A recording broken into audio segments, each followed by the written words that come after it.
Hosting services for fctv.org are provided by MegaNet Communications. MegaNet offers a wide array of internet services including Mega Backup Cloud Service, server colocation, T1, fiber, Metro Ethernet, as well as telephone services such as hosted PBX and digital voice. Their number one goal is to keep your communications network up and running and allow you to focus on growing your business.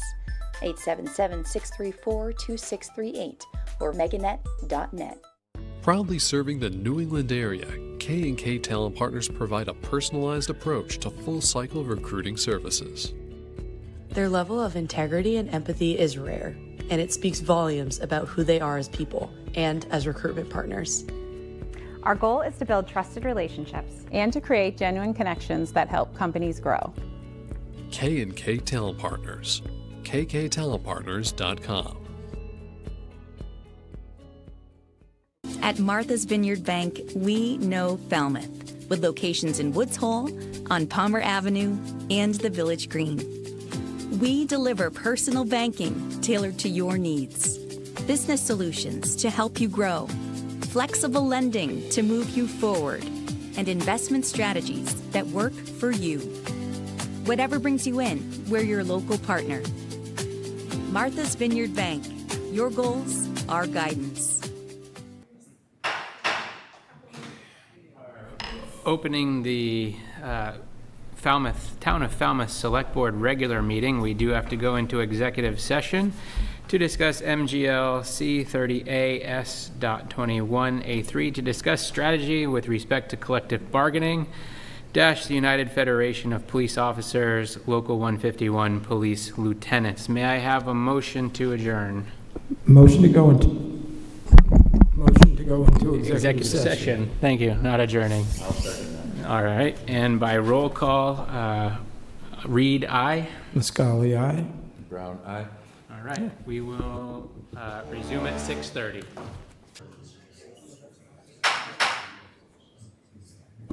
We will now call to order the agenda or the meeting of the Town of Falmouth Select Board. This is my first time chairing, so please bear with me as I learn on this process very quickly here.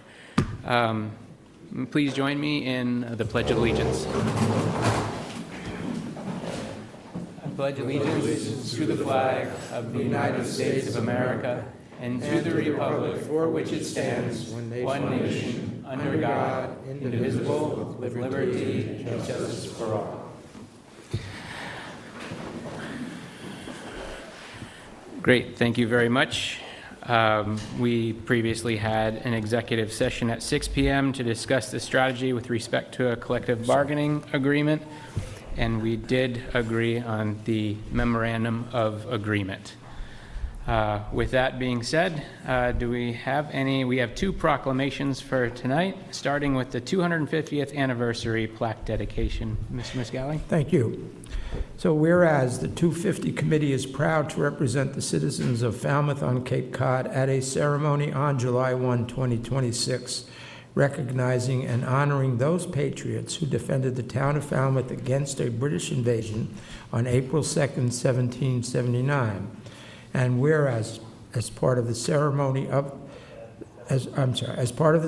the committee will be delivering and dedicating as a gift to the town of Falmouth of a commemorative pink granite marker and plaque to be placed on the historic Falmouth Heights Great Hill overlooking Vineyard Sound, stretching to Tarpaulin Cove, the site of the British departure, to the shores of Surf Drive Beach, the site of the invasion, and the Patriots' defense against the invasion. And whereas the Battle of Falmouth is often referred to as the Battle of Cape Cod, it is our desire to honor that memory, the people's bravery and their foresight, as we celebrate the nation's 250 years of democracy on July 4th, 2026. Now, therefore, we, Heather M.H. Goldstone, Colin W. Reed, Douglas C. Brown, Robert P. M.G.L, and Elizabeth Klein, members of the Falmouth Select Board, do hereby proclaim July 1, 2026 to be Battle of Cape Cod Recognition Day in the town of Falmouth, and urge all citizens to observe this day with appropriate programs, ceremonies, and activities. we have hereunto set our hand and caused the great seal of the town of Falmouth to be affixed on this 29th day of June 2026. Is there someone here from the committee to, Mr. Ripley?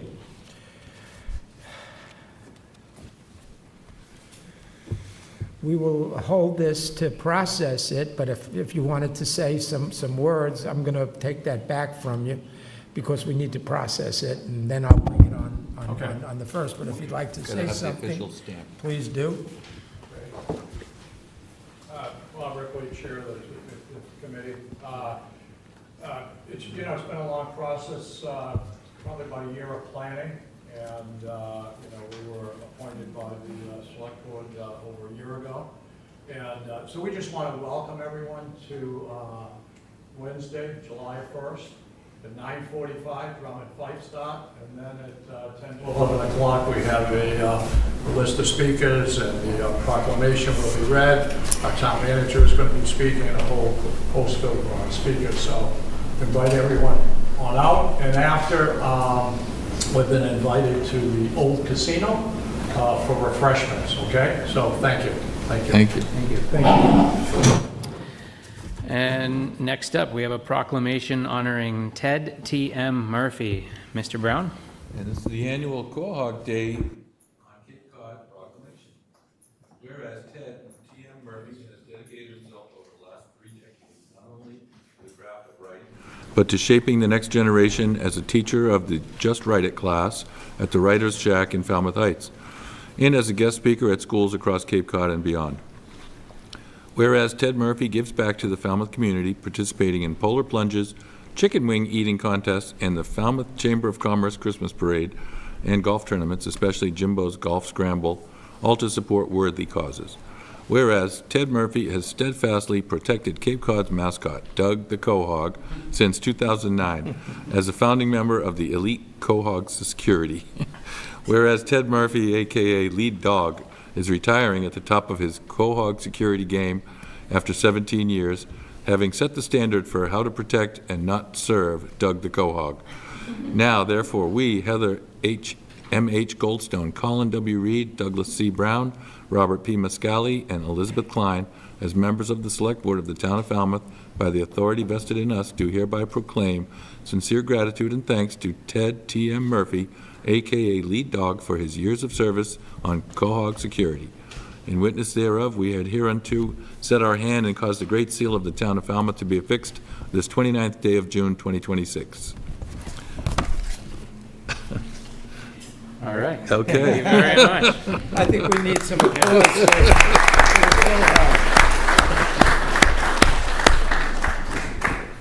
Thank you very much. You're welcome. At the start of this meeting, I neglected to remind everybody to please silence your cell phones. Notify the chair if you're making any video or audio recordings of this open meeting session. The placement and operation of the recording equipment should not interfere with the conduct of this meeting. Any recording devices? No. Thank you. Next on the agenda, any recognition by the select board?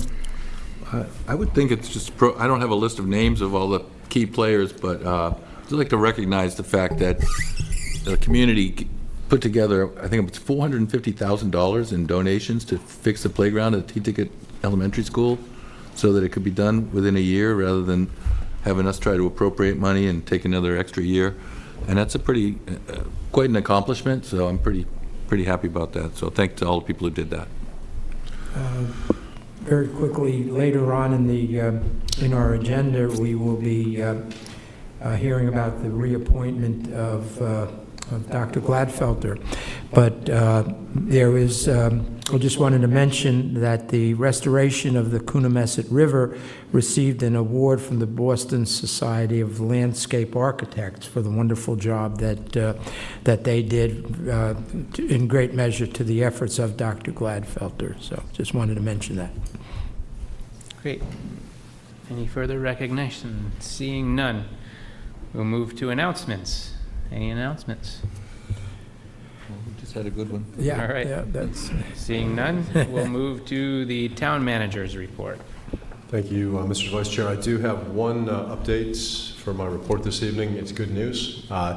If you recall, a couple of months ago, Catherine Jensen, the chair of the Bike and Pedestrian Committee, did a presentation on the application of a grant to, make sure I get this right, Mass Trails for improvements to the Shining Sea Bikeway. We were notified a couple of weeks ago that the town of Falmouth received $400,000 in funding, so the grant was approved. So that's great news for us. There is a match. We'll be working with DPW on that project. The news was embargoed up until last Wednesday when the governor's office and the Department of Conservation and Recreation had a formal ceremony to announce it. So I'm happy to report. We continue to pursue grant opportunities wherever we can find them, and we're successful with this $400,000 grant. And that's all I have tonight. Roger that. Thank you very much. We are now entering public comment period. Public comment may be made on any routine matters not currently on the agenda this evening. Comments are limited to 2 minutes. We ask that you introduce yourself, and since the matter has not been included in the agenda, the Select Board may not participate in the discussion of the topic. I see we have one gentleman coming up now. It's okay. Is this Mike? Yep, it's live, and please state your name.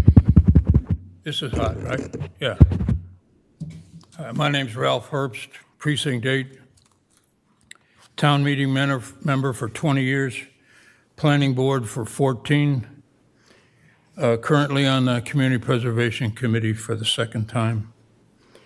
I'm here to thank you for the opportunity to speak, but I'm here to bring to everyone's attention the fact that there's a possibility of reducing the number of hours the Veteran Services assistant will be given. I have in front of me the job description for that position. I asked the Select Board, are you familiar with that job description? Because you are proposing a reduction in the hours, and I'm guessing that Mr. Johnson-Staub and Mr. Renshaw are aware of the job description. I wonder if the rest of you are aware of it.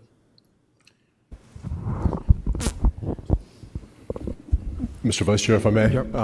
The Select Board typically does not respond during public comments periods. This is your opportunity for a couple of minutes to say what you have to say, but the Select Board members typically do not respond during public comment. I'm sorry, I did not quite understand what you said. Did you say that I'm not supposed to be speaking during the... No, sir. What I said was that you're free to speak during your public comment period. The Select Board typically does not respond to questions from people. Okay, well, maybe this isn't a typical time. Well, it's because it's not on the agenda, right?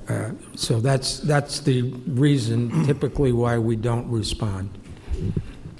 But we want to hear what you have to say, and we will certainly take it into account going forward.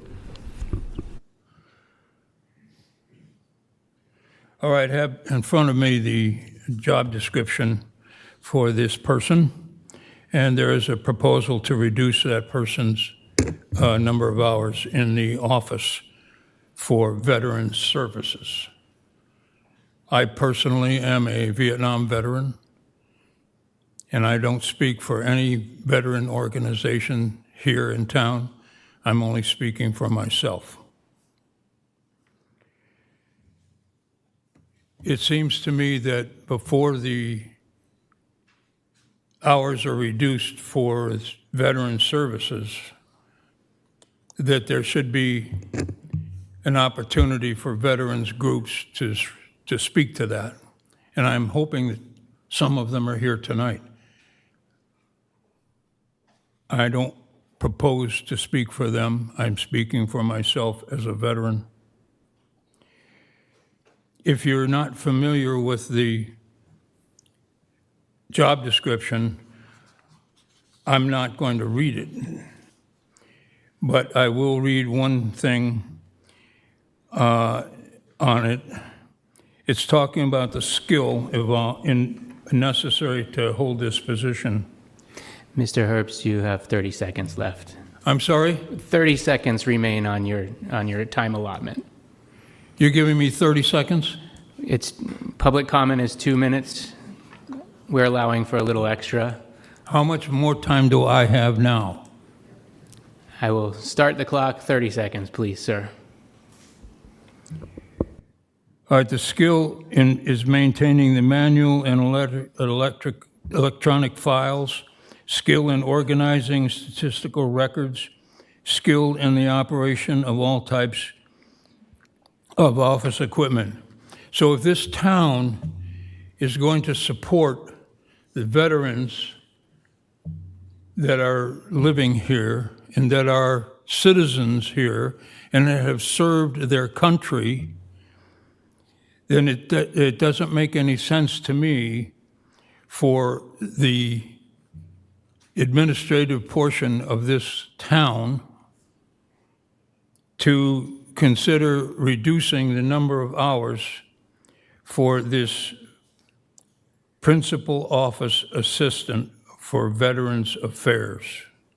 So my suggestion is that Mr. Renshaw and Mr. Johnson Staub go back to the pencil sharpener and give it another chance to support the veterans in this town.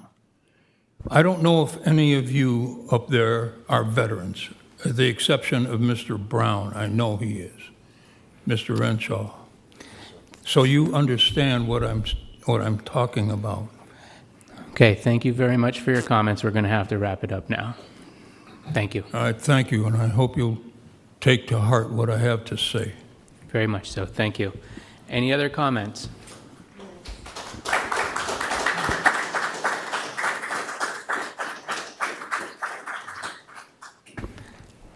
And please introduce yourself. Good evening. I'm Ruth Gaynor. I live at 34 High Street. I'm here to register the distress and disappointment that the decision to, 1 minute, I lost my, the decision to rescind funds for 545 Main Street has generated in my community. I can't go down the street, go to the grocery store or the supermarket or even my exercise class without having neighbors ask me what happened so abruptly and what's happening now. We have followed the careful plans getting approved for years actually of Michael Galasso's design, creative design for restoring the historic structure, and we want the historic structure to be restored and to be used for attainable workforce housing. We have heard you support or recognize the need for workforce housing and express support for it, but what has happened or what will happen now, we want the historic structure to remain and be used to house the workers we elderly folks really need to be close at hand. So please let us know what you will do to hasten housing for affordable, for the workers, our workers here, and also to maintain the historic structure. And I thank you for your time. Great, thank you very much. Any other public comments? Seeing none, we'll move to the consent agenda. In item A, licenses, consider a vote to approve the application by Silver Beach Improvement Association for a special one-day wine and malt beverage license to be exercised at the tennis courts at 6 West Avenue, North Falmouth on July 11th, 2026 from 6 p.m. to 10 p.m. Number 2, consider a vote to approve 2 applications by the Falmouth Historical Society, 55 Palmer Avenue, for special one-day wine and malt and beverage licenses, a public cider tasting, Inns, Taverns, and Cider in Revolutionary America on July the 9th, 2026 from 4 p.m. to 6 p.m., and the Champagne for the Champagne fundraiser for the Wicks House on July 25th, 2026 from 5 p.m. to 8 p.m. Number 3, consider an application by Historic Highfield, 56 Highfield Drive, for a special one-day all-alcoholic beverages license on July 31st, 2026 from 5 p.m. to 10 p.m. for the Highfield Celebrates Gala. Item 4, consider a vote to approve an application by Jacqueline's Antique and Gifts, 17 Walker Street, for a second-hand dealer license. Item B, administrative orders. Number 1, consider a vote to execute the land disposition agreement by and between the Town of Falmouth, Falmouth Housing Corporation, Affirmative Investments, Inc., and the Falmouth Housing Trust, Inc. regarding the property located at 0 Locust Field Road. I request a hold on that. Hold on B1. Number 2, consider a vote to approve a request from the Wacoit Congregational Church for a waiver of the special event permit fee for the annual Summer Bazaar to be held on Friday, July 10th and Saturday, July 11th, 2026. Number 3, consider a vote to approve a request from the Falmouth Elks number 2380 for a waiver of a special event permit fee for the 4th of July Bike Parade at the Mullen Hall School on Saturday, July 4th, 2026 from 10 a.m. to 1 p.m. Number 4, consider a request from Falmouth Farmers Market for a variance to sign code 184-32- off-premises signs for the placement of 17 off-premise lawn signs for the Falmouth Farmers Markets held on Thursdays during the 2026 market season. Number 5, consider a vote to accept an FY26 Community Compact Grant Municipal Fiber in the amount of $27,900. Number 6, consider a vote to execute regulatory agreement for the Habitat for Humanity of Cape Cod housing project located at 48 Benjamin Nyes Lane.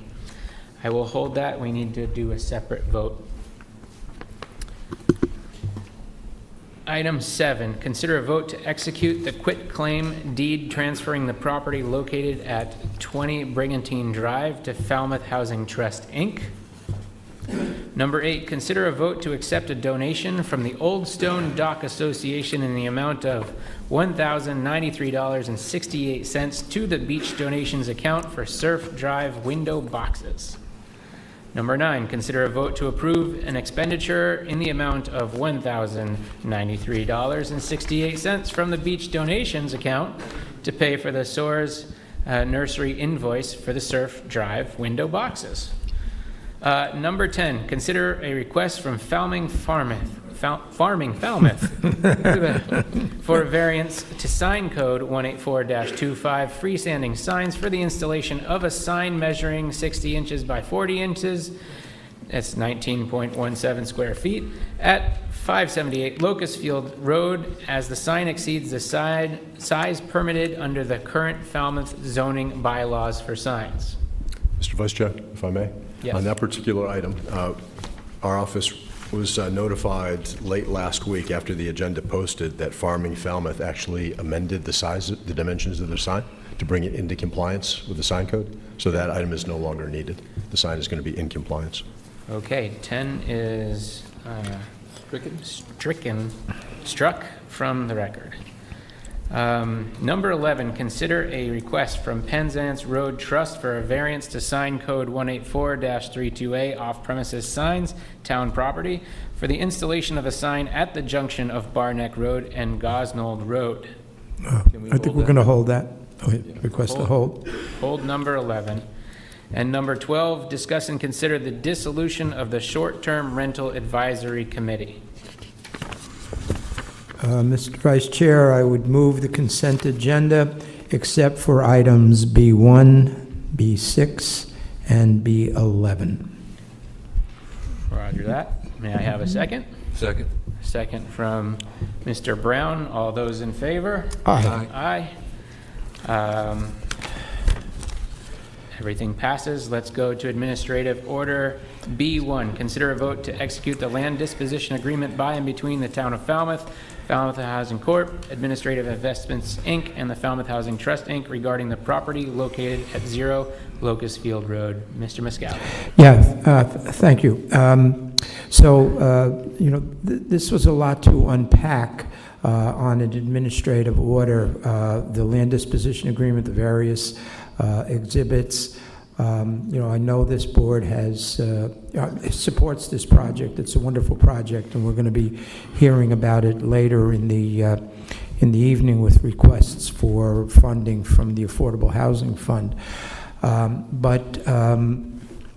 have some questions. This board has, previously rather pro forma signed off on land disposition agreements. This one is a little different, I think, in that there are 3 different parties, one parcel, and a lot of what's going to happen going forward is reliant upon, as I see it, the Falmouth Housing Trust, the Falmouth Housing Corporation, affirmative investments, coming to some kind of an agreement.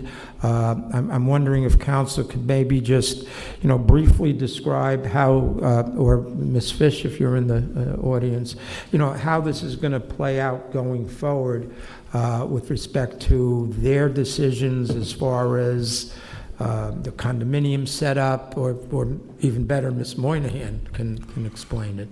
But that's the reason why I held it, because I think it is a little out of the ordinary for us, and I'd just like to hear what your thoughts on it. May I, Mr. Chair? Yes. Thank you, Laura Moynihan, for the record, and I'm with the Falmouth Housing Trust, speaking for the other entities. So this LDA, it's been 3 months in the works in terms of negotiation with Town Council's office, Associate Town Council. We have gone through it with all the minutia dragged out. At this juncture, we're already outside the RFP time limit for the select board to sign the LDA. It's really important for our project that we have the LDA executed and in place so that we can move forward and make other decisions. But to answer your question, in the LDA, there are a number of conditions precedent that are required before the land is actually transferred to the entities.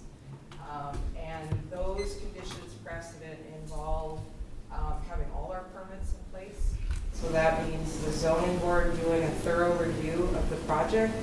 The zoning board is going to be looking for draft condominium documents as conditions. They're going to be looking for an access and maintenance agreement for the road to service the 2 sites.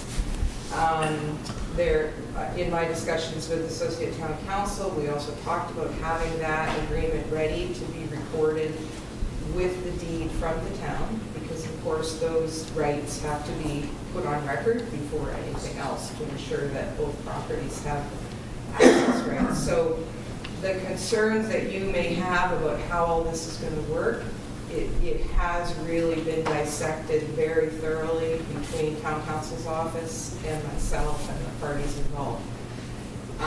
It is not a situation where the land will simply be transferred over to the developer without thorough review and involvement of Town Council's office, the housing coordinator, and Mr. Pornock to make sure that all of these conditions precedent to that transfer are actually met, and that will take some time. But the most important thing, I think, to alleviate your concerns is that the zoning board will be reviewing all of this under a comprehensive permit. If there are any changes to the plans from what was presented in the RFP, those have to go to the town manager's office formally under the LDA so that there is. Sorry to interrupt. Could you just check and see if the microphone is on after all this? Okay, do you want me to repeat all of that? No, sorry. But to that point, if I'm not mistaken, I think the land disposition agreement says that those changes would be brought back to the town for review, but not approval. Not our approval's not required. Yes, it is. So there is a provision that talks about the schematic design plans, which are the plans that were approved under the RFP process. If those plans change as part of, the due diligence work or the survey work or the comprehensive permit process, then we do have to come back and get those approved. So the select board and the town manager's office stays involved in the process. But I can tell you that, 95% of what's in this LDA is legalese, and you, of course, are an attorney, so you're picking up on that. But it has gone through a very involved review to date. It's been 3 months of negotiation and getting it to this point. So we would urge you to vote it tonight so that we have the confidence in knowing that that we have that LDA in place. Well, I certainly understand the need to move it forward. I know there's been delay, and it's not a criticism of either side, but it's a significant document, one that's somewhat out of the ordinary, and we first saw it on Thursday evening. So, I apologize for, my questions. I think I, read it pretty carefully, and I saw all the conditions precedent and so forth. But, I just wish we had a little more time to digest it before, and, maybe not have it on the administrative consent agenda and actually have it as a matter for discussion. But thank you.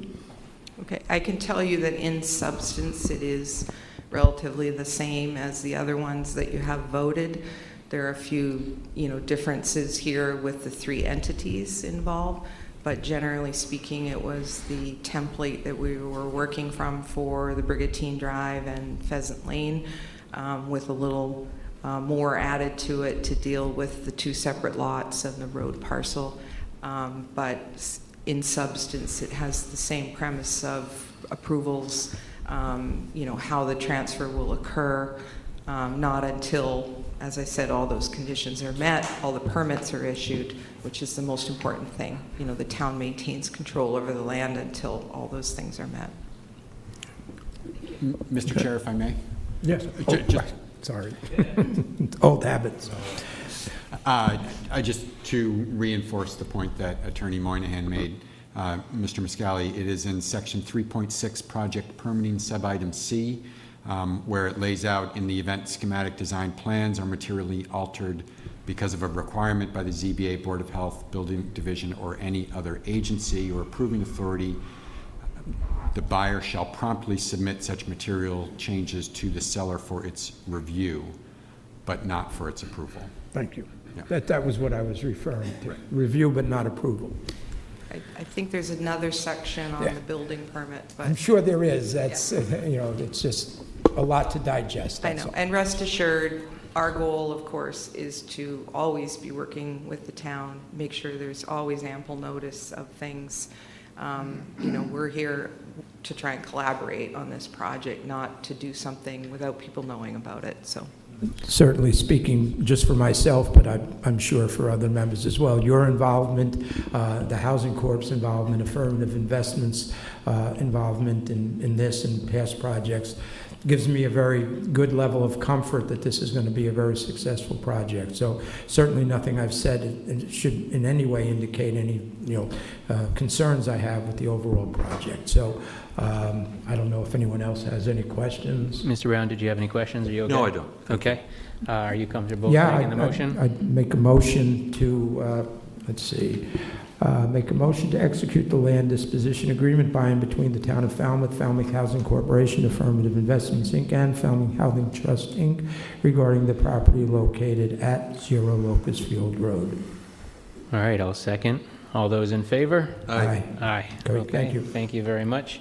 For item number 6, considering a vote to execute the regulatory agreement for Habitat for Humanity of Cape Cod, housing project located at 48 Benjamin Nyes Lane. If we do choose to approve this, a second vote will be needed to authorize me to sign on behalf of the Select Board as Vice Chair. So step 1, I'll make the motion to vote and execute the regulatory agreement for the Habitat for Humanity of Cape Cod housing project located at 48 Benjamin Nyes Lane. May I have a second? Second by Mr. M.G.L. Second. Any further discussion? Seeing none, all those in favor? Aye. Aye. And I'll make a motion to authorize Vice Chair Colin Reed to sign the regulatory agreement for Habitat for Humanity of Cape Cod housing project located at 48 Benjamin Nyes Lane. And I'll second that. Great, thank you. Any further discussion? Seeing none, all those in favor? Aye. Yep. Do I have to abstain since it's about me? Oh, then I'm in there as well. Aye. Okay. All right. Thank you. And we have next number 10. We are going to number 11. Consider request from Penzance Road Trust for a variance to sign code 18432A off-premises signs town property for the installation of a sign at the junction of Bar Neck Road and Gosnold Road.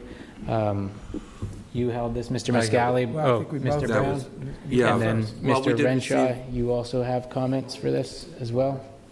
The No, Mr. Vice Chair, I do not have comments, but Roger that. I'll Thank attempt you. to answer any questions.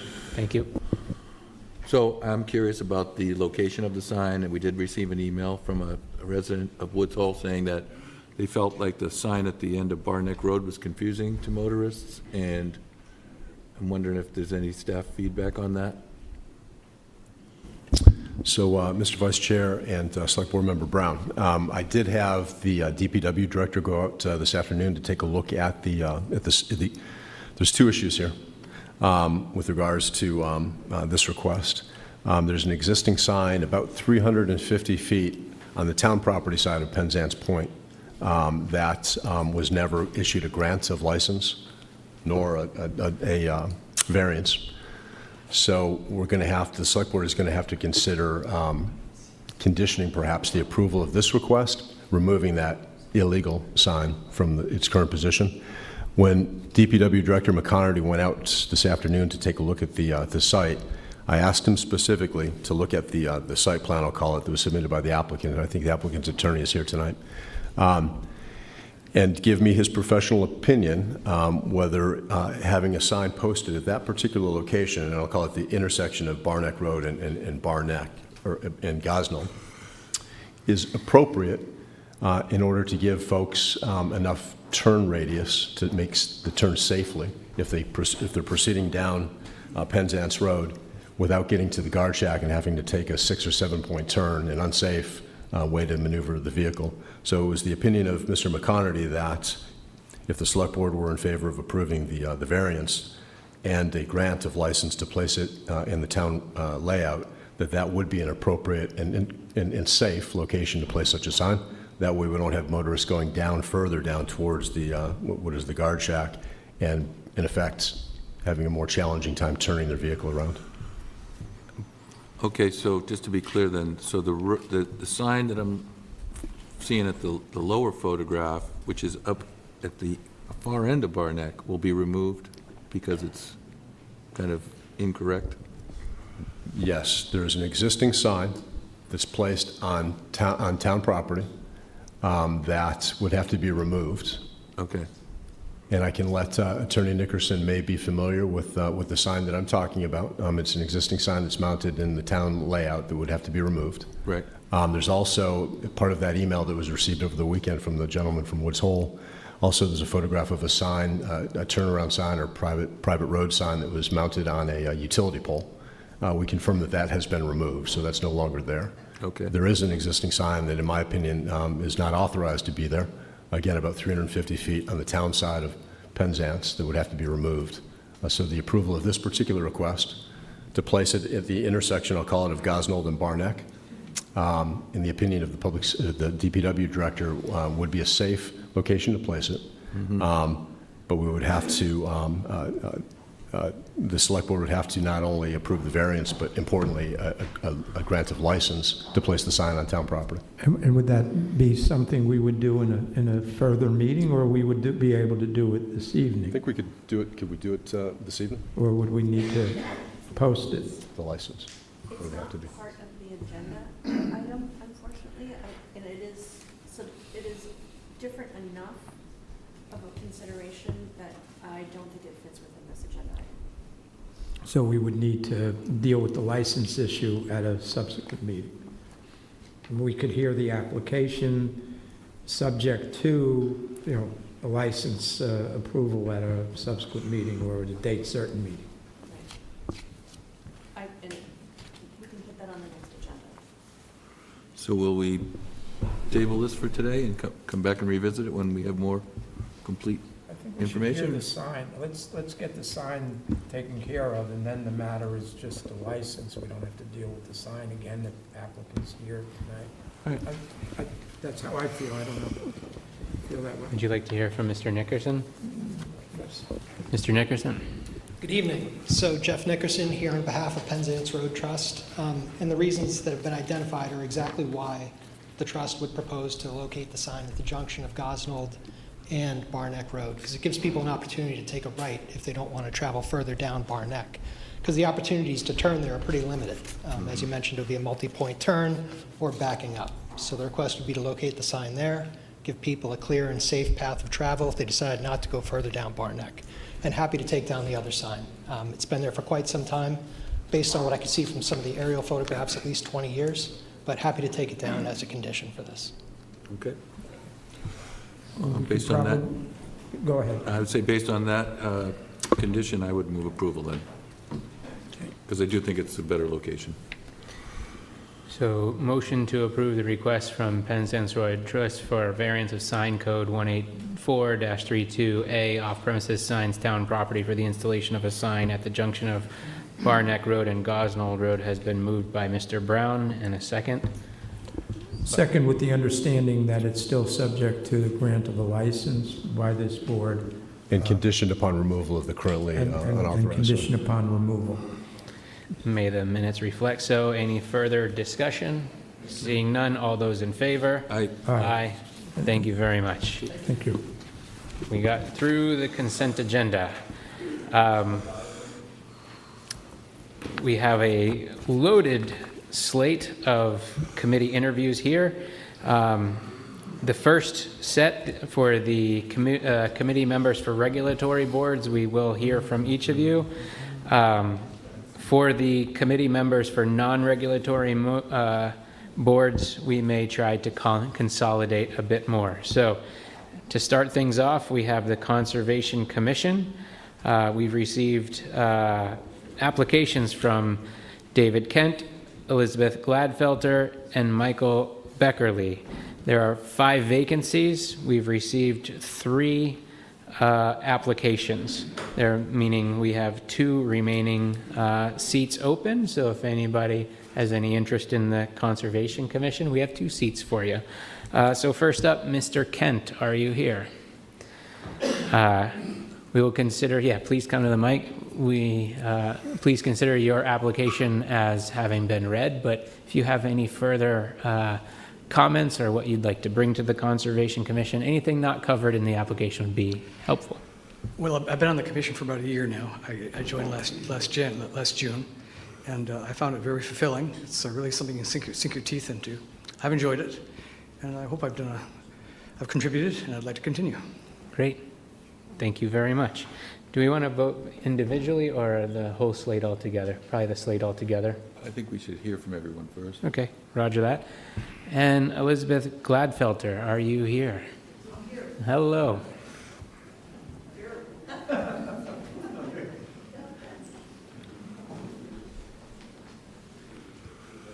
You want to know why I want to be on? Sure. This is a beautiful town, and it gives you an opportunity to visit sites all over town. It's a good reason. And I feel I have a background. I have experience with this committee, as you pointed out. And I have a scientific background, which I think is a useful addition to the commission. Great. And as I told you, I'd be the only woman. I highly believe in diversity in our town committees and boards. We do too. Any questions for Ms. Gladfelter, or for that matter, Mr. Kent? I'm sorry. Any questions so far? No. Seeing none, thank you very much. Thanks. And Colin, you're doing a good job. As I'm trying my best here. Thank you. You're a quick study. Michael Beckerle, are you here? Did I pronounce your last name right? Yes, Okay. Beckerle, yes. Great, thank you. Please introduce yourself. Mike Beckerle, I live on Two Ponds Road. I want to join the Conservation Commission because I know several people on it who have suggested that it would be of interest to me. I am a long-term Falmouth resident, Falmouth High School class of 1979, moved back here in over 10 years ago. And I've worked on a town committee already, though not this one, on the Municipal Light Plant Board, so I'm familiar with the open meeting requirements and things of that sort. I am a member of the 300 Committee. I monitor 4 properties already for town, so I consider myself a conservationist. It feels like a good board for me to, commission for me to contribute to. Great, thank you very much. Any questions for Mr. Beckerle? Oh, I'm ready to go. All right. Others too. So I'll make a motion that we appoint David Kent for a reappointment to a term ending June 30th, 2029, that we approve an application for Elizabeth Gladfelter for a full member vacancy with a term ending 6/30/29, and that we appoint Michael Beckerle as an alternate member vacancy with a term ending June 30th, 2028. Great, I will second that. Any further discussion? Nope. Seeing none, all those in favor? Aye. Aye. Thank you all. very much. Moving on to the Historical Commission, we have Mr. Haddad. You are here, sir. Nice to see you.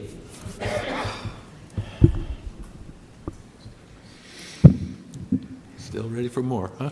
Ready to come back, right? We have your application, but you need to give us a few words about your experience. I'm reapplying to get back on the commission after 18 or 19 years. I know it very well.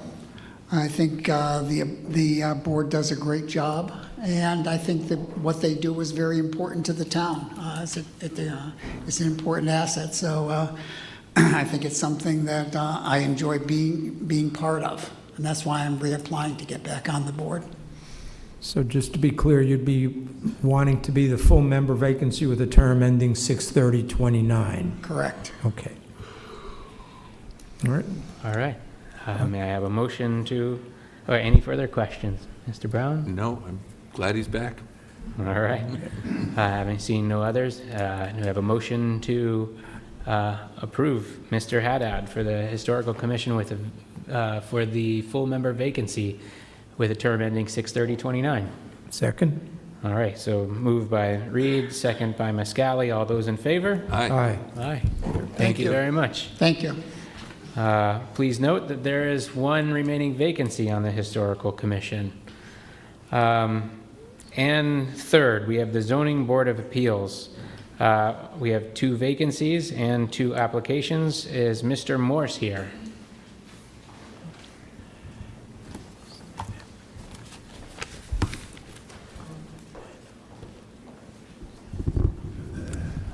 Good evening, Mr. Chairman. Good evening, members of the board. James Morris, 545 West Falmouth Highway, town meeting member, precinct 6. A little shocked to learn that my 5-year appointment was up this year. It went by rather quickly. I've been on the ZBA now for 7 years. I filled an unexpired term as an alternate and was appointed as a full voting member 5 years ago. During that 5 years, I've served as the clerk, the chairman for 2 years, and I'm currently the vice chairman. I'm seeking reappointment as a full voting member. I just have one question, Mr. Morris, and I think we're all familiar with the charter and what it says about the zoning board and the statute and what it says. What do you see as the mission of the Zoning Board of Appeals? It's Overall? Twofold. It's to interpret and apply the zoning law as well as the local interest as adopted by the zoning code, but it is also a board of relief that property members need to appear before us from time to time, getting variances or special permits. I think it's necessary to have a common sense application of the code to allow property owners to use their property within reason, at the same time taking into consideration the interests of abutters. Okay, thank you. Ms. Brown, any questions? No, I think Mr. Morse has done a good job, and glad he's willing to continue. Great, thank you very much. Thank you very much. And Mr. Anthony Petrucci, are you here?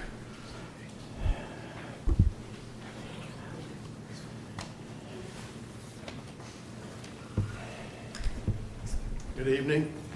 For the record, I'm Anthony Petrucci, 243 Old Main Road, North Falmouth, and I'm here asking for reappointment to an associate position on the ZBA. I've been there 3 years. We've done a lot of work over those 3 years, particularly in the 40B range, and I'd like to continue volunteering in that position. I'd like to ask you the same question, Mr. Petrucci. What do you see as the role of the Zoning Board of Appeals? Zoning Board of Appeals is there to apply an equal and fair method all of our zoning bylaws across all applications. That's basically what it is to make sure that everybody's treated fairly, that our zoning bylaws are upheld. Well, they need to be upheld, but as Mr. Morse said, they also need to serve as a board of relief in appropriate circumstances. And absolutely, that's something we do, and we consider every applicant in that manner if that's necessary to be considered. I'm an associate member. I'm there at every meeting, and from time to time, I'm asked to vote when other full members are not there. Okay. Any further questions, Mr. Brown? I know I have no questions. I've also witnessed Mr. Petrucci work, and I think he's also doing a very good job. Thank you. All right. Have him there. May I have a motion to appoint Mr. Morse as a full member position on the Zoning Board of Appeals with a term ending June 30th, 2031, and a motion to appoint Anthony Petrucci as an associate member position on the Zoning Board of Appeals with a term ending June 30, 2031. No. I'll move Mr. Morse. Second. I'll second that and move Mr. Petrucci. Second that. All right. We have 2 motions and 2 seconds. Any further discussion? Seeing none, all those in favor of Mr. Morse, aye. And then all those in favor of Mr. Petrucci as outlined. Aye. Aye. Okay. That makes sense? Roger that. Thank you very much. All right.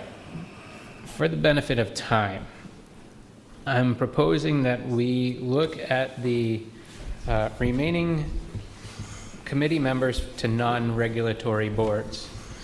We see that we have,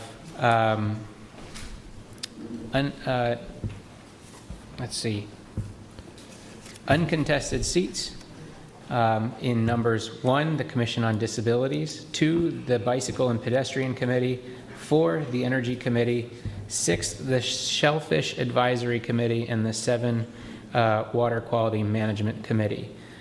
For the record, Committee on Disabilities, we have Carlton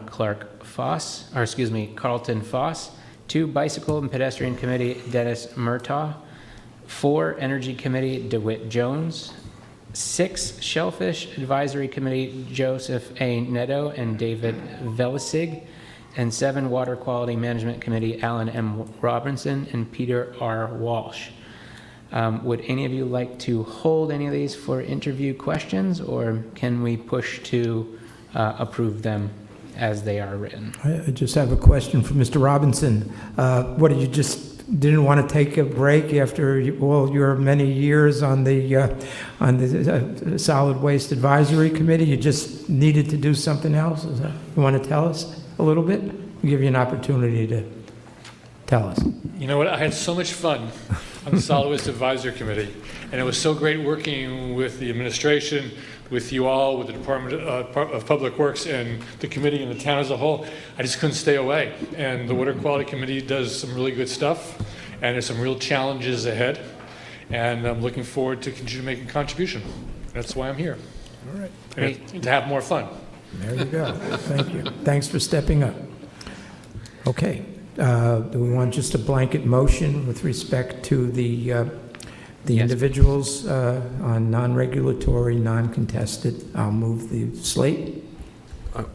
Are we going through the whole slate? Because there's one golf advisory, there's only one position. We have held 3, 5, and 8 to have those individually, because they are contested. We're just dealing with, so just to clarify, for Rona Carlton-Foss from Commission on Disabilities, Dennis Murtaugh, Bicycle and Pedestrian Committee, DeWitt Jones on Energy Committee, and Joseph A. Netto and David Velzig on Shellfish Advisory, and Alan M. Robinson and Peter R. Walsh on Water Quality Management Committee. That's the motion. Great. I will second that. Any further discussion for those individuals on those committees? Mr. Vice Chair, I do have one comment, if I could. Yes, with regards to the Shellfish Committee, I noted in the packet that we, as you mentioned, we have 4 vacancies and 2 applicants, but they do have different terms. Do you want to identify? Okay. And I know for a fact that's the case for the Shellfish Committee. There may be. Roger that. So we shall hold that one. We will hold 6 as well to then determine the terms. Okay. For the others that remain, we have a motion and a second. All those in favor? Aye. Aye. Okay. Community Preservation Committee, we have 1 vacancy. We have 2 applicants. Is Mr. Barrett here?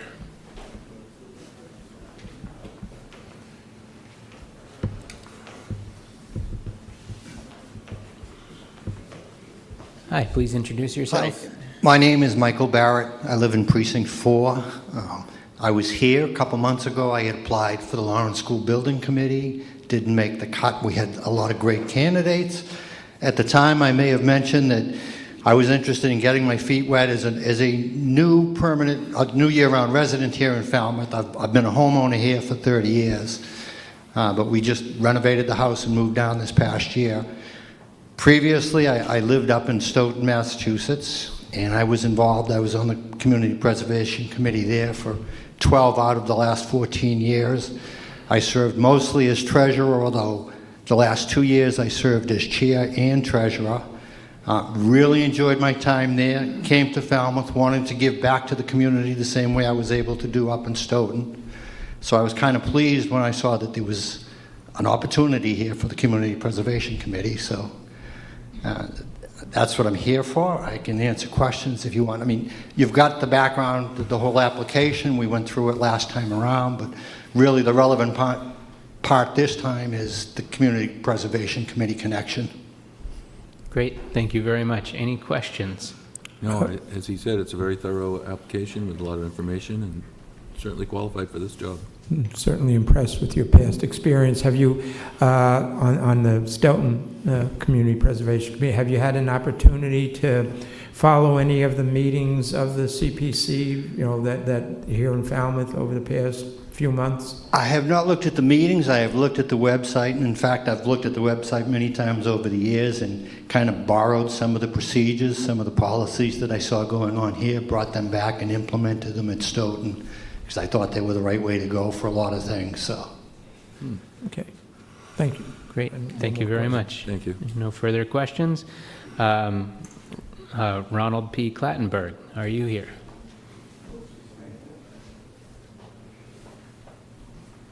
Good evening. Evening. I'm Ron Clattenburg, live at 135 Regis Road, Precinct 8, and you have a copy of my resume or background and application, which indicates that for a long time I was quite involved with all kinds of projects in the city of Middletown. Coming to Falmouth 12 years ago, I'm now, I was a former town meeting member, former captain of Precinct 8, and actually played a key role with Alan Robinson in banning nips in Falmouth. Also involved with an ad hoc group, very active in preserving Shumat Pond.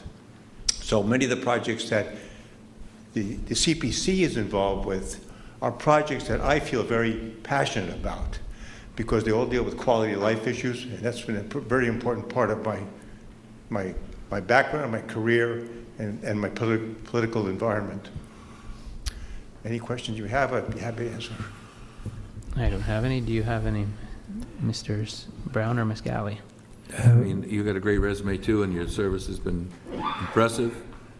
I don't have specific questions about what would you do on the committee, because you've already said what you would do. I don't really have additional questions. Each of the 4 elements of the CPC program, history, recreation, open space, I've all played a key role in making projects happen in the city of Middletown. Mm-hmm. Thank you. Okay. Great, thank you very much. Yeah. I mean, it's always, difficult. I think one of the hardest jobs we have as a select board is when we have more than one applicant for vacancies. It's always wonderful to have people step up and be willing to to serve. And it's unfortunate that sometimes we have to make a decision between 2 or 3 competing members. I for one am CPC. I mean, I've been on the select board for 3 years now. I'm still trying to completely understand all the wonderful things that CPC does. So in that regard, I think that Mr. Barrett's experience with the CPC in Stoughton for 12 years or 14 years makes me consider him to be a good candidate, and I would move him as to appoint to the CPC. I guess I would second that, and I agree with you. It's the most difficult decision to make is having to say no to somebody who's trying to volunteer for your town. So. All right, we have a motion by Mr. M.G.L, a second by Mr. Brown. Any further discussion? All those in favor to appoint Michael F. Barrett to the Community Preservation Committee to fill a vacancy with an unexpired term ending June 30th, 2027. All those in favor? Aye. Aye. Aye. Thank you. Thank you very much. Sorry, Mr. Mr. Glattenberg, please consider many of the other vacancies that we have, because we could use someone with your resume and experience on many of these committees. Thank you. Thank you. Next up, we have the Gulf Advisory Committee. We have 1 vacancy, and we have 2 individuals. Is Mr. Morris here? I am. All right, Mr. Morris, please introduce yourself. Good evening, everybody. I am Patrick Morris. I live at 53 McKenna Ridge Road, and I am an avid golfer. I belong to Falmouth Country Club, and I believe that I played, roughly 160 times last year. I want that schedule. The gentleman before me used the word passionate. I'm passionate about golf. I'm passionate about Falmouth Country Club. I believe that Falmouth Country Club can be a much better asset to the town than it currently is. It's good now. It can be better. And quite frankly, I would like to help. I've got some time now. I am an attorney. I've got the experience, I believe, to negotiate, to mediate, to help this town make the golf course better. I've spoken to Mr. Galvin, the new operator at the course. I'm impressed with him so far. And I would like to work with the board. The board is a liaison, is my understanding, between the town and the operator. And I would just like to help, and I think I have the experience to do so. One last thing I would like to say. My good friend David Hom, sitting next to me, is also applying for the position. He is also an avid golfer. He's a great friend of mine. Whichever one of us you choose, I don't think you can go wrong. He has a ton of business experience, probably more so than I do. If anybody plays more golf than I do, he does. Who has the better handicap? Better being higher or lower? Well, you tell me which is better. We're very close. How about Okay, that? fair enough. So we can't make our decision based on handicaps? No, don't do that. Don't do Okay. that. But I just want to help, and that's why I'm here. So thank you very much. Great, thank But you very much. I'm going to ask you to expand a little bit on what you said could be improved at the Falmouth Country Club. I'd like to hear that. Almost everything. Customer service. I know that Mr. Galvin has spoken to the employees about treating the customers better. That can certainly be improved. The conditions of the course are being improved as we speak. Mr. Galvin is doing a good job with that. But Mr. Galvin, I believe when the town hired him, said that he wanted to make the course the best of Massachusetts, or the best public course of Massachusetts. I would like to help him do that. The signage, the conditions, the cart paths, there's a lot of things that need help. And I believe that I can help do that. And I would like the opportunity to do so. Thank you. Great, thank you very much. Mr. Hom. Actually, Patrick said it all for me. So there's not much for me to say. But so I think of the golf club as an opportunity to create something like the road race. Can we create the right experience for people to come here? Can we create the right experience to have a good time on the golf course? Pace of play is important. And then also managing, the customer experience, both good and bad, and then making corrections on it. So, so I think, this is a course that's underrated, and it's never on the top 10 list of any golfing website. But whereas Old Barney is, Bayberry is, Bass River is, and Falmouth has this unique opportunity, particularly with the closing of Cape Cod Country Club. Great. Well, I guess we should be fair and say what kind of structural improvements would you envision? Do you have any in mind? Yeah, so I think they should have some sort of warning system when you're on Osprey for in terms of thunderstorms. When you're out there, it's 2.5 miles out. Mm-hmm. If you're walking the course, it's fairly dangerous to come back. Mm-hmm. Two is they can do things like you could pre-order your meals at the ninth hole in Osprey. You can improve the meals at the club. You can also have the starters say pace of play is important, and that we should finish around in 4+ hours, and that you need to move to your ball. And so the rules of etiquette are important, and that requires a daily education of a golfer. Good, thank you. Again, I think we have the same thing where we have two very qualified individuals, both in terms of playing and ideas. Do we have a motion for either? Well, I feel like there's a little more enthusiasm on the part of Mr. Morris here with this long letter explaining his reasons for wanting to do this job. I'm inclined to nominate Mr. Morris. Yeah, this is a tough one.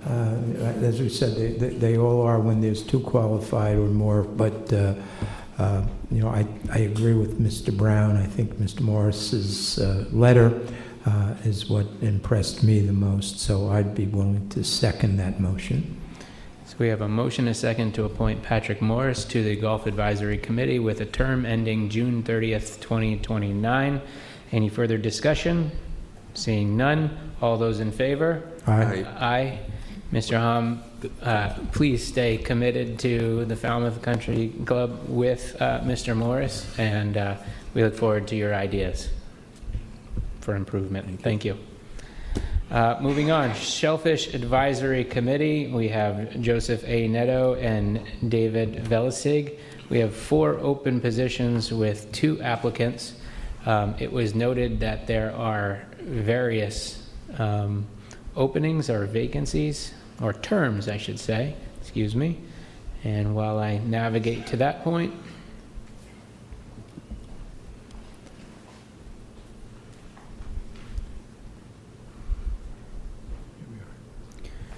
we've got Three vacancies to June 30, 2029, and 1 vacancy to June 30, 2028.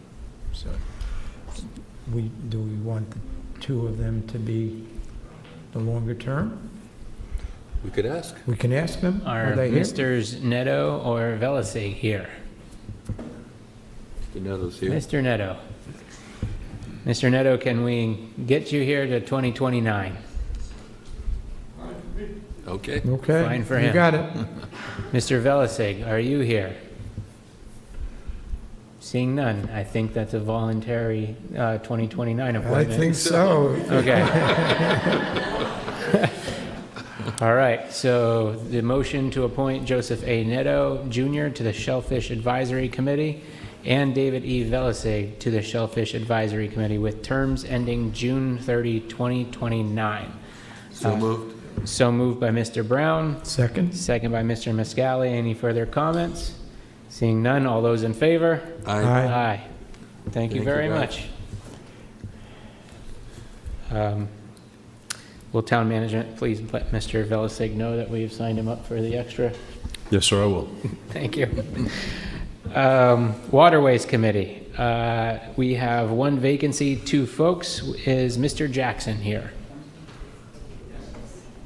Please come to the podium and introduce yourself.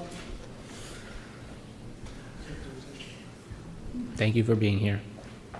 I'm Mike Jackson, 85 Associates Road, and a lifelong sailor and boater on the West Falmouth harbors and many harbors around the town of Falmouth. I'm passionate about the waterways of Falmouth. They're under increasing pressure from a variety of different sources. I've participated in town boards in the past. I've been on Conservation Commission in my town of Southborough. Was involved in drafting the local bylaw there. I have a background in geotechnical, environmental, and renewable energy. I'm retired and very interested in working with the board. Joe Voci asked me to put my name in the pile for consideration. Thank you very much. Thank you. Great. Any questions before we let him go? No, not from here. No, there's a lot of information here. Thank you. Thank you. All right. Next up is Mr. Thrasher. Are you here?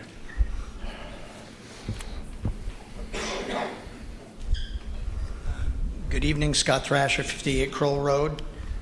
Born and brought up in Falmouth. I know the area pretty well. Strong boating family. Walk White Bay Yacht Club when I started. Maine Maritime graduate and avid boater still. Shipped out for many years on a seagoing hopper dredge with the Corps of Engineers, so I understand the waterways and necessity for dredging. Family currently is a member of the Falmouth Yacht Club, and we sail.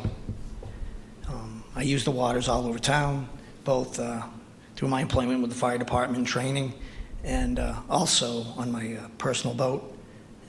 Volunteer teaching adult sailing at Falmouth Harbor Sailing School. I have some friends on the committee that thought I would be an asset to them with my history and knowledge of Falmouth and my background. I just like to make sure it's fair and equitable use of all the waterways for the citizens and guests of Falmouth. Mm-hmm. And I knew about your Maine maritime education, but I wasn't really aware that you were on the dredging crew there. Not, here. Yeah, when I graduated, I ended up working for the Corps of Engineers in a seagoing hopper dredge for 8 years. So I still maintain my Coast Guard license, unlimited master's license, and a lot of my friends on there thought it would be a good idea to have me on there to give them a hand and offer some experience. So I'm willing to give back. A Precinct 4 meeting member for almost 20 years, so time to get a little more involved. Good, thank you. Just one question, Mr. Thrasher, if you will. Do you see any issue with respect to your work with the fire department and what you're doing there with the Marine Rescue and so forth, and the Waterways Commission? I assume you don't, but I just felt I wanted to ask that question. I wouldn't That see you're it. comfortable with it? Yeah, I'm comfortable with it. It gives me more I see more activity on the water and a fire rescue with responses, and I'm also on the water a lot more, training the crews on the boats. So it gives me more exposure to a lot more of the harbors in town. I'm predominantly on the east side of Falmouth, but I do enjoy boating up to, go to West Falmouth Harbor a lot with my own boat, but I think it gives me a little different perspective on, the emergency needs for the harbors and whatnot, but I don't see it as being a conflict. Right. Thank you. Well, once again, we have two very qualified individuals, but I think from my viewpoint, Mr. Thrasher's longer term here in Falmouth, his familiarity with the waterways makes him a candidate that I would be comfortable moving him for appointment to the Waterways Commission. I would second that. I agree with you. It's a very difficult decision here. They're both fully qualified, but I think Mr. Thrasher has a little edge with the experience. Roger that. So we have a motion and a second to appoint Scott J. Thrasher to the Waterways Committee with a term ending June 30th, 2029. Any further discussion? Seeing none, all those in favor? Aye. Aye. Thank All you. right. Thank you, Thank guys. you both very much. Just to point out once again, there are many, many committees that we have here, and they're vitally important to the community. There are vacancies, so if you didn't get into one today, please consider another one. This is extremely important for, how the town runs and the input necessary therein. The work of committees is very important, and it's very important to the select board. So if you know of anybody that can fill vacancies, please let us know. If you yourself have anybody, please let us know. This is very important for us to fill. So thank you very much for that PSA. We have one more. We have to consider a vote. Let me get to the correct language here.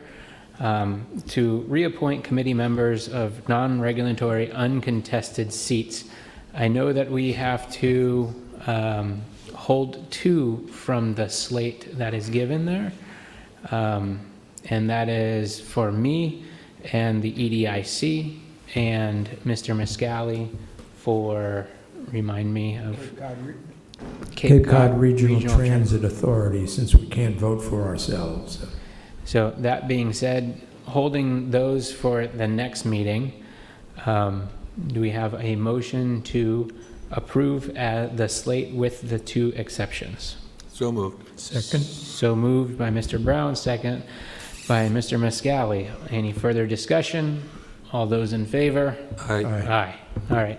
Thank you. And for the next meeting on July 13th, can we add those two? Yes, we'll add those two. Great. Thank you very much. Running a little bit behind, but we knew that was going to happen with so many good folks for all of our committees. We are now entering the public hearing section. We have three tonight. The first is to consider an application by King Kraken Inc., doing business as Romeo's, for an alteration of premises, outdoor only, to its all alcohol beverages restaurant license for 75 Davis Strait. Mr. Renshaw, do you have opening comments? I do. Thank you, Mr. Vice Chair. Included in your package this evening is a site plan showing the seating for 16 patrons, existing indoor seating plan, and a plan showing outdoor seating showing indoor seating when outdoor seating is utilized. All of these plans have been reviewed and approved and stamped by the building commissioner. The interior seating will be reduced by 16 seats when the proposed outdoor seating is in use. As is indicated in your packet this evening, the total seating capacity of the licensed premises shall not exceed 43 seats at any given time. The Fire Rescue and Health Department have reviewed the application and have expressed no concerns or objections with the application. Included in the packet is from the Assessor's Office a certified list of abutters, as well as the proof of hearing notice. And I believe the applicant is here. this evening. And Attorney representing. Before we do that, I'm a little out of order for my lack of training here as a chair. We also need to read the notice. Mr. Johnson-Staub, are you able to read the notice for us? Yes, sir. Thank you. Yep, there it is. My apologies for the misorder there. Notice is hereby given under Chapter 138 of the general laws as amended that King Kraken Inc. DBA Romeo's has applied for an alteration of premises to its all-alcoholic beverage restaurant license to be executed at 75 Davis Straits, Falmouth, Mass. A hearing on the above application will be held in the Falmouth Senior Center, 780 Main Street on Monday, June 29th at 6:30 p.m. Comments may be sent to selectboard@falmouthma.gov per order of the Select Board. Great, thank you very much. Thank you, Mr. Chairman. I'm Bob Ament. I'm a Falmouth attorney, and I'm representing the applicant. So King Kraken Inc. is a Massachusetts corporation, and Tommy Pontilillo, who is with me here, is the president and treasurer, and he does business operating the Romeo's restaurant at 75 Davis Straits, which is about halfway between Spring Bars Road and Worcester Court on Davis Straits. Mr. Renshaw has already gone through some of the issues that you need to consider. I just would add, besides the sign-offs from the building department, the health department, and the fire department, that the police department's referral reads, the outdoor eating area is contiguous to the building, is clearly visible from the building, and precautions are in the plan to protect patrons from vehicular traffic. No objections from the police. We think that we comply with this application with all of the state guidelines, which, of course, we've reviewed. Tommy tells me that he frequently receives requests from patrons who would like to eat outside. He said that last week he received 3 emails from people asking if they had outdoor seating. There was outdoor seating on the patio in front of the restaurant. During COVID, Tommy bought the property, opened the restaurant. This is his 3rd year, so that was before him. Of course, he hasn't used that area because it wasn't permitted. He'd like it to be permitted. There's no increase in seating proposed with this application. He just wants to be able to use the outdoors as well as the indoors with never more than 43 seats available.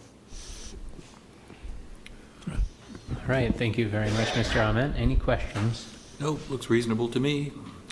Mr. Miscali? Just one question. You have a very popular restaurant. I know it's usually very crowded.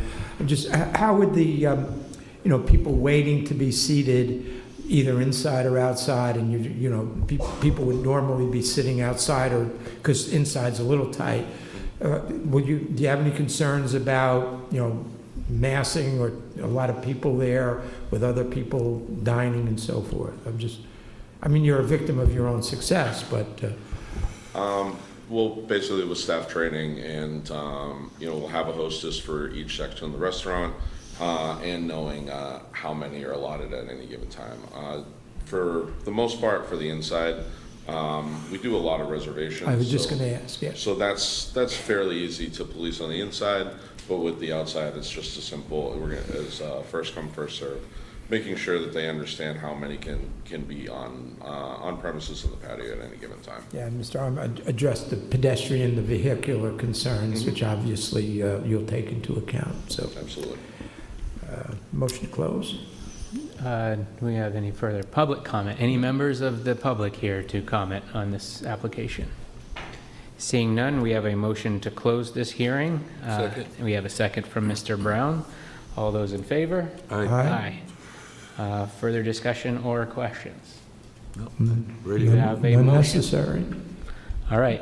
Is there a motion to approve the application by King Kraken Inc. doing business as Romeo's for an alteration of premise, outdoor only, to its all-alcohol beverages license, restaurant license, 75 Davis Straits, as presented? So moved. Second. Moved by Mr. Brown, second by Mr. Miscali. Any further discussion? Seeing none, all those in favor?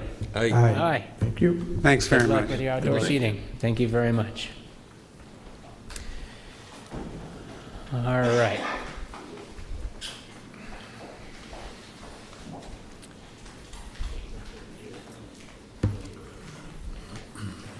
Next, we have 2 public hearings. I'm just going to lay out some rules of the road. We're going to open the meeting by reading the notice. I'm going to make sure that everybody's all on the same page here. Town Council will provide an overview and a narrative of the facts and ask that any of the representatives of the police department provide testimony as to the additional information, particularly as to those facts that are not included in the 2 incident reports. This is about service to minors, any issues with non-cooperation, as well as any other information that would be helpful to the select board in making their determination. Second, members of the select board may ask questions of the police department. Once the town provides testimony, the select board will ask the licensees to come forward and provide any response, including any documents or testimony in their defense.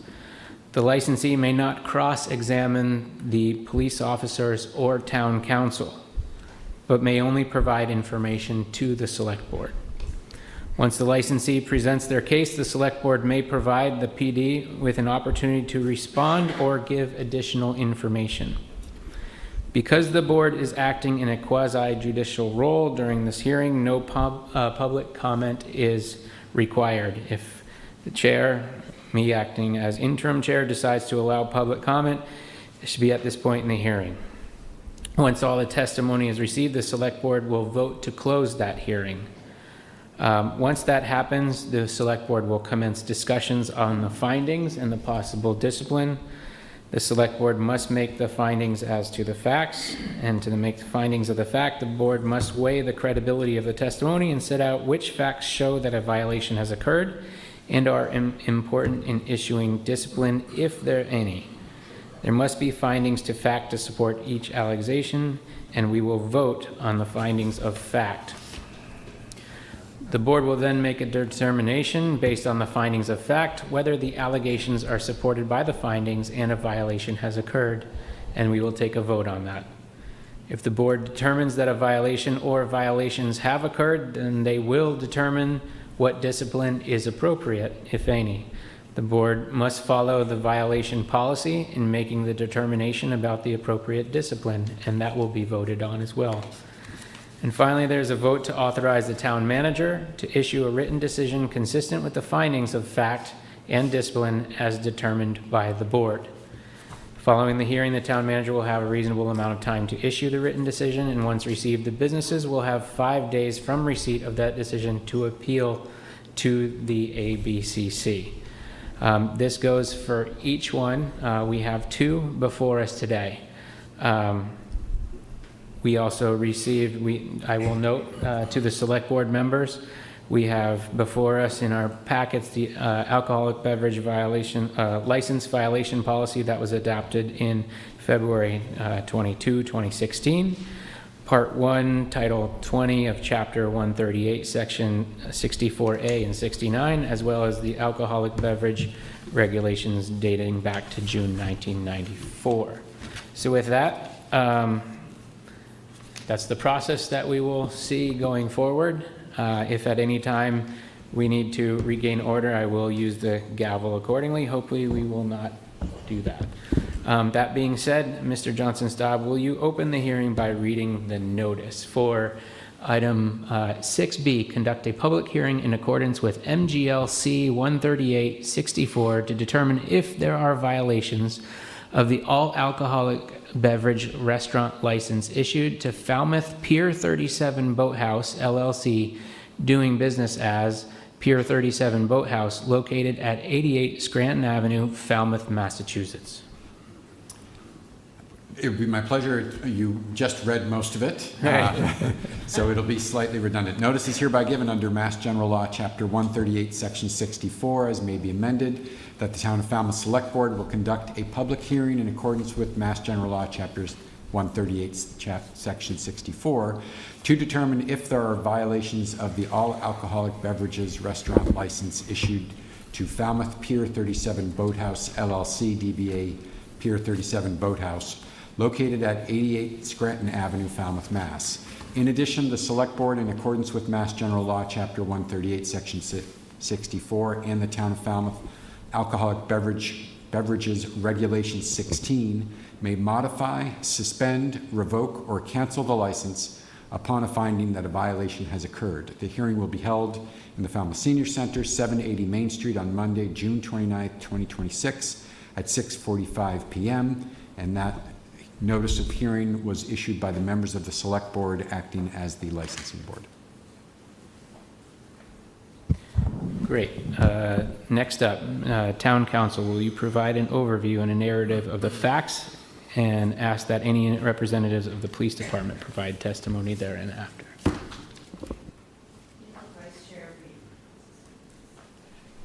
You want me to turn the other one on too? Sure. The town manager's office was recently notified that there have been issues at the licensed establishment known as Pier 37, the Boathouse. The Falmouth Police Department provided information to the town manager's office about recent events at the boathouse, including incidents of possible alleged underage drinking and also the service of alcohol to patrons to the point of over-intoxication. Additionally, police officers report that they have been spending more time than usual at closing time in order to dispel the crowd, which has been at times quite unruly. And where in the past the crowd at this location would be dispersed by 1 or 1:30 in the morning, it is now the norm for it to take a couple of hours after closing time for the police to be able to get everybody to dispel. So there have been issues with significant crowd control problems. It is also the norm for the crowd control to involve many of the officers who are on duty at the time, where the police department is expending great resources to attend to closing time due to the level of intoxication. As to the issue of over-serving patrons, the police have reported that they have witnessed a level of intoxication that was quote-unquote stunning to them, with patrons stumbling and unable to stand. And I will leave it to the police department to provide other details as to what they witnessed and other facts to support the allegations. Good evening, everybody. Hopefully you can hear me. I'm going to make a very brief statement. My name's Jeff Laurie. I'm your police chief, temporary caretaker of the Falmouth Police Department.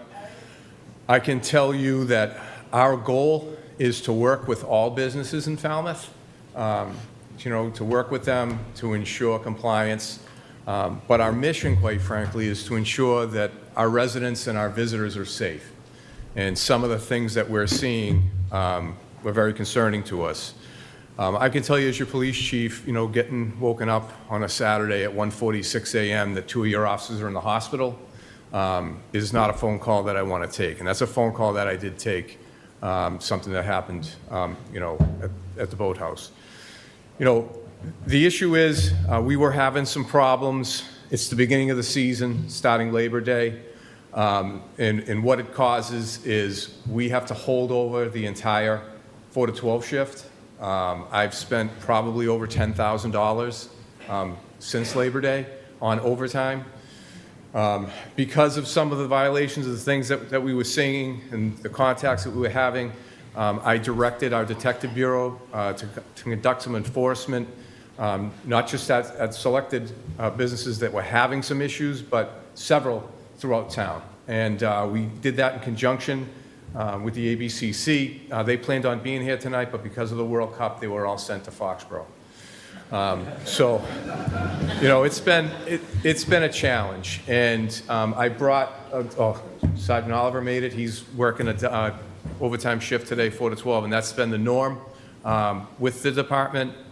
It's concerning that, the officers are putting in so many hours. So I want to basically kind of stand down a little bit. I'd like to bring Sergeant Oliver up and Sergeant DuPont up, just to give you a brief overview, focusing on the boathouse on this hearing, then I'll have them come up again. They're there every night dealing with these issues, calling in multiple people to assist with them.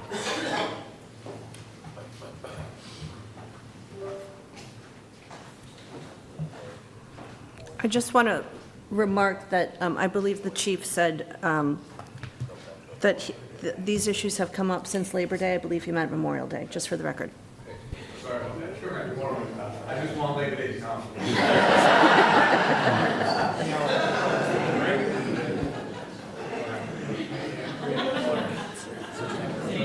trying to show the area. Just the rubber. Okay, we'll just. Hi, folks. I'm Sergeant Oliver. I am one of the supervisors along with Sergeant DuPont on midnights.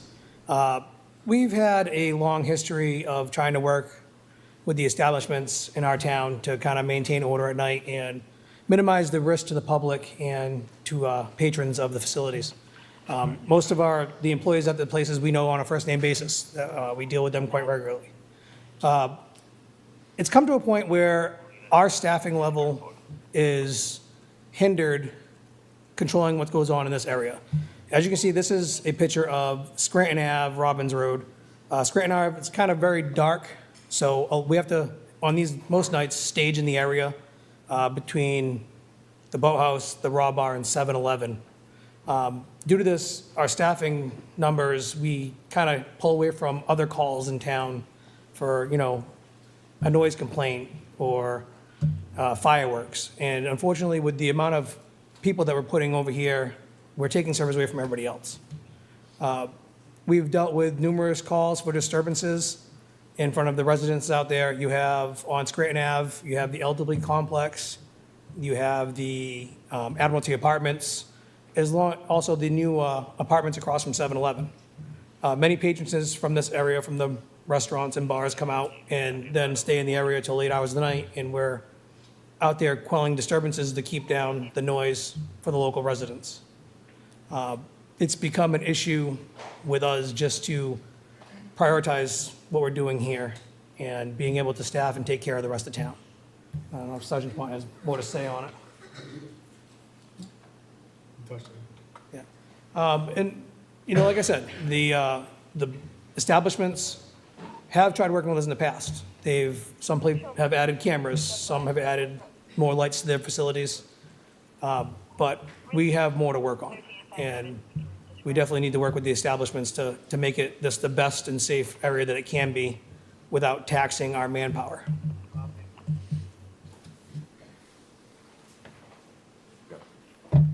Good evening. I'm Detective McGuire with the Falmouth Police Department, and I'm just going to present to you just a brief synopsis of some of the incidents we've been responding to thus far in June and into May, going back to May.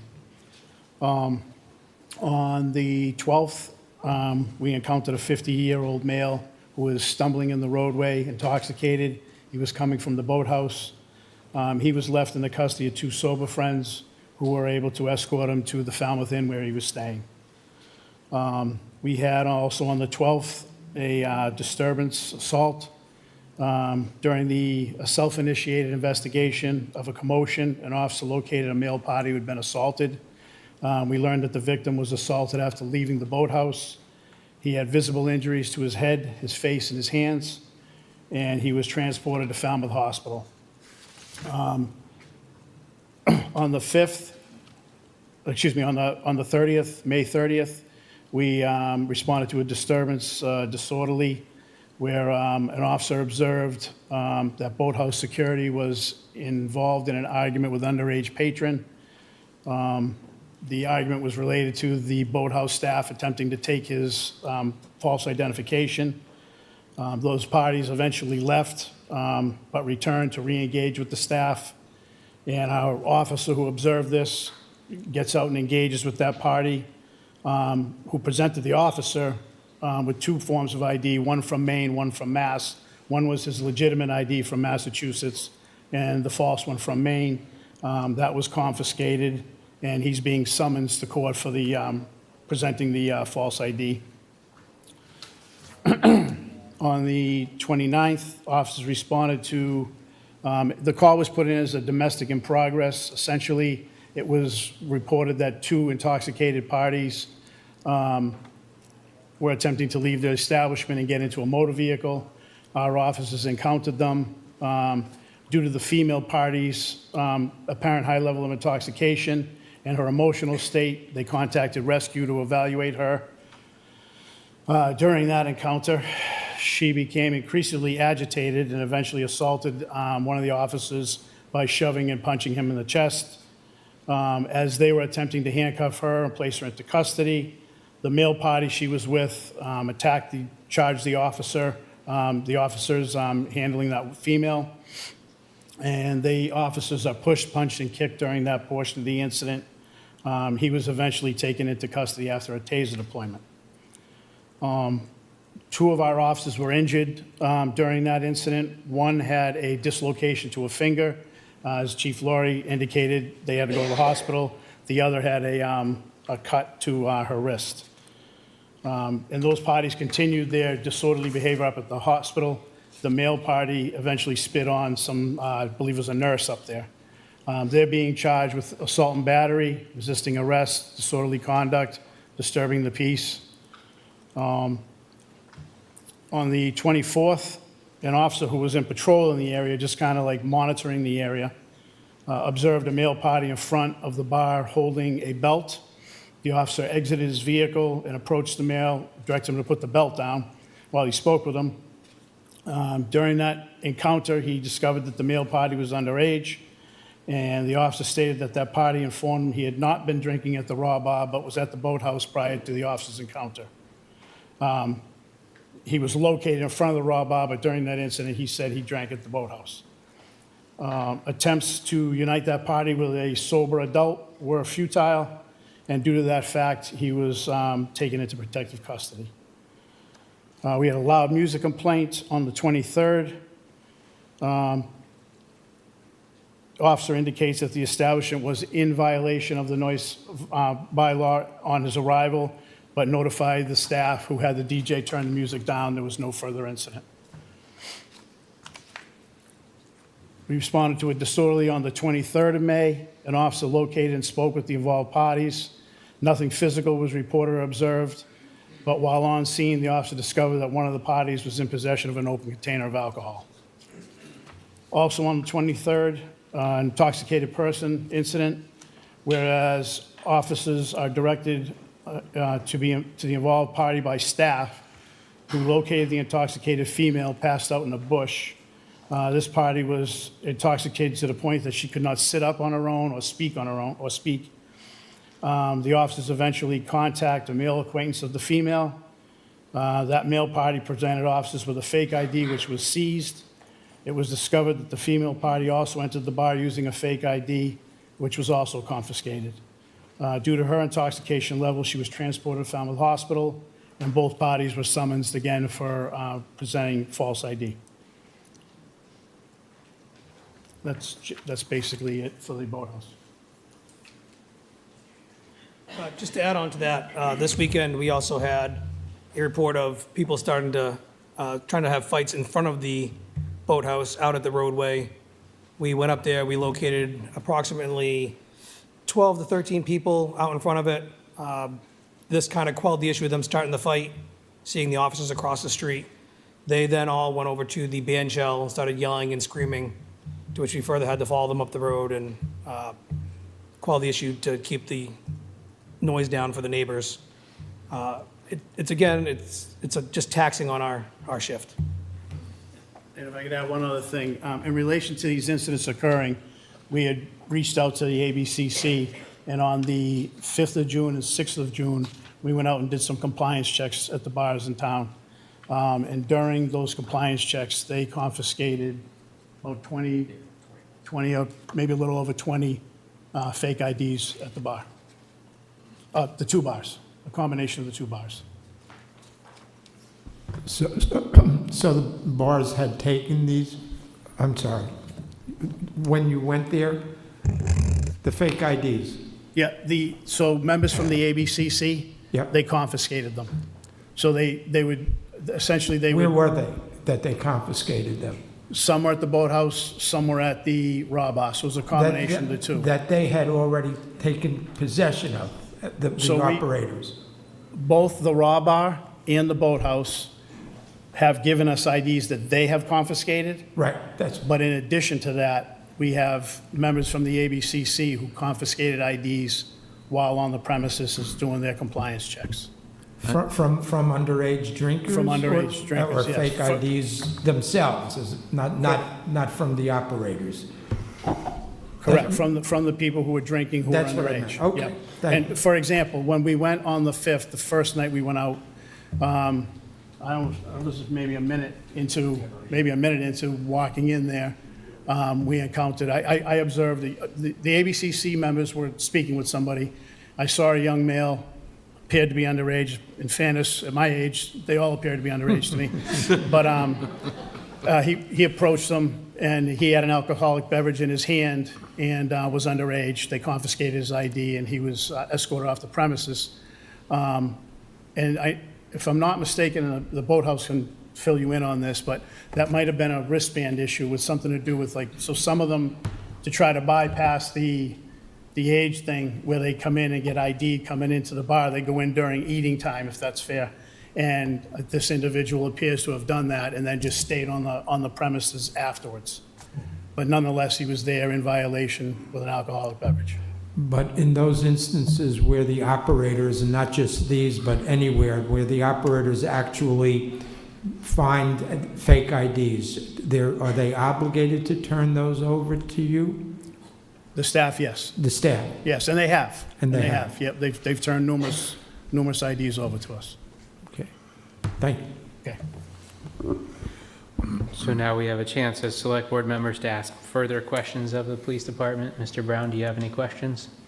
I just have one about the, geez, it's hard to look through them all quickly, but there's one where it was reported that when the police initially arrived, staff seemed uncooperative, but then later in that same paragraph, it says that the call was originally initiated by staff, so I'm not clear on that one. Yeah, so my reading of the report is one of the officers spoke to some member of staff who wasn't super helpful, but afterwards, there was another staff member that was helpful in providing with whatever information they were looking for. All right, thank you. So, and to be fair to the boathouse, I don't want to make it sound like they're not doing anything to try to keep these matters under control. When we're there, the 5th and 6th, they were super responsive to anything that happened there. And they have called us when there are incidents there, and they've reached out to get our assistance, so. Okay, that's important. And I will note too that the ownership there has spoken to me before, and we talked about lighting and cameras, and they've definitely added a lot of lighting to their parking lot, a lot of cameras to their facility, and have been very helpful with us if we needed the camera footage. Do they have that swiping machine that's referred to in one Yes. of our protocols? They do. How does that work, actually? I'm sure they can tell you when they. Yeah, Okay. they probably know more about their system than we do. Okay, fair. Just some basic questions. I know in the reports we saw that you observed impairment. Do we have any evidence therein of field sobriety tests or any assessments conducted with the reports from the various dates that you put forth? So on a couple of those incidents, the parties were taken into protective custody. Yeah. So to take them into protective custody, they have to perform some sort of test to establish their impairment, Okay. and they did. And I think we're not here to determine whether the license established, we're not here to determine criminal guilt. We're here to determine whether the license establishment, and correct me if I'm wrong, operated in a manner that protected public safety and complied with their obligations under Massachusetts liquor licensing laws and local regulations. So with that, did you see identify any failures by the establishments when conducting this that contributed to these incidences? So I don't know that I can point out a specific incident other than there were people inside the bar with fake identification. They got in there somehow and were served somehow. I do know, to be fair again to the boathouse, they have expressed that occasionally they have problems with people coming over, like, I don't have a picture to show you, but their back fence area, is that a fair way to describe it? They have a back area where maybe people are sneaking over from time to time. But there are people, like I said, inside the bar. ABCC members have confiscated their IDs while inside the bar drinking alcoholic beverages.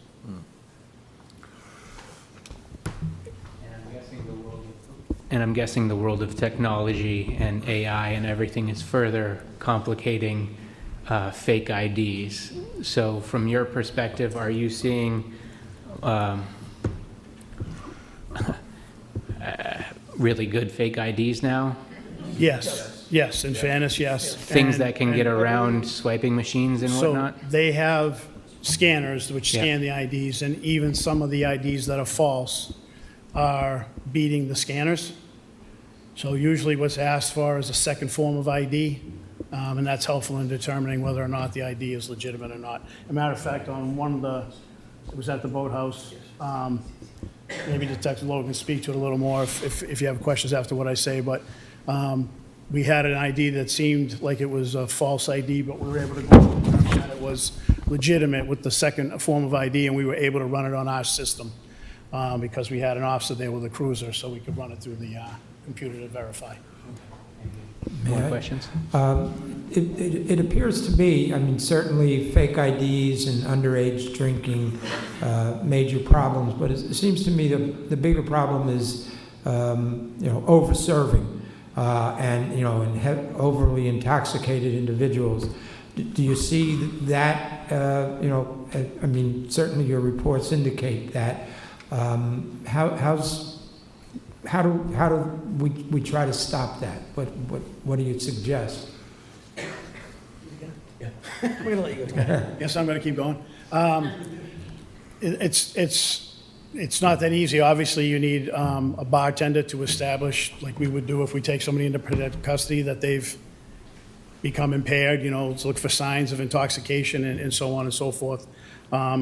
It is difficult to get people, we can't have somebody underage go into the bar and consume alcohol, obviously, to try to check things that way. And as far as somebody being inside the bar and monitoring a bartender serving, it's difficult for us to get people in there to do that on an undercover basis, for lack of a better term. But, operations like that may help. We'll certainly ask the applicant how they feel they can address that, but that does seem to be a bigger problem, a more dangerous problem. It is a problem, and I mean, at the end of the day, we just want people to go home safely, and what we're seeing is people are leaving there intoxicated. In fairness, a lot of them, that's what they're going there to do. They're going there to drink alcohol and have a good time, and, unfortunately, what happens is a lot of that stuff spills out onto the street. There's a lot of travel back and forth from the boathouse to the raw bar, mostly from the boathouse to the raw bar at the end of the night. I think we'd all agree that that's a big issue. And then the other issue, and Sergeant Oliver touched on it, at the end of the night, when the bar closes, especially the raw bar, because it gets out later, there's a pretty large crowd out in front of the bar. Essentially, it's a good thing. I mean, I'm encouraged that people are using Ubers to go home instead of drive. But what's happened is there's only so many Ubers that can take people home. So that group of people that are standing outside the establishment are there for a longer time than they might normally be. And when you have intoxicated people standing outside, things happen. And the reason why they're going from the boathouse to the raw bar is that the raw bar closes later? Is that? Correct. Yes, they've been. What's their, I mean, we can ask them, what are their hours of operation? The boathouse has been, for the last few years, closing down around midnight and trying to get their crowd out of there by then. So it gives them a decent amount of time to get them into Ubers and everything. Then raw bar closes at 1. Another issue we're having too is you have, there was a couple weeks they did stay open till 1 recently. And we're getting both crowds at the same time. And with the issue with the Ubers, people are trying to leave the area to get a lower rate. So now we have large masses of people walking down Scranton Ave, high residence, down to 7-Eleven, and now we have a business owner who has 20 to 30 people in his store who are intoxicated and causing issues. He's had his front door smashed, he's had property stolen. And I know it's not on them to walk people down the street and hold their hand the rest of the night, but we have to find a way to work together to find a way to get these groups safely out of there without having hindrance to our residents in the area. Do you have any recommendations for that? Because that's what I'm reconciling in my head. After they leave an establishment and get stuck in the middle, this is where The we're only stuck thing as a that- select board or as a town. Is Only thing I can suggest is, as we have to, we hold on more staff just to cover the calls and the issues. Unfortunately, it could be, maybe they add more staff to help contain it to their property.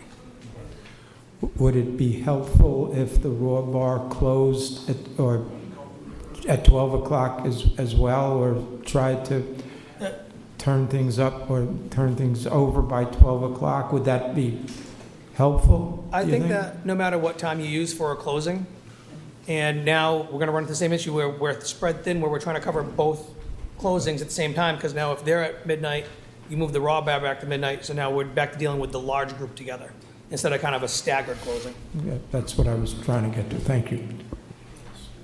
All right, I think we move on to the next part. Do we have any further testimony, or I guess we bring the licensee to come forward and provide any response, any documents, and any testimony to your defense? Please.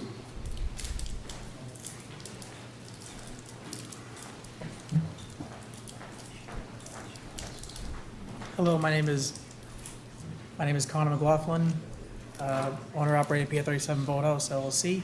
I have something here for you to look over, as well as something I think you might find interesting. So both of these will be put into the official minutes and record. This is just a brief summary of our corrective action report. I expect to go through and to see what we've done. And for the benefit of those attending and online, this is a corrective action report and a compliance report as submitted by the boathouse. And this is fake ID we've taken just this weekend and scanned through a Beckerle system, the top system that we've been told we can buy. 2,500 people.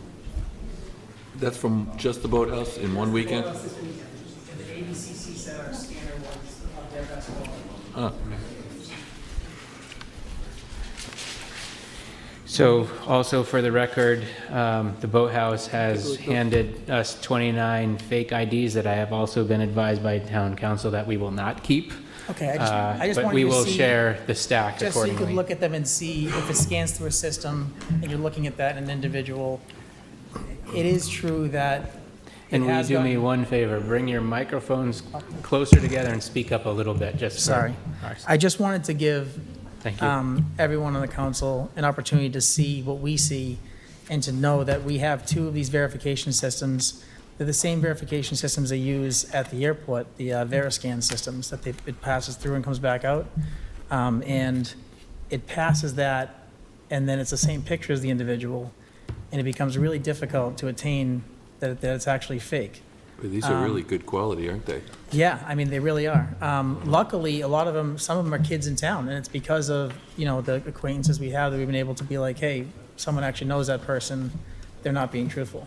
Wow. In a lot of cases. That's crazy. So it's a bit frustrating, but obviously we've all seen the advancements in technology around the world, and it's affecting our business a little bit, a lot. And I do think the other thing that's affecting us a little bit is people's mentalities now are a little bit, they're always shifting, but right now they're a little different. The couple that he talked about, that had attacked the police on the place, like, there was no way we weren't getting some resolution there without police involvement, and we truly appreciate and respect the police in town, and we hope we have the continued opportunity to work with them.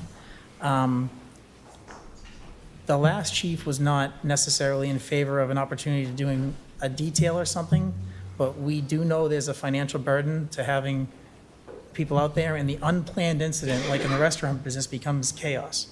I mean, you don't want, if you have 5 cops and you don't expect something to happen, and it does happen, it throws the whole kilter off. If there was an opportunity at all to offer a detail, we would jump at the opportunity to work with the police with either donations or direct pay, whatever we could do to ensure that we have safety in the area, along with these other procedures I'm going to go over momentarily.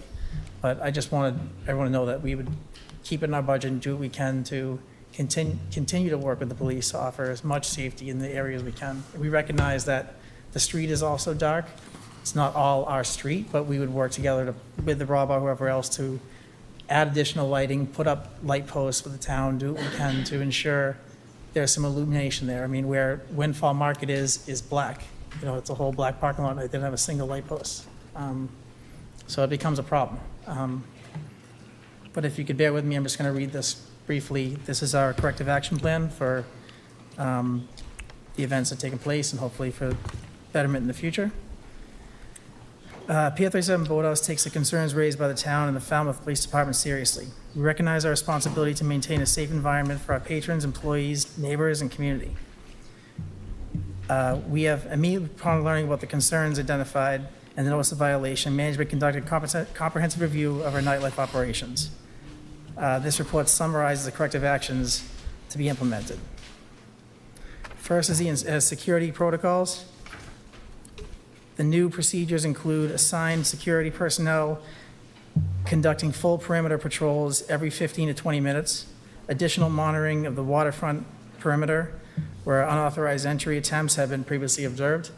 And we can verify that because our electrical, we had put up a retaining wall there, and on that retaining wall, we had fastened some new PVC piping that ran conduit for electrical, and some low voltage stuff. And it was done by a town electrical inspector, Frank Zano, and he noticed he's been doing all work because we've been expanding, doing a little bit of work all along. And in the last 10 days, he's noticed 4 cracks in the pipe where people have tried to scale up a 12 to 14 foot wall and then up over the railing to get in the restaurants. We've had to have security down below in the marina to make sure that kids aren't trying to climb up this concrete wall, which frankly, we just hadn't fathomed they would do. But I guess we gave them some leverage by putting a pipe up that they could jump and access, and they've used that to try to get up.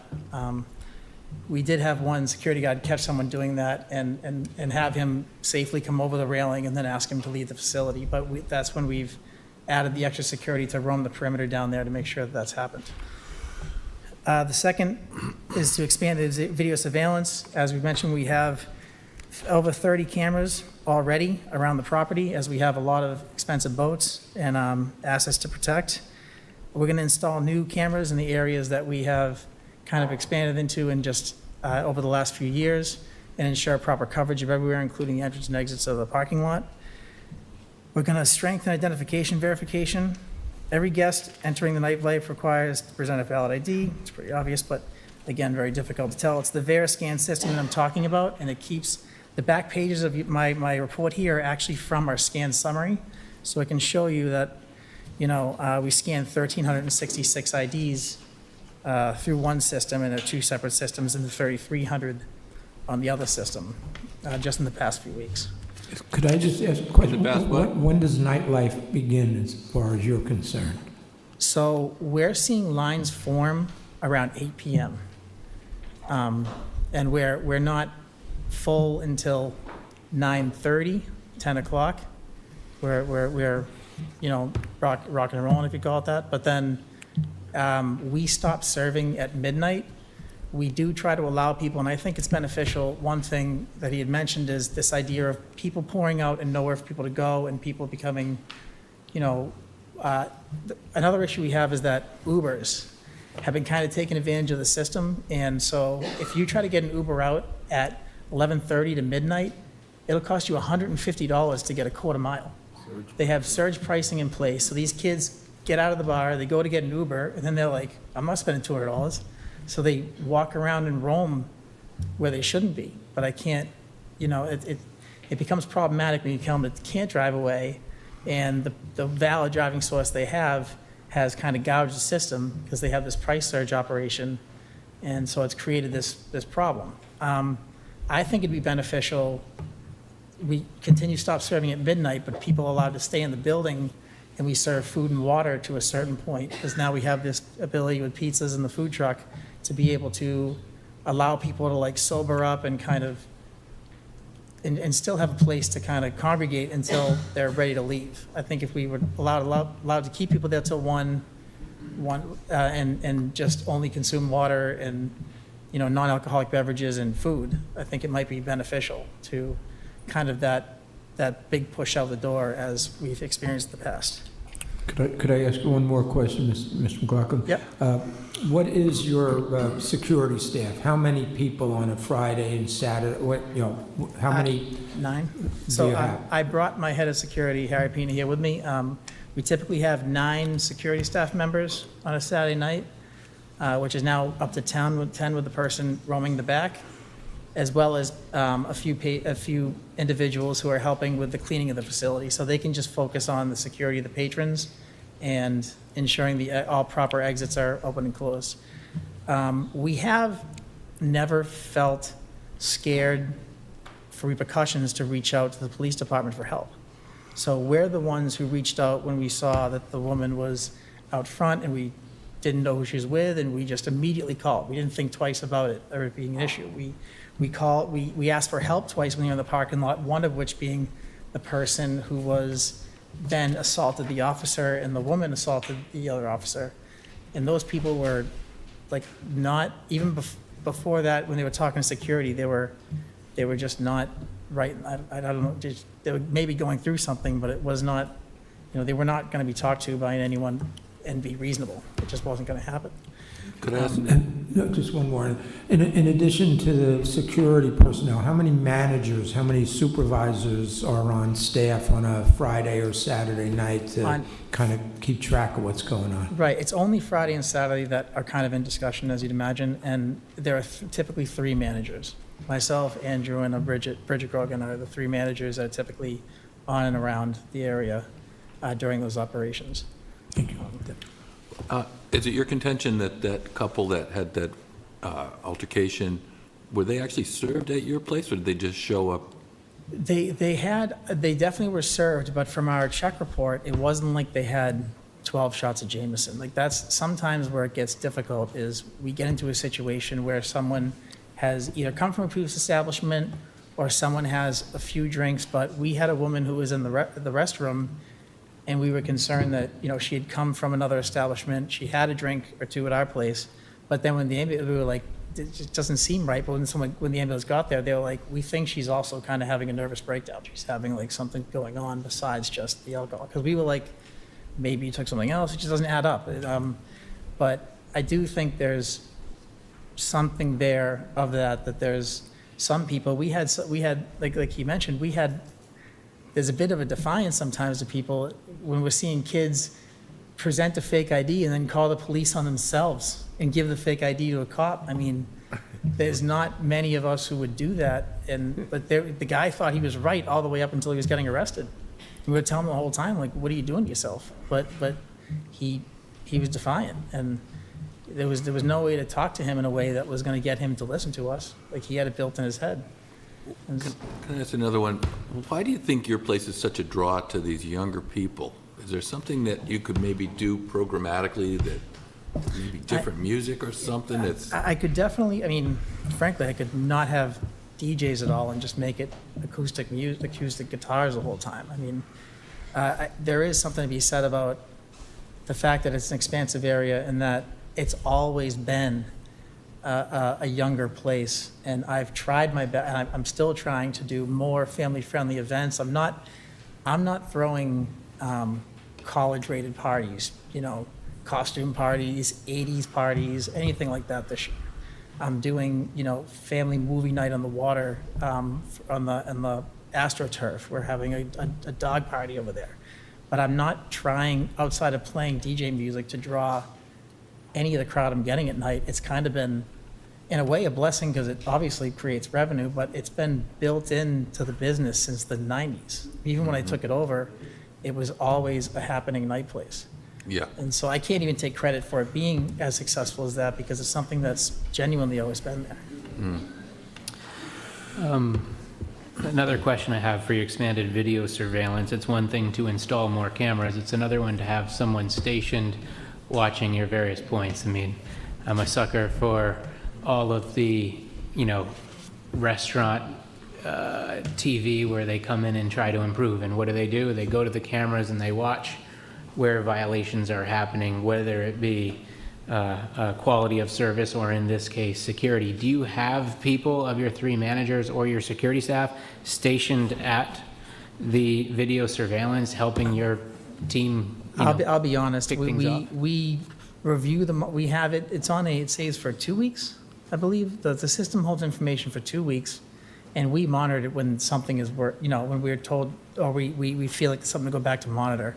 Is 30 cameras rolling 24 hours a day. We don't like spontaneously watch it, and I should more often, honestly, but Would it be a benefit to have somebody there monitoring it during your peak times? yeah, I mean, yeah, we could, if we could probably get someone to sit in the office and do that. It's just not something in the past we have done, but we're open to it, of course. Yeah. And I truly do think that if we had some increased lighting and we were able to work with our wonderful police force to offer some type of financial benefit to have a detail, station between us or somewhere that we don't have to take other resources because some people won't listen, and we'll do the best we can to continue to.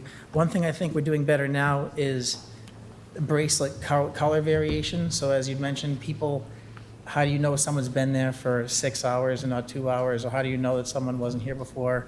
Offering every night a revolving 2-color bracelet system. That's one switches over at 11 p.m. or 10:30, and one is at 7 or 8 p.m. when dinner starts. That way we can tell someone's been there from before 9 p.m. to be washing for all the surface and things like that.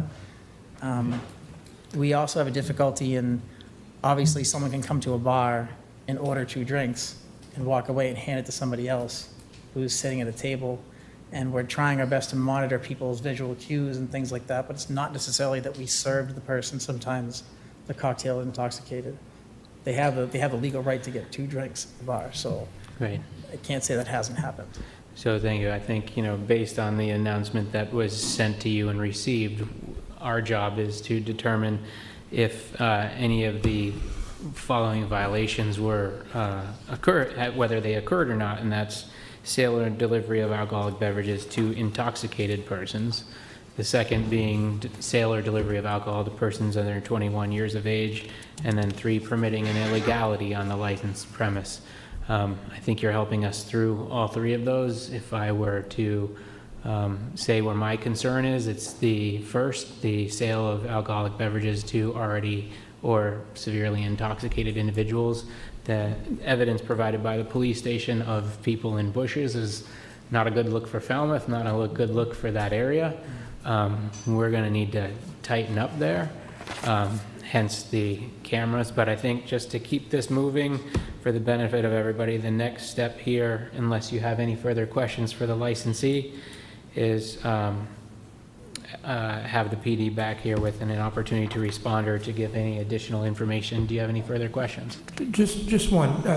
Take us through a situation where, the bartender is kind of thinking maybe this person is intoxicated or getting there. I mean, what's your training to them as far as no more for this person?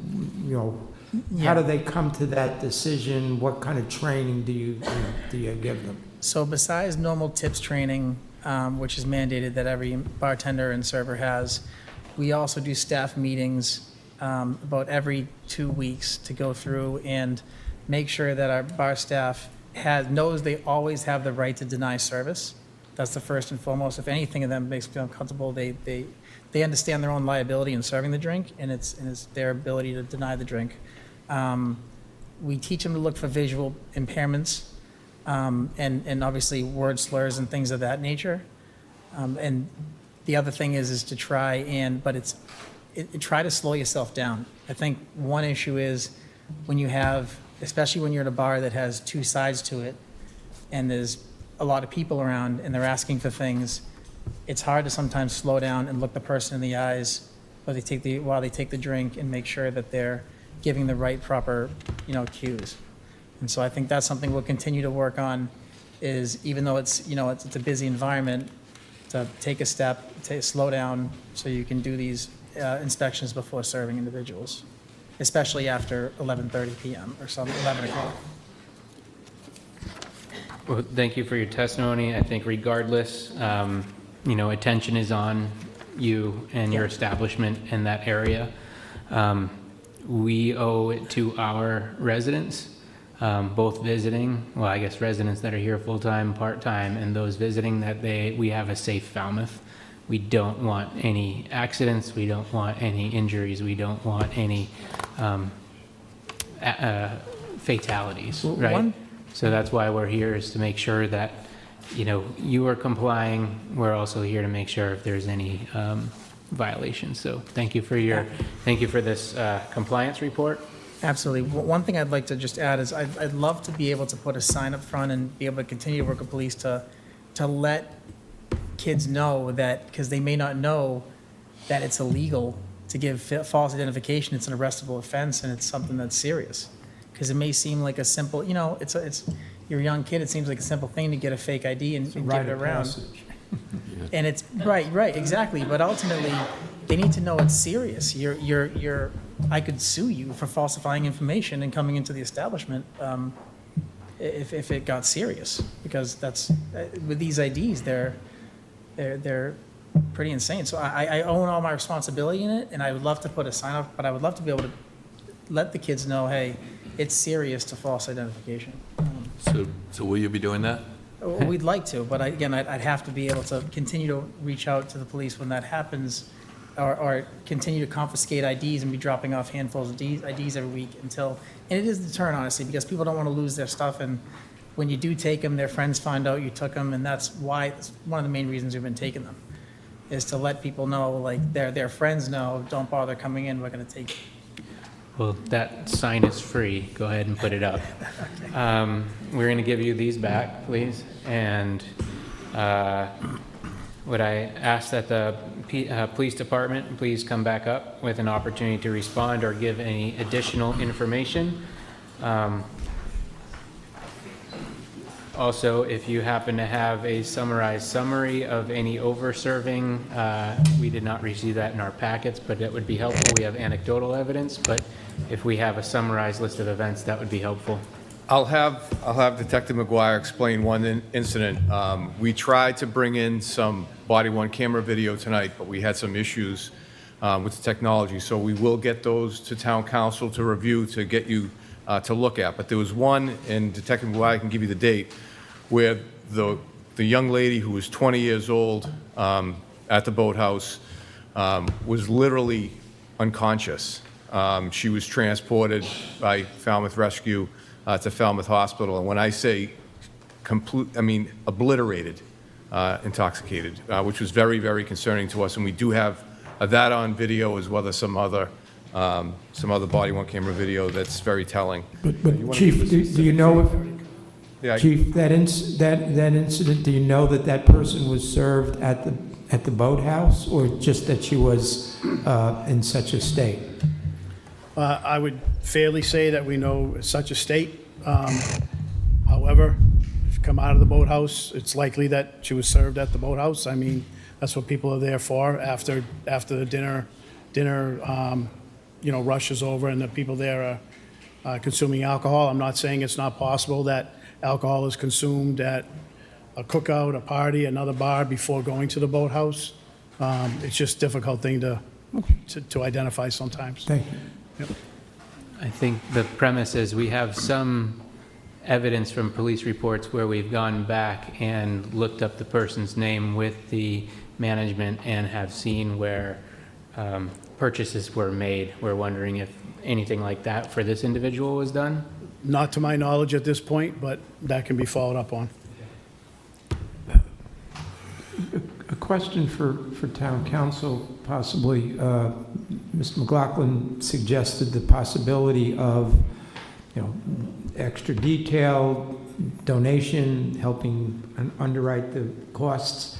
Is there a mechanism to allow something like that to happen, to try and alleviate some of the burden to the police department with respect to overtime and extra duty and so forth? Is there any way to work with the establishment to come up with some kind of a solution?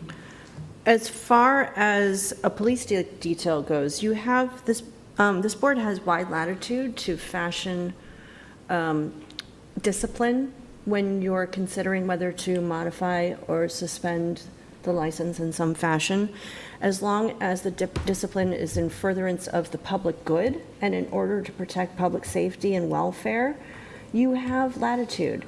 And it's actually quite common to order that the establishment secure a police detail and pay for it.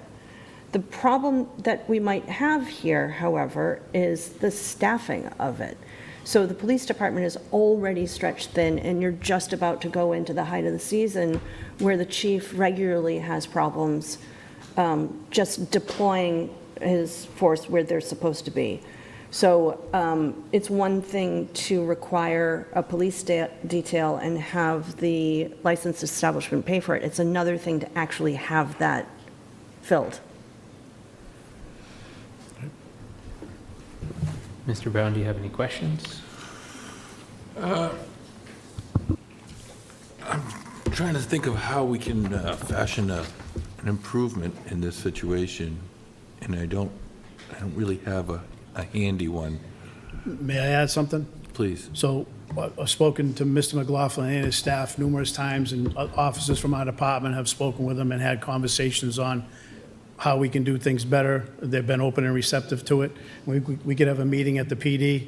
I don't want to overstep my bounds here, Chief. You go to dozens of meetings already, but I'm sure he'd be open to sitting down at a time where we're not already there and trying to handle the scene itself, never mind, a meeting. So maybe make me find some time to set aside to sit down and talk with Mr. McLaughlin and his staff and, more deeply than now, identify particular problems that we're seeing, concerns that they're having, and then try to come up with solutions to these issues.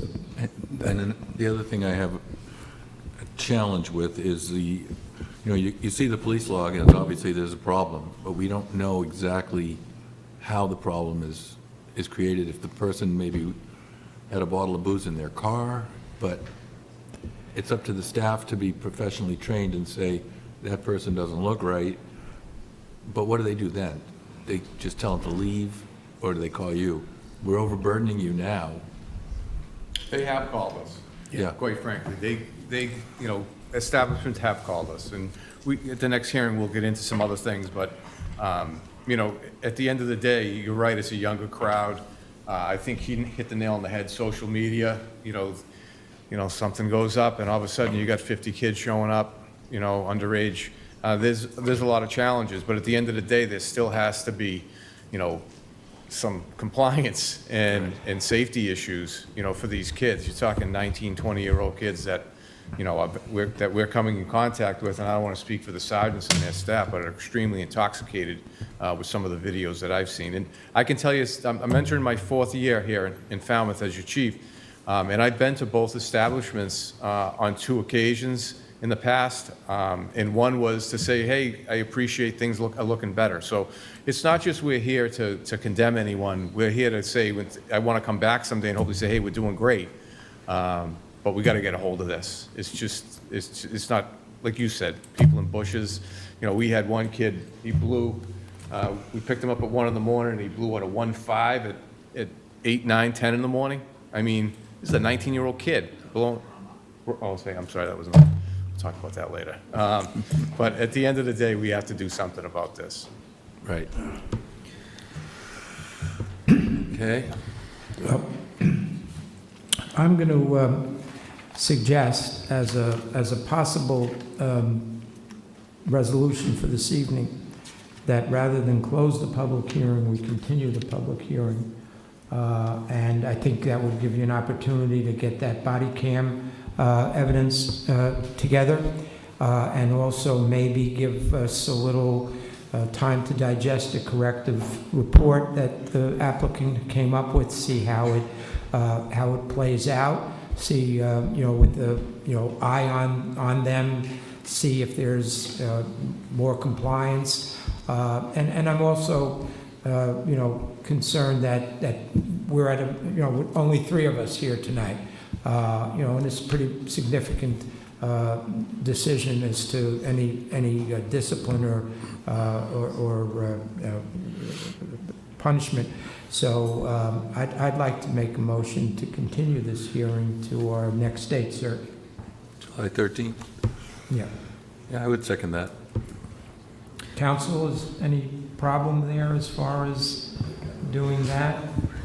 No, I think that's a great idea. I was going to suggest it, to be able to have an opportunity to witness the body cam footage. I think that's going to help put everything in perspective.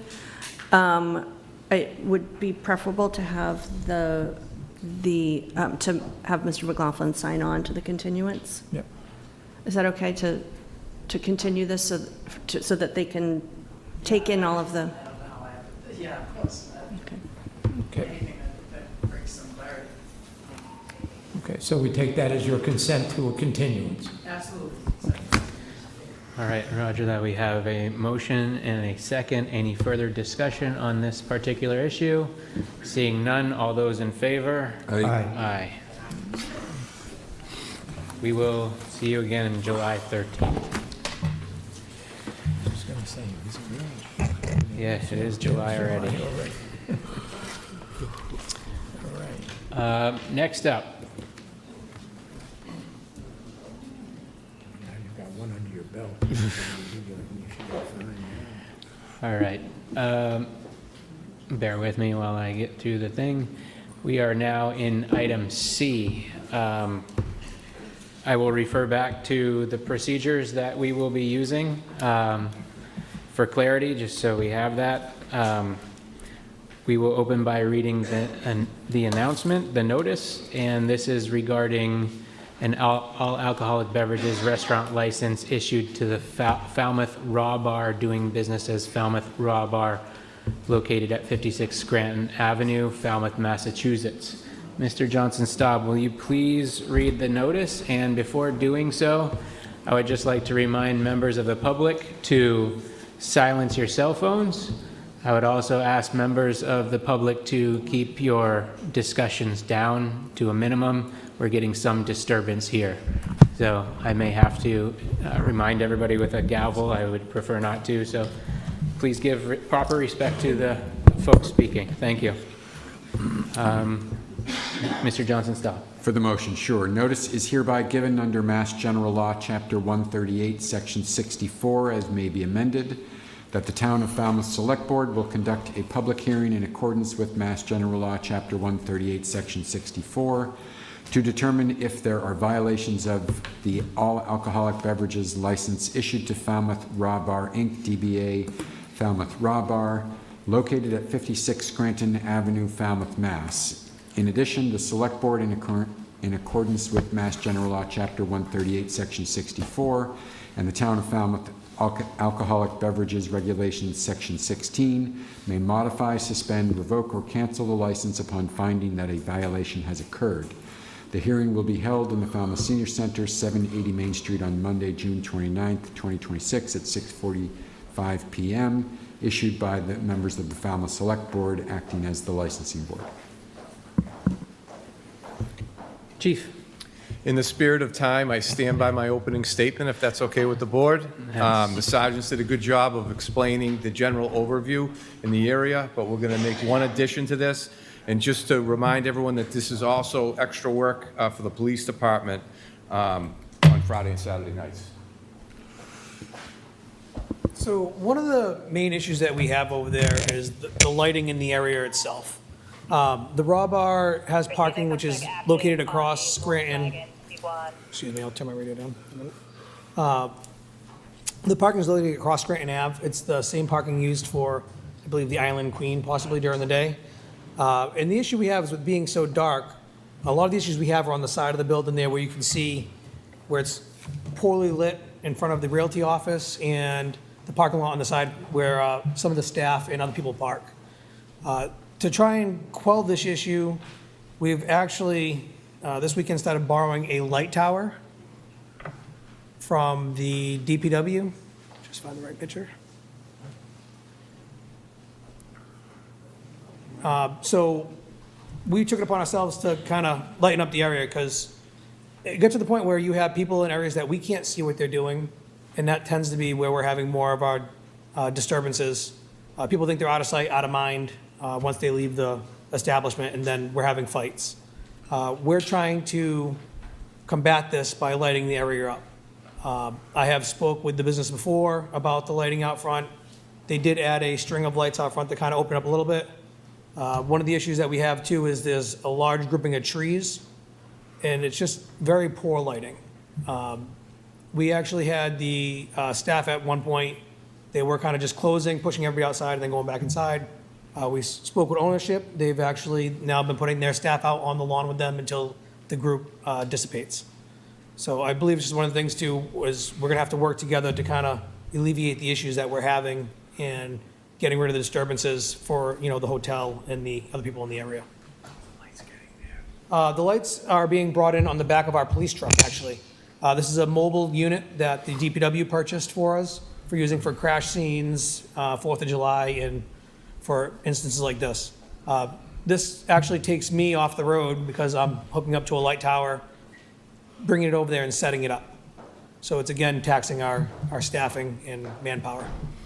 And then breaking it down and bringing it back. Yes. If we don't leave it there, we're afraid it'll be vandalized. And you're up. All right. And like before, I'm just going to read some incidents that we've responded to, this time at the Falmouth Raw Bar, 56 Scranton Ave. On the 20th of June, we took a loud music complaint. There was no further info on the call, so therefore there was no enforcement of a noise violation. On the 7th, officers responded to a past domestic, whereas the parties were outside the bar. The incident was deemed to be verbal in nature. However, due to the male and females arguing, the female was followed to her house where the male met them to get his belongings and leave. On the 5th, there was an intoxicated person. This is while the ABCC was there on scene. One of our officers observed a male leaving the bar, coming outside and bumping into, like basically falling into the ATM machine that they have there. Officer contacted that party, discovered that he was extremely intoxicated, identified that he was underage. He was basically crying, inconsolable, and, you know, had all the signs of impairment. He was placed into protective custody. He informed officers that he was drinking at another unidentified establishment prior to this incident, but had consumed drinks while he was in the Raw Bar. He refused a PBT, which is a portable breath test, to get a blood alcohol content level during his booking, but prior to being released to go home the following morning at 7:30 a.m., approximately 7:30 a.m., he took the PBT, and it was discovered that he was still a .158, which is almost twice the legal limit, the following day. We responded to a disturbance disorderly. This was a self-initiated thing where an officer who was conducting checks at the Raw Bar, just kind of monitoring, observing what's going on, observed a male party physically assault a bouncer. The incident occurred at the doorway of the establishment as the subject attempted to force his way into the bar. I believe this was after there was no more admittance. I mean, they were full and they were about, you know, closing time, essentially. The party tried to force his way in. The observing officer attempted to intervene and pull him away from the staff. He resisted, ignored officers' commands to stop, and essentially there was a struggle with that party. He was a very large individual. What are we talking, maybe 6'7", 6'4", 300 plus pounds. He was a very, very big guy, strong, big guy. I think three or four? 4 or 5 officers essentially were able to get him into custody, but he continued his behavior at the station during booking as well. He was charged with assault and battery, disorderly conduct, and resisting arrest. And during this incident, apparently a second individual was detained temporarily with a sergeant. He was eventually released without further incident, but there was another minor incident going on at that time. On May 29th, Officers were dispatched to an altercation at the Raw Bar where it was reported that a firearm was brandished, which is obviously particularly concerning. It was learned that the involved party was speaking with some wait staff and apparently making them uncomfortable. The bouncers, the staff, the security staff, they intervened. I believe some racial comments were made, and essentially he was told to leave, basically refused, and as they tried to escort him out, he punched one of the staff, and they were eventually able to, to push him to the ground. At some point during that incident, around this time, this party reaches into his waistband and brandishes a firearm, which is what's alleged. I can't get into too much detail. This is still an ongoing incident through the courts. The bouncers, security staff, they indicate that a slide was racked, that there was a flashlight on whatever he was holding in his hand, pointed it at them, and eventually fled the scene. We learned that he went to the boathouse to touch quickly on the boathouse again.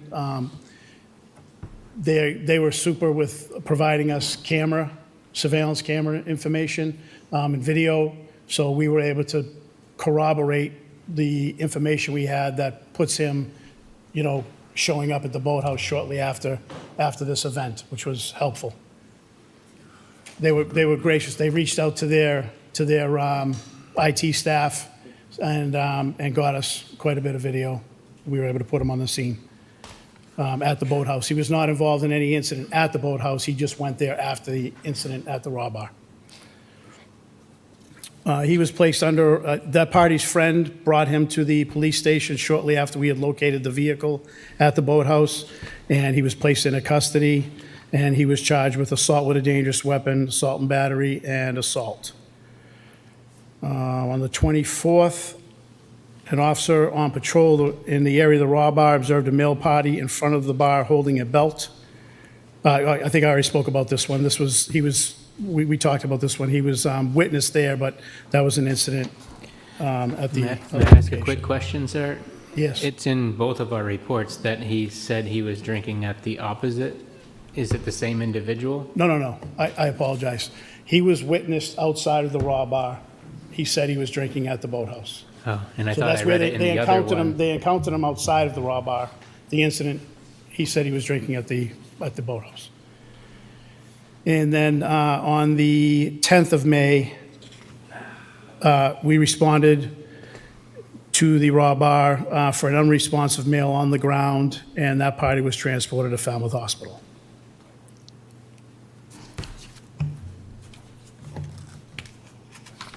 Any questions? Mr. Miskelly?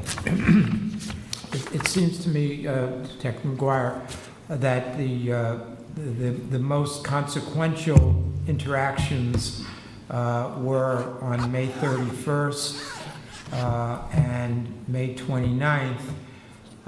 But I don't see in there anything with respect to over-serving or, to me, it just seems like there were bad actors showed up at the Raw Bar. In those instances, you have your assault and battery, you have your involvement with the police officers.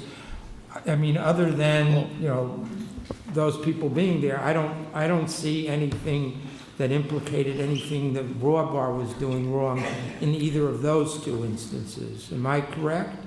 No, not in those two incidents, but we did have the underage male that we spoke about. Just focusing on those two, because those are the, in my mind, the most significant interactions that you had. I mean, I'm not downplaying the other instances at all. I just want to make sure I understand exactly what that interaction was. Correct. And since we've spoken about video surveillance regarding the boathouse, same goes for the Raw Bar. So on the incident involving the firearm, we went there to follow up with that incident and attempt to obtain video surveillance footage. And we were told that the cameras only were a live feed. In other words, they didn't record and save any video. I'm a police officer. I'm suspicious by nature. I'm not sure why you'd have video if you don't record with it. I'm not saying that they don't record, that it does record or it doesn't record.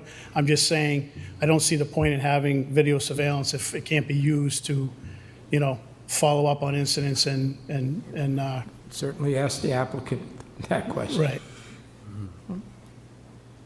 And in addition to that, so on the nights we had the ABCC there, again, we were out the 5th and the 6th of June. Again, we went to multiple establishments, not just the Boathouse, the Raw Bar, but on the first night, on the 5th, immediately upon arriving there, we noticed that there was a noise violation. The music was very loud coming out of the Raw Bar.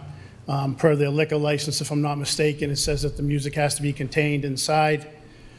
I approached one of the staff there and asked him if he could have the DJ turn it down, that they were in violation.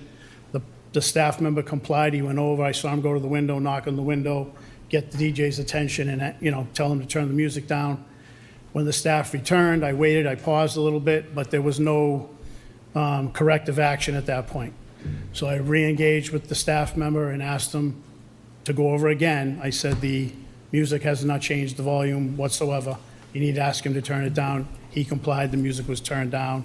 And then I would say maybe a half hour, 45 minutes before closing, the music was turned back up. We didn't take any further action and speak with the staff at that point, but it was turned up at the closing, the end of close. Maybe just a general question to, your experience, Sergeant Oliver's, is any of this, do you think, attributable to, not to lighten it, the impact of it, but that it's early in the season, and that the staff at places such as this, and that as time progresses from years in the past, that the severity of these instances kind of lessens as, the bars and their employees start focusing more on it. All of this stuff is happening right at the beginning of the summer Labor Day, Memorial Day weekend. Is that something that you've seen over time, that these incidents are, more prevalent early on when maybe staff isn't that well trained or that up on it? What I'll say is that some of the staff at both establishments have been working there for a period of time longer than just this beginning of the year. I don't know if that's true about all the staff. I definitely recognize some of them. As far as are people excited when summer starts and, show up to, yeah, I think so. But I would say we have incidents, I'll let Sarge step in, but I think we have incidents throughout the summer from time to time. This particular spring into summer season has been particularly rambunctious, for lack of a better term, and we're just trying to get a handle on it. We appreciate it. I believe that with both establishments, we've had documented calls throughout the year during the summer. It's one of the things we're found with where you can't just say it's going to be the beginning of the season, because then we have 4th of July, road race, and all the different events that we have in town. So you have people constantly coming here who aren't from here. So it never really slows down throughout the summer season with them. We have to establish our presence out front to try and quell some of the issues. And as staff can tell you that there's times where people start yelling and screaming, and we kind of walk over there and stop the problem before it actually happens. And unfortunately, that's why we're kind of staging in the area to alleviate problems before they happen. But through last year, the year before, we went right through past Labor Day dealing with issues. Just some quick questions. When ABCC was with you on the 5th and the 6th, can you tell me the number of fake IDs turned over by the bouncers and the staff for this establishment, and the number confiscated by ABCC at that establishment? They did turn some over. Detective Lowen's telling me it was maybe 3 or 4 on that night, but they have given us more than that in the past. They do at the Raw Bar confiscate fake IDs, and I think they've even provided some of them to the ABC guys, if I'm not mistaken. And the ABCC, do we know how many ABCC, yeah. were confiscated those 2 nights? I'm sorry? Do we know how many were taken by the ABCC during those 2 nights? from the raw bar, just a couple, I think. Just a couple, okay. And then, this is a very serious matter on all fronts. We're not trying to belittle, but for us, we are, again, not here to determine criminal guilt, but we're just trying to make sure we have enough facts to then make sure, we take the appropriate action. I think we're gonna need those kind of numbers, maybe in a future meeting if we go that far. But that's those are the types of things that I would need as a select board member, just to understand more metrics. We know that there is a correlation, right? There's a correlation with that area with people enjoying the evening. But we need for our job, we have to determine enough proof or facts to determine causation. Understand. And we need causation numbers and or evidence. So with that, I think that's kind of where some of the, anecdotally, I completely agree and understand we have a problem here and we need to turn our attention. But I'm also hearing that it's complicated by lighting, and appreciate the efforts that you're bringing. I'm sorry it takes you away from everything else. We have an Uber problem. We have complexity of fake IDs. We talked about it the last case, but we have it now. And we have a staffing and police overtime issue. So I'm not belittling any of the severity of this situation because it is very, very serious. But we need more. I understand. And the ABCC were, as again, I know this is, we've already said this, but they were supposed to be here tonight, but due to the World Cup. Yep. So they do have those numbers which they can break down for us as far as which IDs were taken from which establishment. And then if I can just add one other thing that popped into my head regarding the raw bar and some of the issues. Yeah. So on, there was one, it wasn't in our log, but it was witnessed by officers on the 6th when the ABCC was there. There was a young man that vomited all over himself, and do you have any more details to that one? He was just kind of being carried like a scarecrow down the hill with his friends. Plain white t-shirt, threw up all over himself coming out of the raw bar. His friends kind of gave some thumbs up, like, hey, we got him. And we kind of let him go on his way and watch him walk to the Uber, covered in vomit. And we had the same thing again on Friday night. We had another gentleman that was being carried, same style, across the street by his friends, and they put him in the car, and they had taken custody of him, said he was fine. And then on another particular incident that occurred over there, so while we were there with the ABCC, do you remember, was it the 5th or the 6th? With the, walked over to the side? So on the 6th, there was a line where people waiting to get inside. There was a group of maybe, we've estimated 8 to 10 people that walked up to the line, saw that they weren't going to get in, went over to, there's like a deck off of the side of the building with a gate. They went over to the staff member that was working there.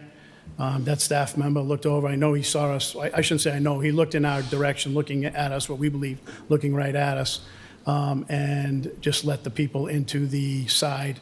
We observed them go in. He didn't ID anybody as far as take an ID to check their age, nor did he take the cover charge that's charged at the front door. I think the sign there says $10, if I'm not mistaken, over by the front door. So. Great. Mr. Brown, do you have a question? Then we'll go to Mr. Renshaw. Well, that's a pretty big indication of a slip on management part there, I'd say. And again, it seems like there's a lot of over-serving going on. Regardless of the ID situation, it's the consciousness of looking around and seeing that people might be getting a little too intoxicated. So I think we need to talk to the managers next. We did put 2 of the ABCC gentlemen inside the bar to try to monitor over-serving, but they were identified by Mr. Rashadi pretty quickly, and eventually they came out and just hung outside with us and observed from the exterior. Right. Roger that. Any last comments? Otherwise, we'll turn it over to the licensee. Oh, Mr. Renshaw, sorry. Thank you, Mr. Vice Chair. Detective McGuire, just one question. So the notice that we issued to the establishment back on June 17th mentioned manager's responsibility to cooperate with town officials to provide safe and orderly facilities, Falmouth Alcohol Beverages Regulations, Section 12. Would you say, in your experience in dealing with the establishment, the raw bar, has the management team been cooperative with Falmouth Police Department? At times, no. Certainly letting somebody go into the side while we're standing there, cut the line, and, I mean, that could cause problems, you know, just from somebody else feeling like they were slighted at the door, and that could cause whatever issue. They weren't ID'd. It was done right in our presence with probably 10 people between detectives, patrol, and ABCC personnel there. If I'm not mistaken, on the incident involving the fight where the 4 or 5 officers fought with that large individual, officers were saying that they attempted to get statements from the staff who weren't cooperative and didn't want to provide statements. So can I say across the board, no, there's a particular staff member there that I find pretty helpful when I'm there. He's kind of the go-to person for me. I don't recall his name off the top of my head, but he's usually at the front door. But, you know, it's certainly not 100% of the time.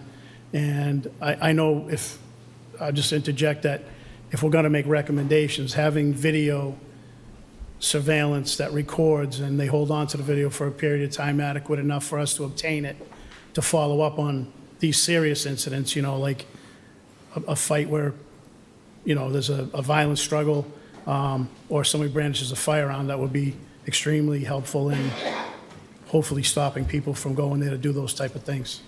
And I'd like to just add one thing for what Detective Dwyer was saying. If you've got people stopped at the door, it's because you're at capacity, and then you're letting 8, 10, 12 people just come in. I'm assuming now you're 8, 10, 12 people over capacity, which is another concern. And again, to reiterate what we said regarding the boathouse, I think the chief and us would be willing to sit down and have a conversation on how to proceed forward and make this better and safer for everybody. Great, thank you very much. Let's move to the next step of this process by bringing up the licensee to come forward and provide any response, including any documentation or testimony in your defense. Please and thank you.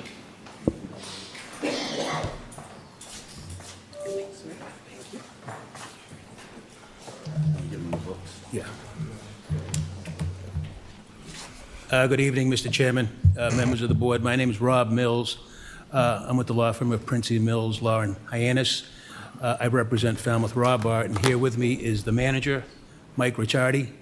And just to start off, we share the sentiments of the chief of police, that patron safety is our priority, public safety is a priority, and also particularly staff safety is a priority. We do have a handout that reflects some of the measures. May I, Mr. Chairman?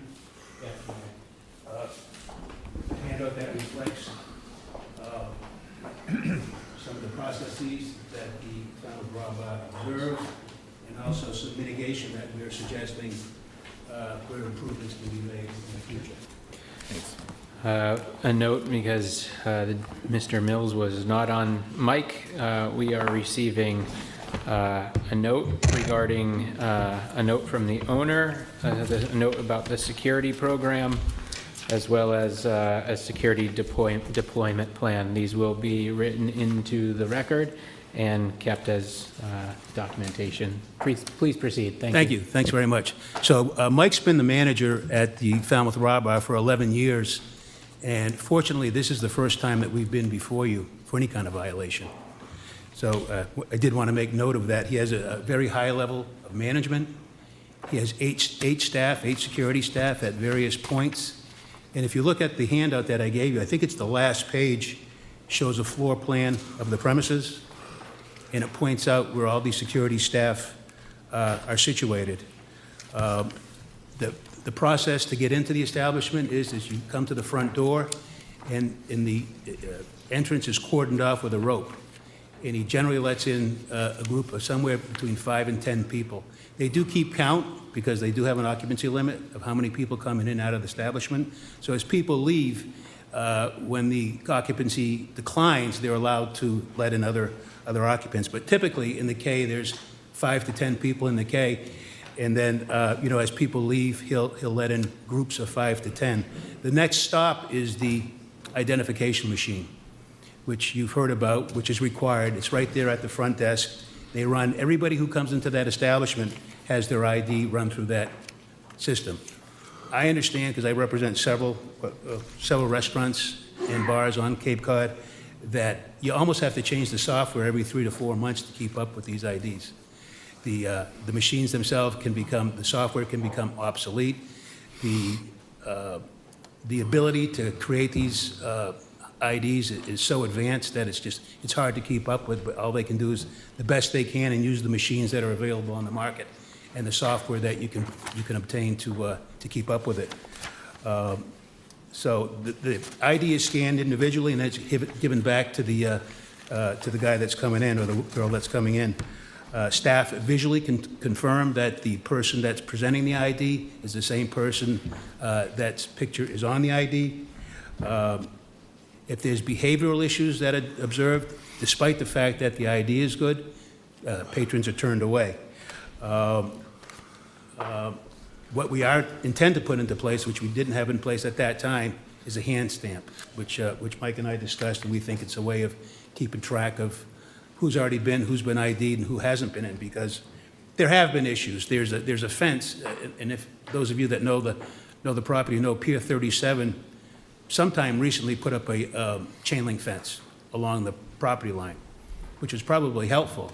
What wasn't helpful and what isn't helpful is, in addition to the fence, they put these blocks that are about 4 feet tall, concrete blocks that are about 4 by 4 by 6 that they use for barricades at the bottom of the fence, which would allow a person to climb on top of the concrete barrier to gain entry over the fence. So we see that as an issue. It's one of the issues that's addressed in the mitigation that we're proposing, because now there's a security guard, unfortunately, one more staff person that has to be posted outside by the fence to make sure people don't climb over the fence. Additional lighting has been attached to the building, to the back, well, I guess it's the side of the building that faces Pier 37. There's cameras out there that, and they're not recording cameras, they're cameras that are live view, but nevertheless, they're there to try to keep tabs on who's attempting to come in over the fence. There's a couple of other places that we feel like there could be breaches of security, and they're really the corners of the decks, the two corners of the decks. One was referenced by I think it was the detective. There's a gate there, and that's manned constantly by a security guard. And then at the opposite end, closest to the water on the deck, there's another security guard, and you'll see that on the floor plan that we've provided to you. I think it's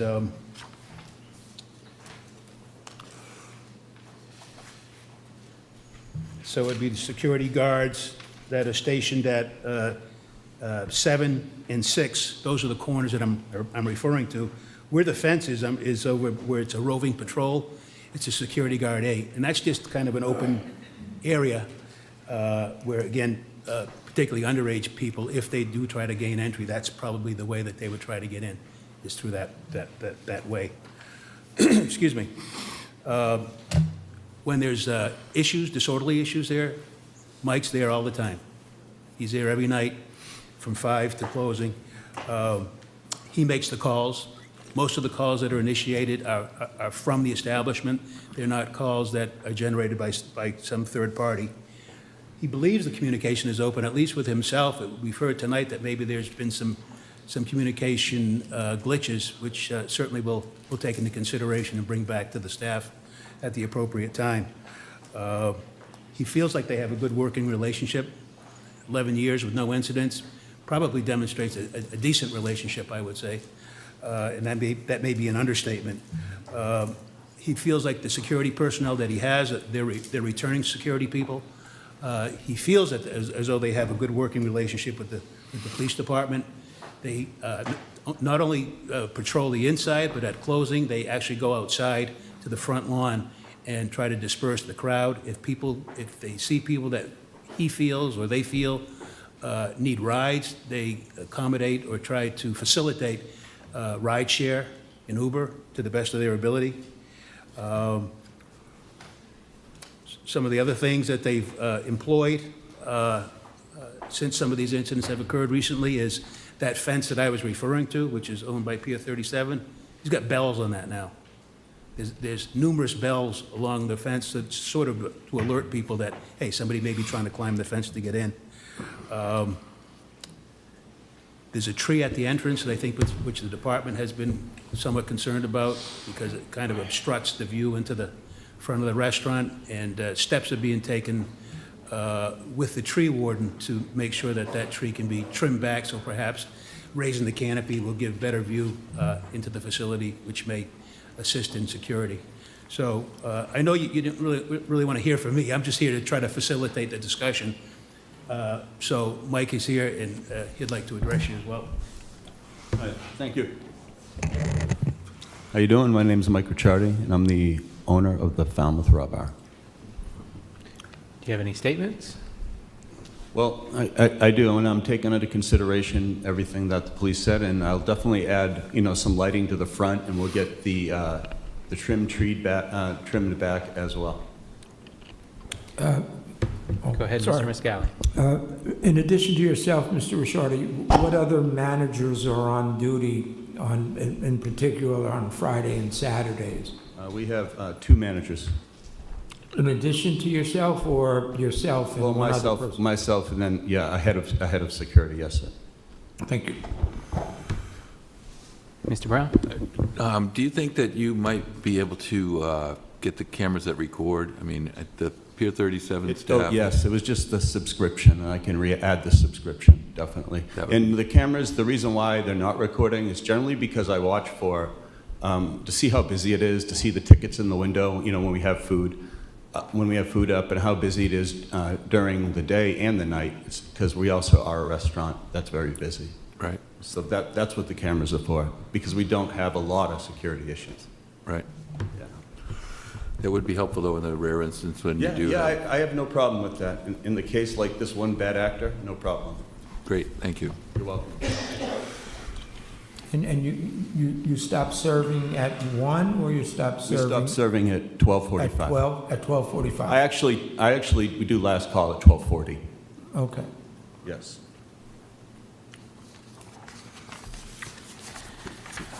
Just a quick question. I see, thank you for the documentation. You have 8 security personnel on any given night. Is that every night or any given night? That's on, let's say Thursday night, we just have a small, live music, so I'll have 3 or 4 security on. But yeah, Friday and Saturday, 8, 9, including myself. Now, it should be the responsibility of all these to keep an eye out for intoxication levels. Is there any one person, I'm looking specifically maybe at the roving patrol? Yes, the Rover does handle that. Okay. As well as the bartenders, and they're all tip trained as well. And in the last 2 months, do you have a number of, do you record how many people you have removed that are intoxicated or, made leave? We try to make sure they don't come in intoxicated. Good answer, but that's the goal.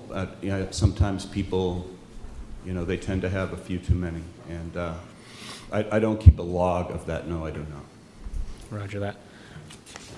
I would second Mr. Miscali's question regarding the camera system and go a step further, as I did with the others, is have somebody monitoring it beyond just your food tickets and others, but, eye in the sky is always good to catch little things that maybe the human eye is not catching because of flashing lights or other things. That's a good idea as well. Roger that.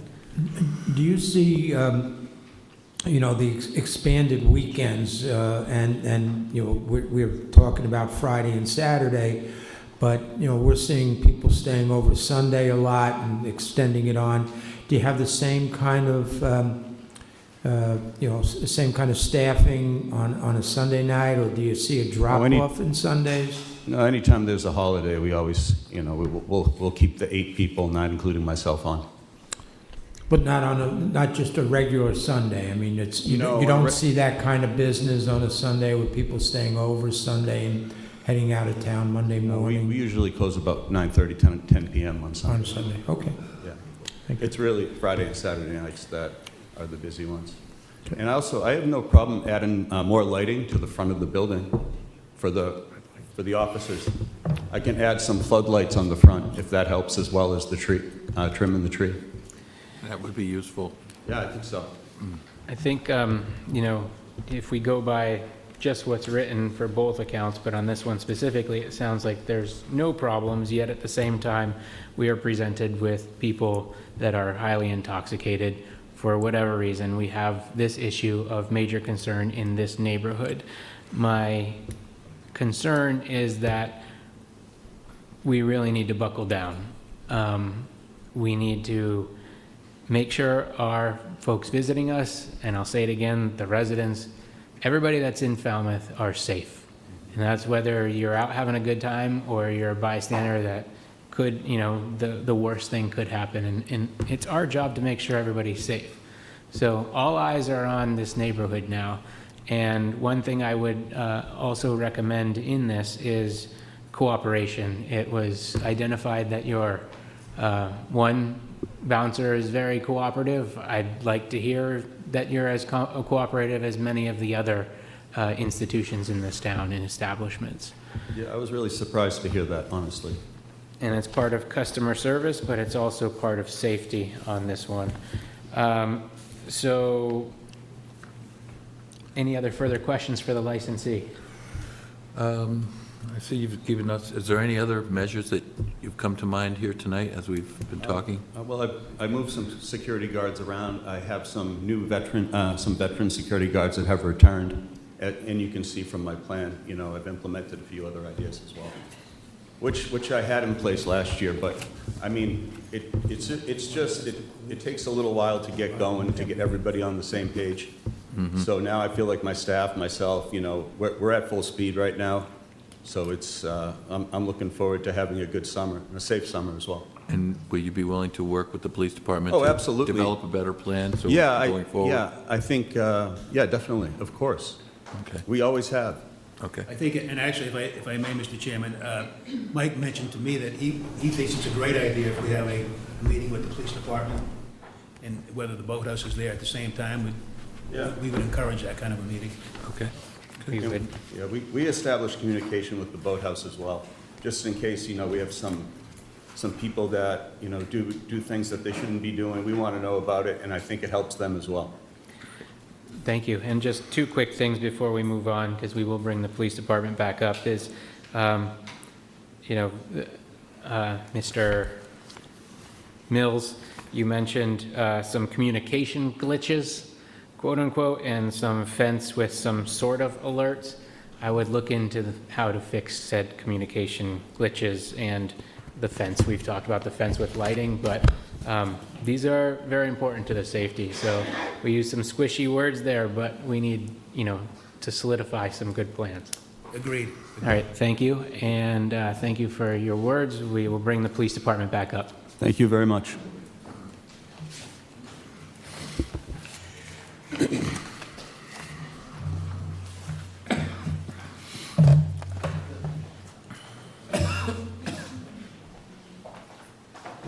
I'll let the tire that meets the road close it out, people that do all the hard work. I just want to thank the board and the establishment for coming in here tonight. Hopefully, we can rectify this by working together. And, I can tell you, I did go in and talk to the manager of the Raw Bar to go in there once, and he looked at me like, oh, what do we do now? And I was like, no, I want to tell you that things have improved. So that's what we're looking for here tonight, is to address any violations and to make sure things improve. And I'll let you. And before you proceed, Chief, we see as head-on, thank you and your team for spending the extra time, for dedicating the extra personnel to keep Falmouth safe. So thank you very, very much for your attention and that detail that you have there. Really appreciate it. It's an honor for us to serve on behalf of the department, and Falmouth's an awesome community. And I'll tell you, we just want to make sure everyone's safe, just like we're all on the same page. Thank you. And just in closing, I just noticed one thing Mr. Rashadi said, that they're not allowing people who are intoxicated into the bar. Mr. Renshaw, you asked about the over-serving. If he's not letting people into the bar intoxicated, we could probably make an argument that they're being served, even over-served, in the bar if they're coming out intoxicated or extremely intoxicated. At the end of the day, the chief, our police officers, detectives, I'm sure all of you, we just want to make sure that people are getting home safe, and we're not having violent incidents at any of these establishments in town, not just the Boathouse and the Raw Bar, but all of them. And I know from working with the chief, we'll do whatever we can on our end of things to make these situations better. Are there any measures that can be taken to ensure people are not being overly intoxicated in there, that you can do or that they can do? I mean, we're supposed to be monitoring, right? Are there any actual deployments of mechanisms? That's a conversation for us maybe to have together, us and the establishments going forward, and also with the ABCC. It is challenging sometimes to put somebody in there who can observe the over-serving and over-intoxication.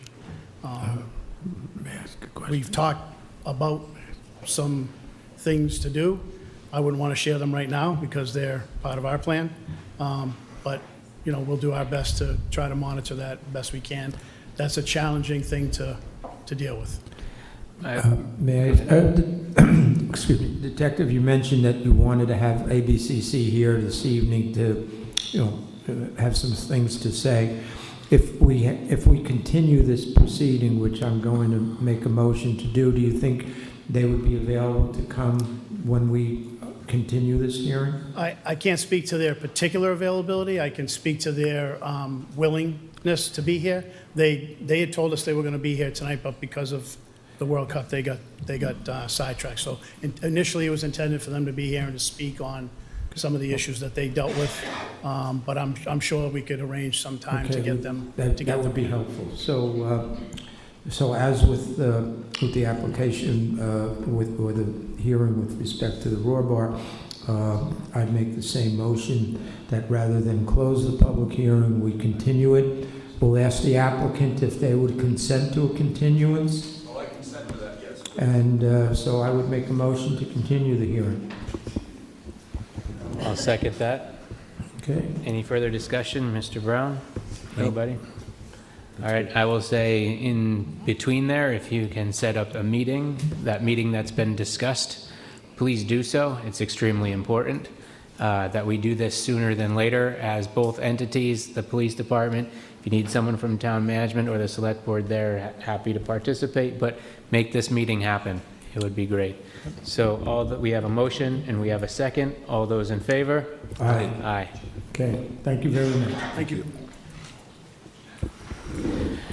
Okay, we are very behind, and for those that are here for the business items, for that I apologize. These were two very, very important things that we needed to do for the safety of Falmouth, so we appreciate your patience.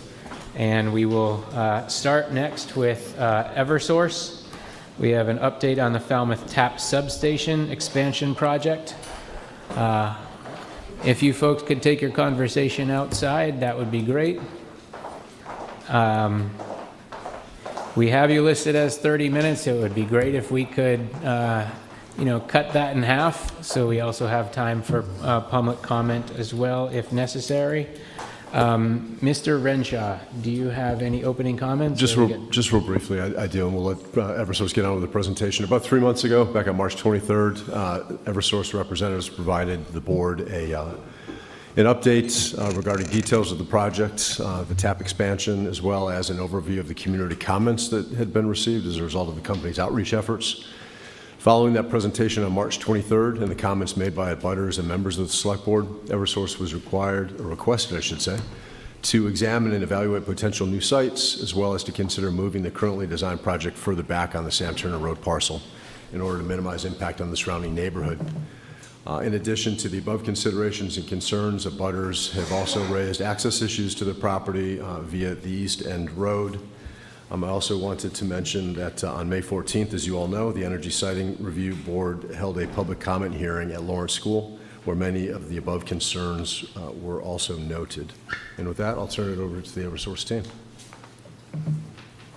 Hi, good evening, Vice Chair, members of the board, Mr. Renshaw, and other town staff. I'm Ronique Goldstein with Eversource Energy. I'm a manager of community relations.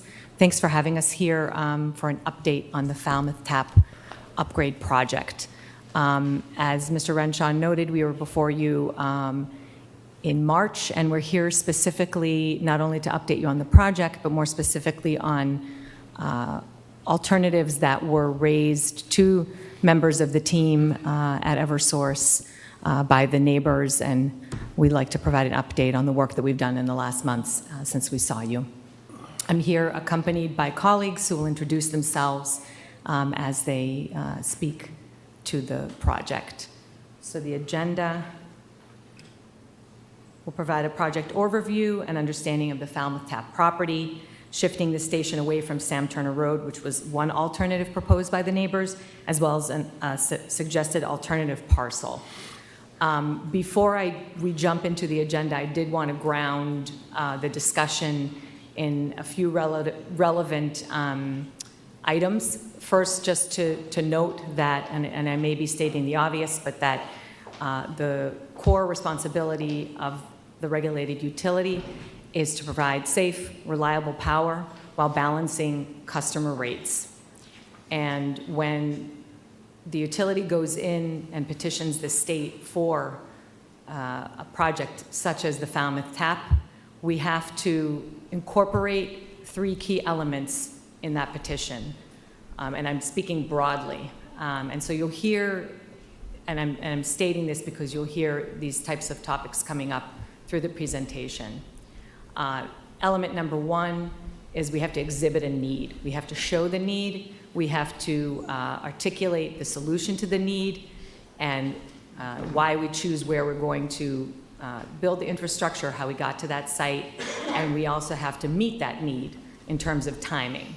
The second element is a cost component. We have to balance the impact to customer rates. We have to spend prudently, and we have to explain the spending to our state regulator, the Department of Public Utilities, the DPU. And then the third element is looking at impacts to the community, the neighbors, the town, and not most importantly, but as important, the environment. And I know that that was a topic of discussion at the last meeting. So with that, I do want to present the key speaker, and others will support as needed. Liz Pietrituano, tried to say that 3 times, and fast, and she's a transmission project director. So I'll take it away, Liz. Thanks, Ronit. All right. So as Ronit said, Liz Pietrituano, project director at Eversource, working on the Falmouth Tap project. So before we get into this, I want to do a quick overview of the project just to, and the property that Eversource owns along Sam Turner Road. So this slide shows the existing station to the left and our proposed station to the right with a kind of small gray rectangle that has no equipment in it, represents the area where we'll have temporary facilities during construction.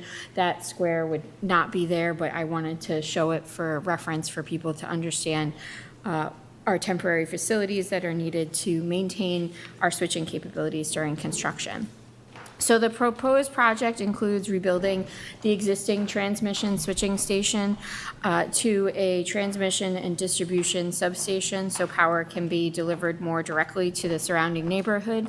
The project is needed to support the load growth in the area. It will improve the reliability and the resiliency by reducing the length and number of customers on their distribution lines in the area, as well as provide more flexibility and ability to transfer power and restore faster. Utilizing an existing site does avoid the need to clear new corridors, and one of the why we focused our efforts in this on our existing property. So we can go to the next slide. No, it's not moving. There we go. All right. This slide gives an overview of the property to help understand how we're utilizing it. So on the left, it shows our existing property outlined in this kind of coral pink color. The blue transmission lines are existing today, as well as the green transmission or distribution line, and all these purple dots represent the existing structures in the right-of-way. all these existing transmission lines need to be maintained during the construction, so that's done with bypass around our construction area on both sides, Sam Turner and next to the golf course. To the left, this, you kind of see the yellow, I guess you can see it here, shows the existing transmission corridor that is outside of the property as well. On the right, we show the area, the hashed area represents where our transmission facilities exist today, and the red area represents the vegetation removal needed to complete the construction of our site. And this is all to show how we're utilizing majority of the property. There are limited space on this property for the 2.6 acre substation, as well as our temporary facilities, the line bypasses, there's stormwater control, access roads, parking, and construction areas. And therefore, Eversource believes, based on an engineering perspective, the proposed layout represents the most efficient use of the land and meets the needed facilities and the town setback requirements. So the first analysis Eversource completed was the request to shift the proposed substation towards the golf course away from Sam Turner Road in an effort to save the trees along the roadway. Go to the next one. This alternative considered shifting the station about 105 feet towards the golf course, which is towards the left edge of the property on this video, on this picture. The solution would require a temporary underground of one of our existing lines because there would be insufficient space for the overhead bypass on the far side of the station. As my colleague will talk to a little later, the removal along Sam Turner Road, the tree removal would be unchanged. Could I ask a question about that? Yeah. Why would that not be unchanged? There is an existing, the line that runs along Sam Turner Road still needs to get into our temp facility and back into the new station. So there, to maintain our clearances, there would still need to clear the trees along the road. I don't understand that. Keep public comments for a second, Mr. Brown. Yeah, I don't understand the reasoning behind that. The whole point of shifting it is so you don't have to cut down the trees, right? Right, the trees that are being cut on along Sam Turner Road are to facilitate the transmission line, not the substation itself. The transmission line needs to access the temp facilities and needs to make a turn into the station. How is it accessing it now? It goes into the existing station. And the trees are there? Yes, but the line needs to shift because of the station, and now we'll turn back. Can you show me how that's, Sure. how that works? Because I don't understand that. Joe? Yeah. One of our colleagues is going to address. Yes, I'm sorry, a little too close. My name is John Zico, Z-I-C-K-O. I'm a director in the substation and transmission line group at Eversource. And as a point of clarification, you know, the line that is, I'll say on the Sam Turner Road side of the facility that's there now comes into a line terminal that's in a certain location. It lands on the station. With the proposed new facility, the location where it lands will be changed because the size and the layout of the facility itself is changing. So it all needs to, at the end, it all needs to line up like a system. The lines need to terminate in certain locations in the station so that the electrical switching is achieved, and that's all governed by where the lines are now and where they need to be put. But they're overhead lines. They're in place now. That's correct. They go above the trees. No. They do not go above the trees. The transmission lines do not.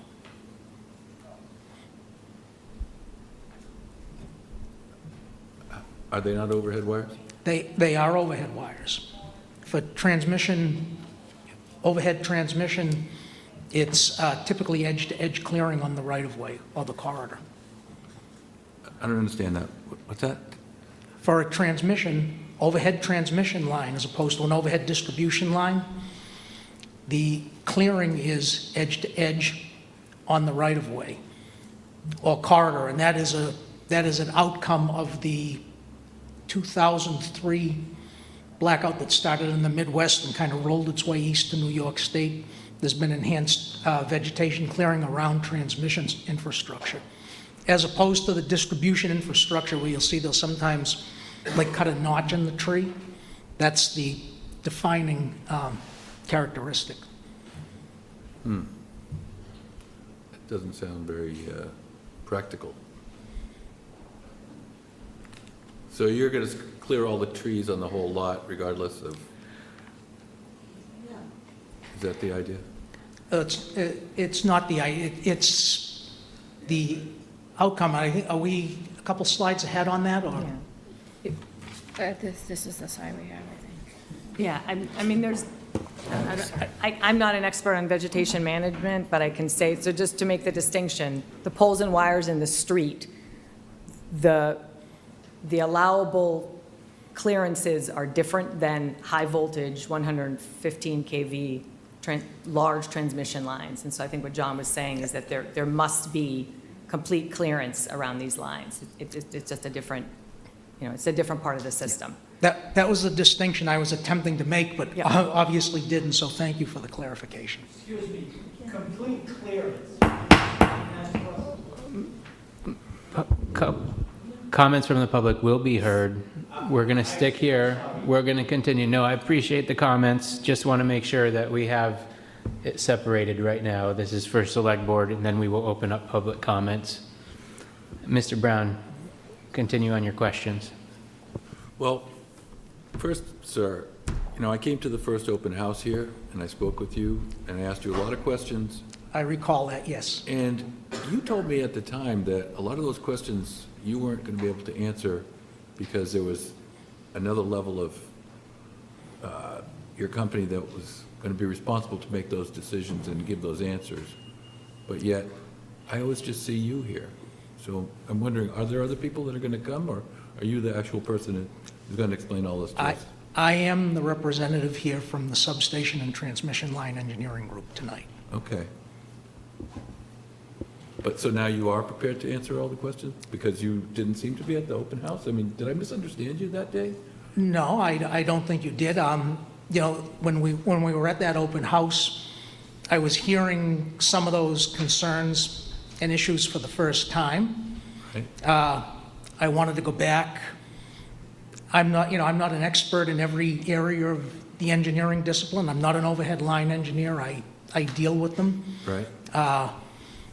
I wanted to go back and get this laid out as a system, like it is with each individual discipline having their input, so that I could come back with the best answers possible.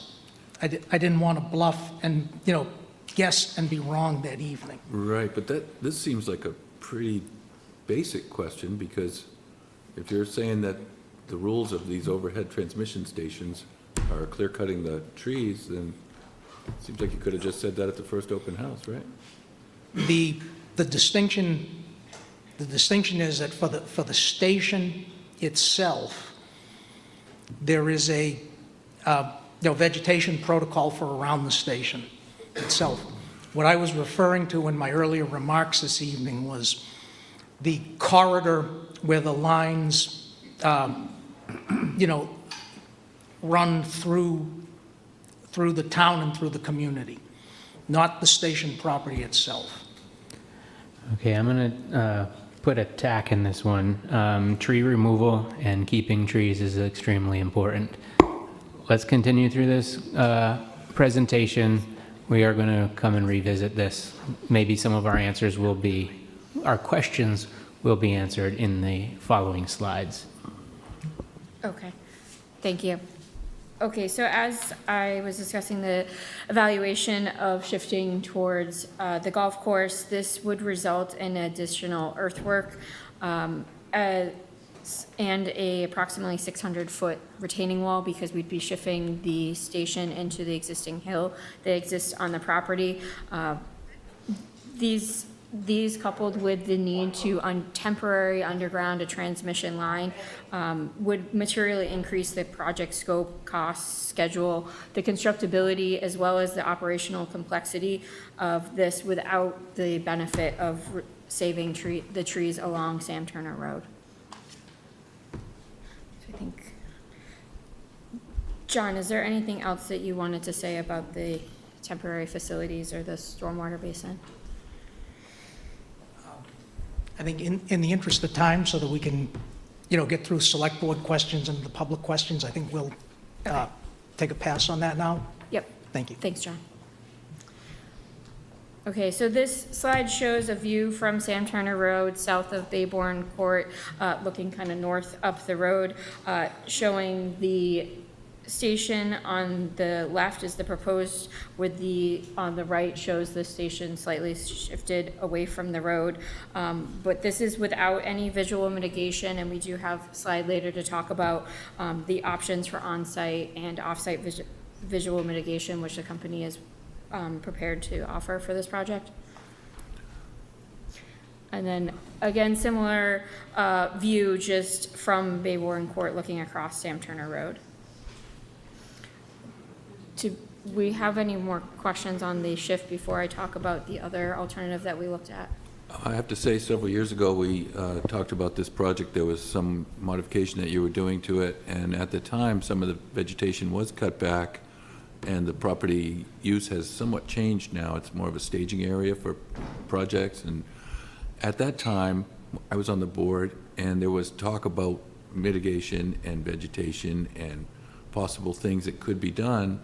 But in the end, we haven't seen any of that done from the last project. So, yeah, I recall there wasn't this project that we were discussing. There were neighbors that were emailing the board and others at Eversource, and I engaged, we met with one of the neighbors, and we did actually plant plantings in an area that was agreed upon with one of the neighbors for visual mitigation. On their own property? No, on our property, in the right-of-way.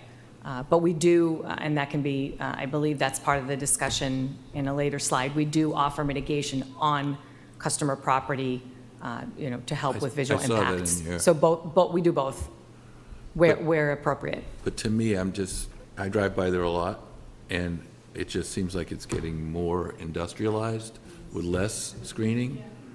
And so it's a concern that we talk about mitigation, but I'd be really interested to see what that mitigation was, if you could. I think as part of this project, what it allows us is to do potentially more than what we've done historically, and I hear you. I know that historically we've had contractors there, we've had material there, and we understand from the neighbors that we can certainly be better neighbors in that area. And again, this project affords us the opportunity to do some additional things that we aren't typically able to do when a project isn't before us, if that makes sense. All right. So the next alternative that we evaluated was moving the proposed station about a half-mile north to the town-owned property along Route 151. So to complete this analysis, Eversource evaluated several factors from engineering, looking at a conceptual design for the station, transmission and distribution lines, as well as stormwater, and how that would play into the feasibility, the constructability, how would we build the project, what site access do we need, what's the grading requirements. We also evaluated our siting and environmental requirements for this project. It would require to refile with the siting board under the new regs, and there'd be additional permits required for this station because of the impacts. We also looked at the abutters for this property and the overall environmental impacts, as well as the cost and schedule to moving it to the new parcel. Yep, getting to it. So the resulting evaluation is there's three major impacts that we want to highlight tonight. One being the reliability impacts, because we would need to redesign the station and the lines fully, as well as follow the new siting regs, and have additional permitting requirements. It could be a 3 to 4 year delay to the project, and it's already an eminent need for the area, which may require us to have other interim measures to maintain the reliable power. So that could have additional added costs as well as other impacts to other areas. One being the potential to impact other projects on the Cape, that we wouldn't be able to complete those at the same timeline. Well, this is it's another reminder why it would have been great to talk about this before you filed with the EFSB, and we could have got on the same team. So the environmental impacts, so the results, building at this site would have different environmental impacts, including about 3 times the amount of tree clearing needed to install at this site. That would be tree clearing at the site as well as along the right-of-way between the existing property and this site. And it's still sad to say that it would still may require the trees that are on Sam Turner Road to be cleared, because that line would need to be extended to the new property. So the third is actually, before I get to that, to demonstrate kind of how these impacts exist, this picture is trying to show where we would locate the substation at the parcel M151. The light green square, kind of gray square, is the substation location. The red lines would represent all the transmission lines that need to get into this substation, and then the darker green area would shows the necessary clearing around all the lines in the substation needed if we were to build at that site. So the last impact is the ratepayer impact. So all these additional costs for land acquisition, site development, transmission and distribution, redesign, potential interim solutions, the site development, all this would have impact to the customers for this project. So any questions on this analysis? I mean, can you quantify what you mean by increased costs to the consumers? I mean, what are we talking about? I mean, So the land acquisition would be one piece of that. There's, like I said, there's about 3 times the amount of tree clearing, so that all of that area would need to be developed. So all that site development area. Costs as well as... Yeah, but do we have those costs, I guess? I mean, other than just, an estimate or, obviously there's going to be some cost, but, I mean, do we actually know what that equates to? Or have you done that analysis? We did internally, but... So I don't know that we have that number at this time. I just will say that historically, the company was charged, the company sites on property that they own, unless they don't own any in the area that they're of need. So we typically will construct on already on Eversource property. So, but we own the property, right? This Right. other, I mean, yes. have you asked the town how much it would cost? Not yet, no. No. So We've you not haven't really- entertained discussions with the town as of yet. If I could, I gotta say honestly that the presentation is really just stating things that we knew in the first iteration of the first open house, because we identified all these potential issues, and now you just put it on paper, so it's not really giving us much new information. So the evaluation of this, because of the environmental impacts and the added costs, we don't believe that it's prudent for Eversource to propose a project that's a higher cost to our customers. We don't know the cost. You don't know the cost of the land? You haven't even asked. Right, but... That's only one piece of the cost. Sure it is, I know. This is true what you're saying. We haven't presented the cost, but again, going to the guiding principles that the utility is required to to exhibit, we would have to justify a project that is much more costly to the customers, to the regulator. Have you identified any cost savings benefits by using the new site, whereas maybe you don't need the temporary facility or any other? I thought that's what I was hoping you would come with today. Yes, we potentially wouldn't need the temporary facility at the Falmouth Tap, but there is potential that we would need other mitigations to ensure that we could provide reliable service in the time or during the scheduled delay. So that would have actually an added cost because of the delayed schedule. Well, whose fault is that? It's not our fault you delayed the schedule because you didn't really talk about this with us before you came to town. So you have 2 remaining slides. Will you please finish with those, and then we'll move Yep. to public comment? Yep, I'm going to hand this over to Steve to talk about the visual mitigation. Yep, good evening, I'm Stephen Dudek. I am the supervisor for project engagement, so we handle the community outreach to the neighbors and the abutters. So we have been in conversation about visual mitigation at the public comment hearing. We did have some pictures to show fencing, proposed fencing at Falmouth Tap. We did get some feedback, some negative feedback about the fencing, and so we're working to make sure if vegetation would work or a combination of vegetation and fencing. So we're working on those designs, and when we get those designs, we'll share that with the community and get that feedback. With visual mitigation, there is 2 types of visual mitigation.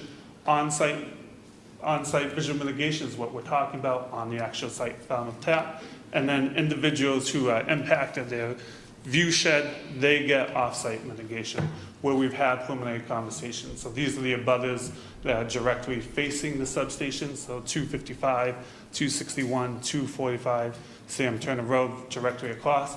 Probably a couple more as well. So we're already having some type of conversation, talking. We'll continue to talk to them throughout this process, throughout the EFSB process as well. Next slide. And so we're here, myself and Steph, we're here to engage the community. We want to make sure that we get their feedback. We want to make sure that we answer their questions.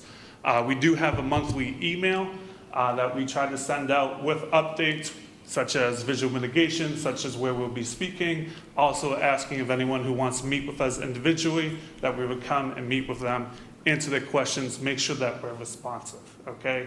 We know we're a big company. We want to make sure people have a point of contact. They can contact us through the project email, or they can speak to us afterwards. We can take their contact information and meet with them. But we're here to make sure that people have access to us, make sure that they get questions answered on the project, and to provide feedback to the project team on visual mitigation. Okay. Thanks, Lenny. All right, thank you. Before we move on to public comment, any further slides or discussion points? That's it. Is there have you addressed the concern of the neighbor with the roadway issue where the structure was proposed to be in the middle of the road on top of the water line that serves the 2 houses there? That structure has been relocated in our design, and we were in discussions about their access with them separately. Because we received an email from that person as late as today, and they were still wondering what's the status. So I don't think there's really a discussion with that resident. So yes, we spoke to the individual. I emailed them on Friday. We're hoping to set up a meeting with our Rights of Way team next week to talk about the access road. Okay, so you haven't actually been able to talk to him? No, but we are scheduling that time to meet. Right, okay. So we'll remind the select board and those attending here that this was for discussion purposes only. We do not have anything to actually vote on. However, it's important that we do hear from our community. I think Mr. Brown outlined quite a few of the concerns, as well as Mr. Miscali. From the tenor of this, you can obviously tell that we have nervousness in the presenting, and you've been put in front of here. We have a lot of upset neighbors. And we're in the middle trying to mitigate this, and we're also trying to figure out a good pathway forward.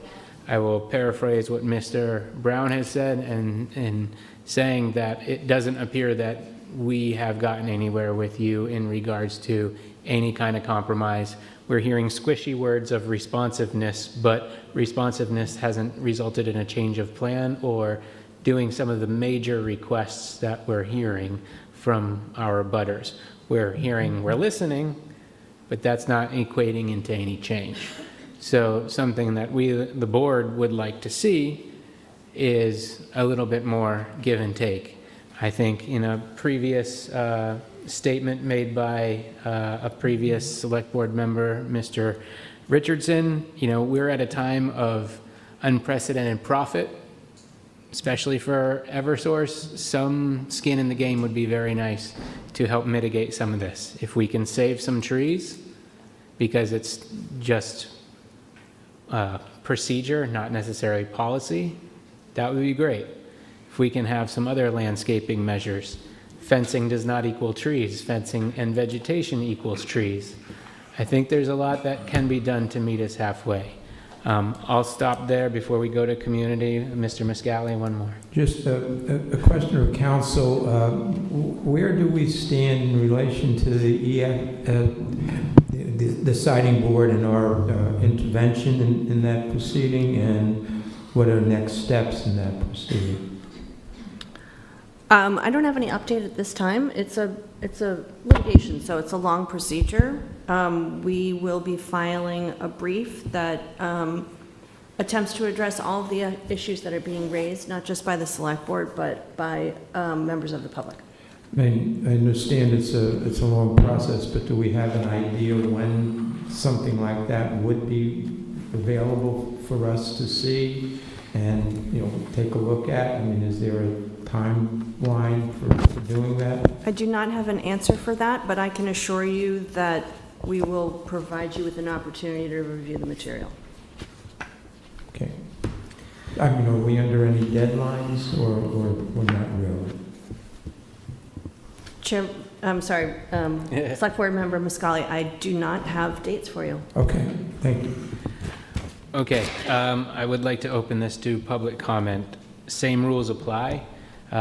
We don't want to have repeat issues drawn out. If you have specific comments and one of your friends, neighbors, or colleagues or someone has already stated it, please refrain from reiterating. But if someone would like to come to the front, now's the time. Ms. Moynihan. Laura Moynihan, I'm a Falmouth resident speaking as a taxpayer. I'd just like to ask the select board what efforts have been made to get the Cape Cod Commission to review this application. The petition is for local zoning bylaw exemptions, but I have contacted the Cape Cod Commission and asked them why they're not taking jurisdiction over this project, and they have failed to respond, and Jed Cordock's been included in that correspondence. So, the town of Falmouth funds the Cape Cod Commission. They could at least give us the courtesy of a response as to why this project is not subject to their jurisdiction. It seems like it would be appropriate and does meet the thresholds, at least one threshold under the DRI regulations. So just a comment that might be an additional threshold of review. And I would urge also the select board to review the petition itself, because the number of zoning exemptions are really significant here. It's an agricultural district in the Water Resource Protection District.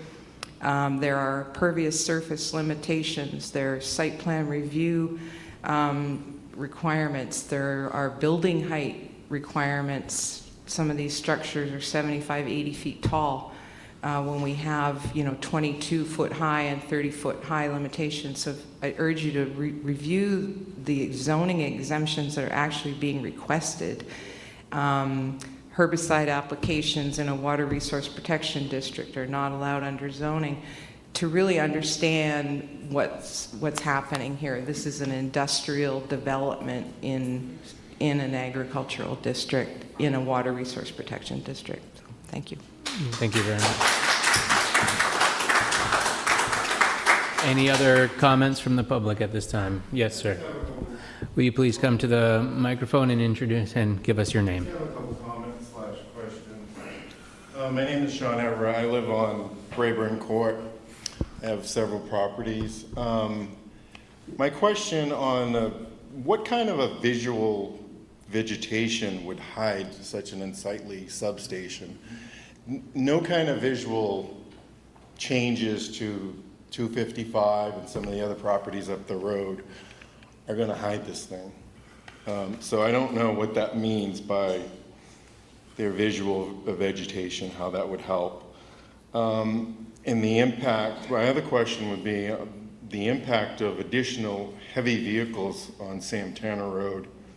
As it is, the entrance to the current entrance, when it rains, at least a quarter of a yard of debris runs down the street in both directions, all the way to Sam Turner, in the other direction, and it just stays there until the cars push it to the side of the road.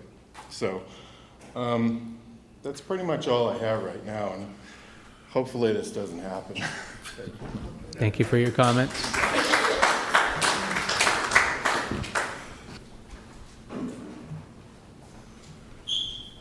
So for the visual mitigation question, that is a point, right? That vegetation isn't going to cover this whole entire substation. The fence isn't going to cover this whole entire substation, right? You're going to be able to see it. The other thing with the vegetation, to be honest, is we are in a energy corridor. So we have, am I able to speak to them, or that I'll sort of look this way? So we are able to plant, right? But we are specific to certain regulations since we are in a energy corridor. So if we plant in the right of way, we can't have vegetation impact those lines, right? So if we plant, we must have vegetation stay at adult majority within 15 feet. So we are limited in our visual mitigation plans to try to cover this massive subject. However, based on positioning, based on sort of a combination, we may be able to not negate the whole entire view shed, but at least limit the impacts of just having a bare, no fence, no barrier, no vegetation, just open land. So it is a process. It's things that we're working on to try to get to, and we'll share that with you and get feedback on how best we can do it. Okay. Well, thank you very much for those comments and for filling in. There's a lot of customer service that is required. Oh, you have one last one, and then we have to move on. I just want to know, I'm Heather, I live on Brayburn Court. Say by far chance, like, yeah, we all approve and this goes forward. Are there any guarantees that you guys won't expand, like, more? Can you guys give any guarantees? I can't give any guarantees, but I will say that the substation is designed to support the future expansion without having to redevelop the land again or expand the substation. There's space within the substation for future equipment.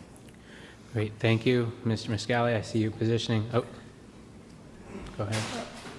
All right, last one. Which one do you want to do, the first, second, or third? 151? The proposed project is to put it, it's First one. the first, I guess? Yeah. Well, how about the second one? Or the third one? They're both, There's three. they're the proposed project, they're more expensive. More expensive, you got billions of dollars. That's paid for by customers. Oh, well, that's good. Yeah. Okay. Thank you very much for your questions and comments from the public. Mr. M.G.L, any? Just, you know, we've had good relationship with Eversource, certainly with the storms in the winter and, just a lot of good interaction between Eversource and the town. And I would just, urge you to take heart to what we're saying and what the neighbors are saying with respect to some real concrete answers that I think we're entitled to. When you say it's not going to work, just saying it's not going to work really isn't helping us, come to any decision. I think we really need to, get some answers that we've been asking for, and, appreciate you coming again and giving us an update. But, similar to what Mr. Brown was saying, it's really kind of just saying what you've been saying before in a different way. So I urge you to go back and, speak to whoever you have to speak to and actually, maybe come back with some real, responses to what are obviously our concerns with respect to alternates and, and costs and so forth. So. Thank you, Mr. Miscali. Mr. Brown? I'd like to get a better understanding of why the trees all have to be cleared when right now they're not cleared. I know I got an answer, but it didn't make sense to me. And I'd like to see it on a map, and I'd like to get an explanation that I can understand and comprehend and possibly accept. John, do you have something you'd like to contribute? If I may, with permission of the board. You have 30 seconds, please. Thank you. So we're in a situation here where, we have a case in front of the Energy Facility Siting Board. The company's a party. The town of Falmouth is a party. Various abutters are parties to it. All these questions that are being asked, I've been through a lot of these processes over my career. A lot of these questions have been asked will be fully fleshed out. I expect them to be fully fleshed out as part of that process. I can't guarantee what the board and the staff are going to do, but experience shows that these get fully fleshed out as the process unfolds. Great. Thank you. I'm sorry that we couldn't hear from everybody today.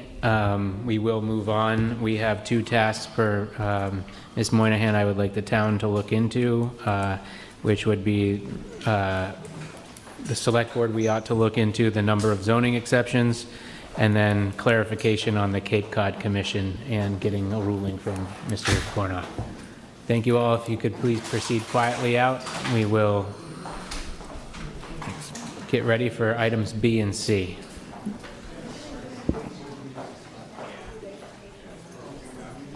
The guy in a suit with no socks. The guy with a If you could please have your conversations outside, please. That's the way it goes. Excuse me, ma'am, could please have conversations outside. We need to move on to our next one. No, it's okay. All right. Only 2 hours behind, Ms. Fish. My apologies. I'm here all night. I'm wide awake now. We need more coffee. So we have 2 items here before the Select Board. Item B, the Select Board as trustees for the Falmouth Affordable Housing Fund discuss and consider a vote to approve an application for funding from the Falmouth Housing Trust, Inc. for the housing project located at 0 Locust Field Road. Additionally, following is the Select Board as trustees for the same address of the Affordable Housing Fund, discuss and consider a vote to approve an application for funding from Falmouth Housing Corporation and Affirmative Investments, Inc. for a housing project located at 0 Locust Field Road. Mr. Renshaw, do you have any opening comments? I do not, Mr. Vice Chair. Kim did a great job doing the summary background. I know you've all had an opportunity to read that. We have seen some wonderful slides. Go. Okay. For the record, I'm Kim Fish, the housing coordinator for the town, and as you know, this is one of the properties that went through the RFP process to dispose of town-owned land for affordable housing. Falmouth Housing Trust, Falmouth Housing Corporation, and Affirmative Investments were sent a notice of award letter on March 24th, 2026. Earlier this evening, thank you, you voted to sign the land disposition agreement. And tonight there are 2 agenda items for applications to the Falmouth Affordable Housing Fund for this property before you tonight. One is from Falmouth Housing Trust for 6 affordable homes for home ownership, and the other one is from Falmouth Housing Corporation and Affirmative Investments for 40 affordable rental units. The applicants will be co-presenting tonight. They won't be doing 2 separate presentations, so that'll be more expedited, and they'll get out of here a little bit sooner. With that, I'm going to introduce Laura Moynihan, who's the Executive Director of Falmouth Housing Trust. Thank you. Thank you, Kim, and members of the board. Try to go through this quickly. I'll go through the slides, and then Linda Clark from the Falmouth Housing Corporation would like to make a couple of brief comments. I'm here today, obviously, from the Falmouth Housing Trust. Tara Mizrahi is here from Affirmative Investments, and Virginia Coffey, and Linda Clark from the Housing Corporation. And before I get going, just so that the board knows and the public knows, there will be a community information session on this project on July 8th at 5 p.m. at the Scranton, Maine Apartments, 763 Main Street, for any member of the board or community that would like to come out and learn more about the project and ask questions. So we have 40 units of rental housing ranging in AMIs from 30 to 100%. Those will be developed by the Housing Corporation and Affirmative Investments. The Housing Trust will be developing the 6 home ownership units, 80 to 140% AMI. And you have in your package the breakdown of the number of units: 14 one-bedrooms, 22 two-bedrooms, 4 three-bedroom units on the rental side. We've given you the net rents and how that breaks down in terms of the various units, so there is a wide range there. On the home ownership side, we have 5 two-bedrooms and 1 three-bedroom, ranging in price from $285,000 to $400,000. And this is the overall site plan. Again, you have this in your packet.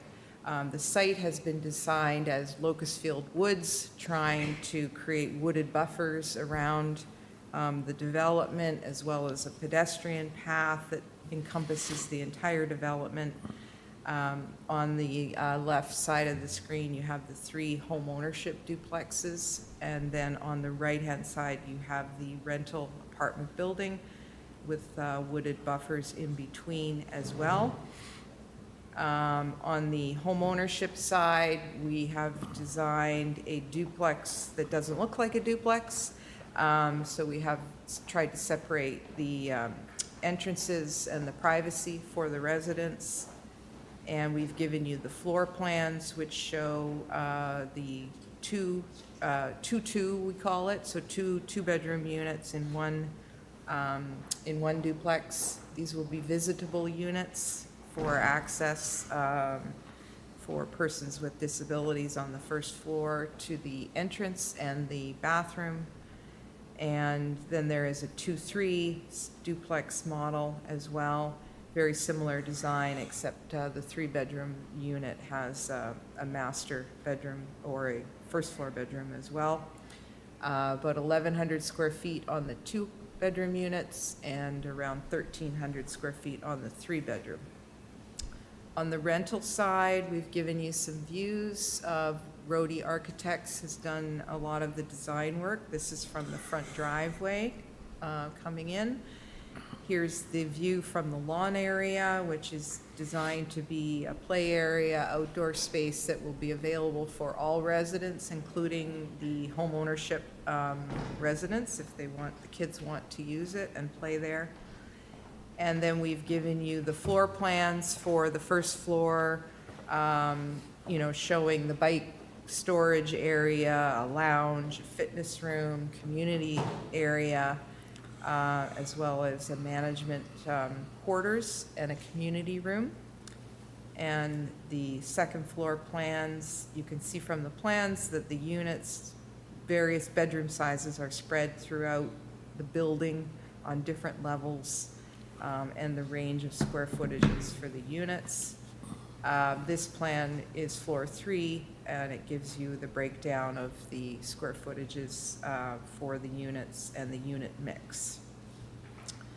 And on the workforce housing side, just some data, 66% of the Falmouth workforce earns under 80% AMI.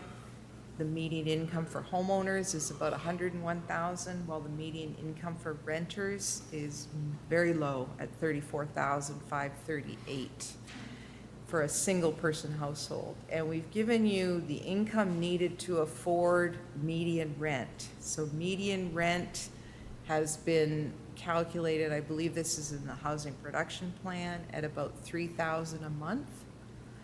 And in order to not be cost burden, rent should not be, or household housing costs should not be more than 30% of gross income. So this is just sort of showing you the critical need for this type of housing that's actually, on the rental side, less than market rate rentals.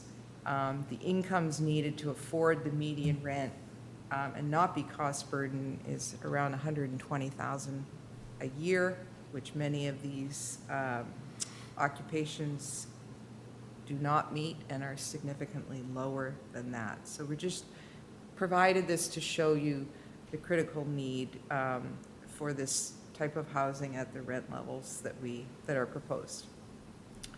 The total funding request for the rental project is $4,025,000.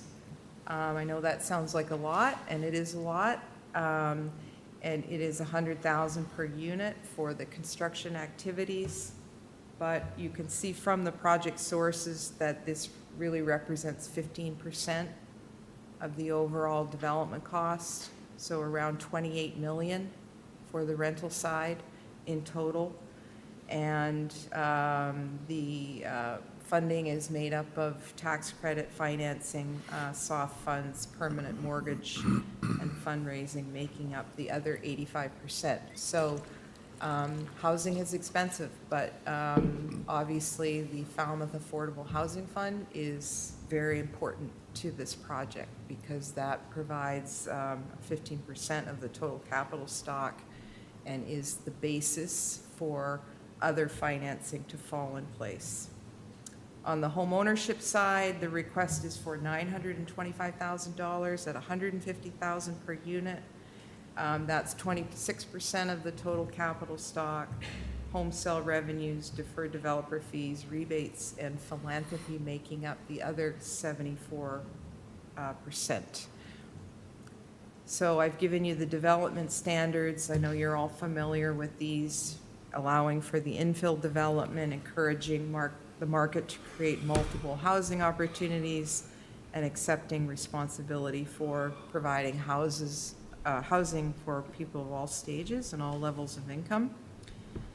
And the project is, of course, in line with the housing production plan goals. 80 units per year of affordable housing is one of our housing production plan goals for the SHI. This project would add 42 units to the SHI and more than half of Falmouth's annual goal. It would provide promote a diversity of housing types. We're maximizing the number of affordable units included in the development, and we are prioritizing creation of affordable rental units. The project meets the Select Board's highest priorities for funding with the various income levels, the mixed income development. It is multifamily housing and units that are ADA accessible. So with that, I will ask Linda Clark to make a couple of comments, and that is our presentation. Ms. Moynihan, could I just ask one question on the additional funds, the deferred developer fees? Could you just explain what that is and how that computes? Yeah. Do you want to, Tara could answer that. It's quite complicated on the rental side. On the I think it's on the home ownership side that you're talking about right now, though. Do you want me to just, I think, Okay, yeah. go ahead. So, sorry, this Please one's louder. introduce yourself. Sorry, yes, I'm Tara Mizrahi. I'm the Executive Vice President of Affirmative Investments. And so deferred developer fees, when you're applying for financing, not necessarily with Falmouth, but with state agencies, they allow a certain level of development fee and overhead. And so in this instance, on the Housing Trust side, they want to show that they're eligible to take this developer fee and overhead, but in their instance, they're actually donating kind of a bunch of it back. So you could net it out. It's not really a developer fee, but then it wouldn't be showing any developer fee or overhead. So if I'm saying that right, Laura's the trust is willing to say, I don't need your funds for developer fee or overhead. She's going to try to fundraise for them separately. So it's, in essence, it's a source. Does that make sense? Yeah, I guess the question was, deferred would seem to mean that it's going to come back at some point in time. That's my question, I guess. So I think the thought is, if she can fundraise for that, then it would show that deferred fee got paid down through other fundraising. But right now, the sources for the condos don't show additional fundraising to be able to get her to get a fee on this. But the goal is, I'm sure the trust would like some additional money so that they would be looking for some fundraising to pay that fee. But the fee is shown to show the maximum that she would ever get would be the developer fee and overhead that's in that budget if she can fundraise additional money for it. Okay, thank you. Yeah, and I think we put in, our developer fee is very low. You know, I think it's around 12,000 per unit. But Tara's right. I mean, developer fees are paid at the end of the project based on all sources of revenue. So if we didn't meet that target, then we wouldn't be paying ourselves a developer fee, essentially. That's why it's deferred. Thank you, Laura. I'm Linda Clark from Falmouth Housing Corporation, President and Executive Director. I have a handout, if I may, of just a 2-page. It talks about employment in Falmouth, the tenants we currently have, and who the tenants are employed by within Falmouth, which I think is important to know. And it's some current rents that we charge, which is well below the payment standards. So for those viewing, we've just been given a handout for tenant employment in Falmouth, Barnstable County AMI caps, rents charged, and tenants that are employed at these local Falmouth businesses. Thank you. Continue. I believe most of you are familiar with Falmouth Housing Corporation, but I'm just going to touch on a brief history. I know it's late. Falmouth Housing Corporation was established and founded by Bob Murray back in 1996. So the company is 30 years old. We are a nonprofit. Bob saw the need back in 1996 that affordable housing was in desperate need in the town of Falmouth. Bob passed away, sadly, back in 2013. I have taken his position since that time. So I've been with the company for 13 years now, and we've developed 292 units within the town of Falmouth. We are self-managed. With that being said, we have our corporate offices next door at 704 Main Street. We have a staff of 15. We have our own compliance department, financial department, maintenance department with 24-hour on-call, a front office person that handles any public inquiries either by phone or in person to assist them with any kind of housing needs. Nobody goes out of our front door without a direction. If we can't assist them at that moment, they fill out applications. If they're in desperate need of housing, we direct them to the Housing Assistance Corporation for emergency housing. and our wait list is pretty extensive. So that one person handles the front office and handles our wait list. That's a full-time position in our office. We also have a tenant relations person that's full-time in our office. She works tirelessly with dealing with tenant issues that could prevent them from paying their rent. She guides them to RAFT with Housing Assistance Corporation, to the local churches, to the service center, any other needs they may have.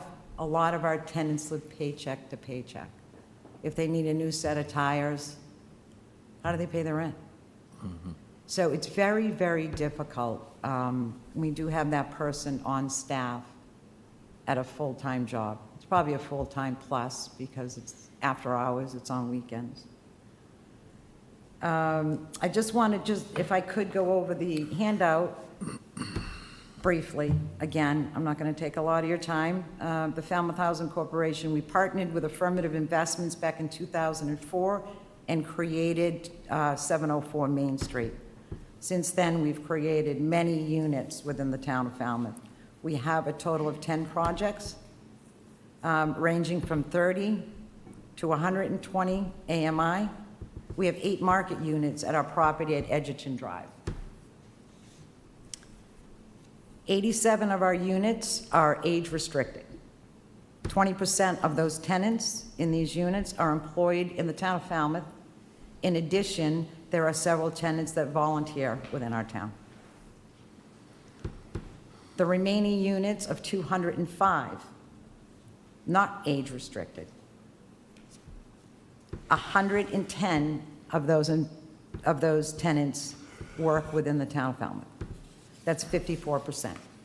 With that being said, with 40 units coming online with Locust Field, we're going to assume there's going to be at least half that project will service our needs for workforce housing. If you take a look at the rents, and I'm not going to go over all of them, but our 80s, 120s, and markets, a typical one-bedroom, 80%. The cap is $2,003. Our typical rent for that unit is $1,450. A two-bedroom, 80%, $2,403. We're charging $1,600 as a typical rent. This is what we do for people. We help people. We're a nonprofit. We do not go up very, very, very rarely do we ever go up on a cap for a rent. I just want the community to understand what we do and what we do for our community. Like I said, I'm going to make it brief. Any questions? Mr. Brown, Ms. Scully, How soon do we have to come up with this $4 million for the construction? Has it already been appropriated, Mr. Renshaw? Yes, it's been appropriated. We already did that? Yeah. Okay, good. So that's, in general, the way the fund works, right? So the money is appropriated into the fund, and then we spend out of it. Right. But I just wasn't aware that, I don't recall voting the $4 million. Did we already? No, that's what we're doing tonight. Over the years, it's, the balance has gone up. It's not project specific, right? So we go to town meeting, appropriates CP money into the fund. Town meeting appropriates $850,000, $950,000 from general fund coming from the excise every year. That goes into the fund. But we don't have this $4 million on hand right now. We do. Yes, we do. Yes, we do. What is the total in that fund right now, do you know? About 8, right? And Kim, just to clarify, that number that you've attached, which is $8,252,997, that includes the amount that was rescinded from the 545 Main Street, so that if we had not taken that action, the unencumbered balance would be considerably less, leaving very little after this project, at the very least, right? Is that correct? Correct. Okay, Okay, thank you. thank you. If I might just add, Mr. Brown, as well, in the RFP responses, these requests substantially were incorporated in the pro formas that the select board reviewed at that time, so just. Okay, good. Thank you. You know, and it's worth pointing out, as Ms. Moynihan mentioned, that our guidelines allow for up to $150,000 per affordable unit, and all the Housing Corp and affirmative investments are asking for only $100,000 for 40 units, $4 million. Please.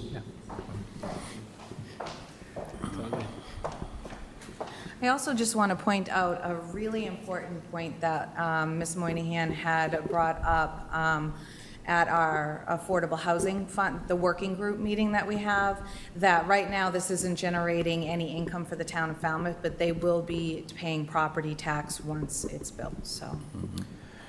Ms. Fish, while you're still up there, how Sure. does funding for this very large project affect our 545 pending requests? I mean, we're going to be informed later on in July about this. Does it have any effect? Yes or no?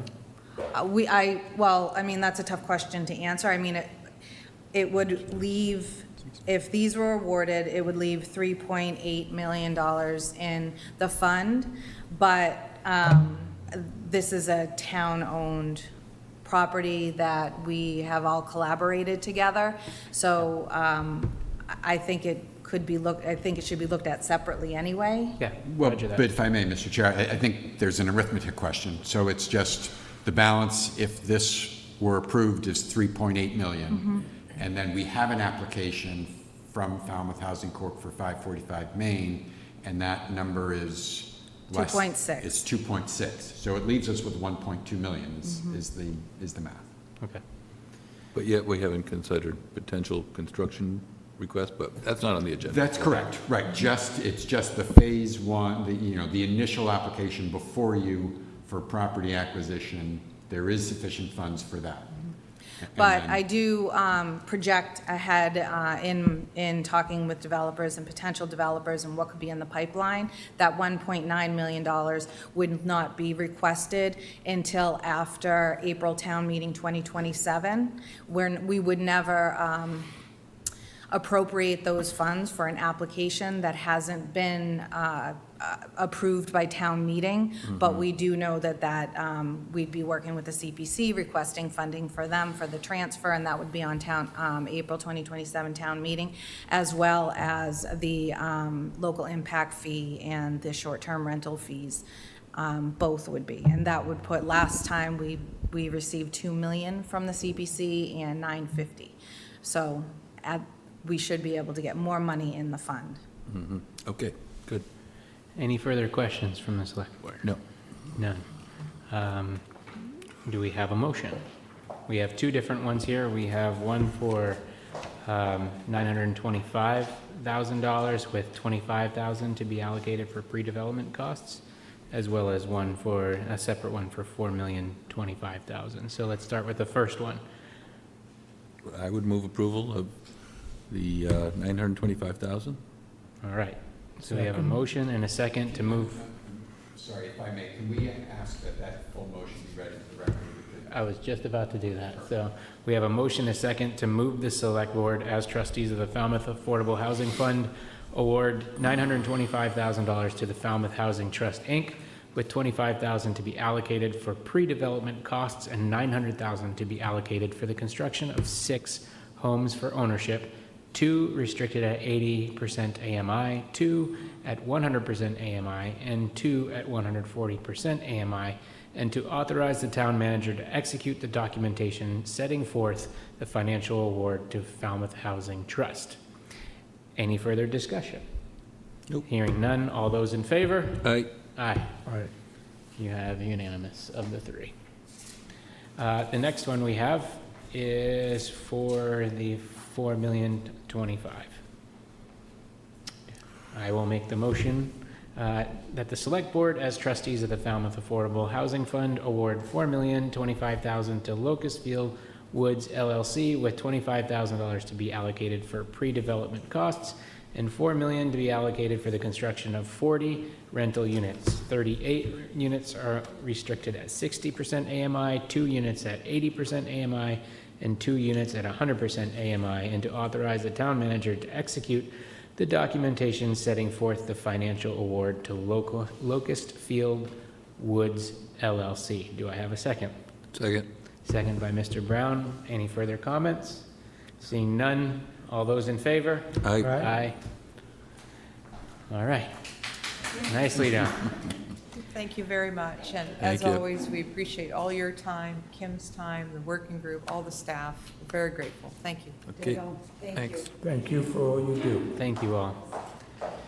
And next up, we have a consider a request from the Falmouth Housing Trust for a waiver of the town permit fees associated with the permitting for the development of 2 affordable homes at 20 Brigantine Drive and 21 Pheasant Lane Drive. Move approval.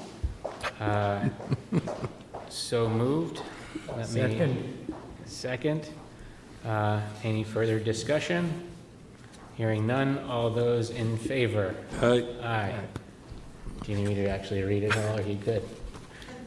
The motion to waive the town permit fees associated with the permitting for the development of 2 affordable homes at 20 Brigantine Drive and 21 Pheasant Lane as presented. So moved. There we go. Okay, moving forward. Thank you all.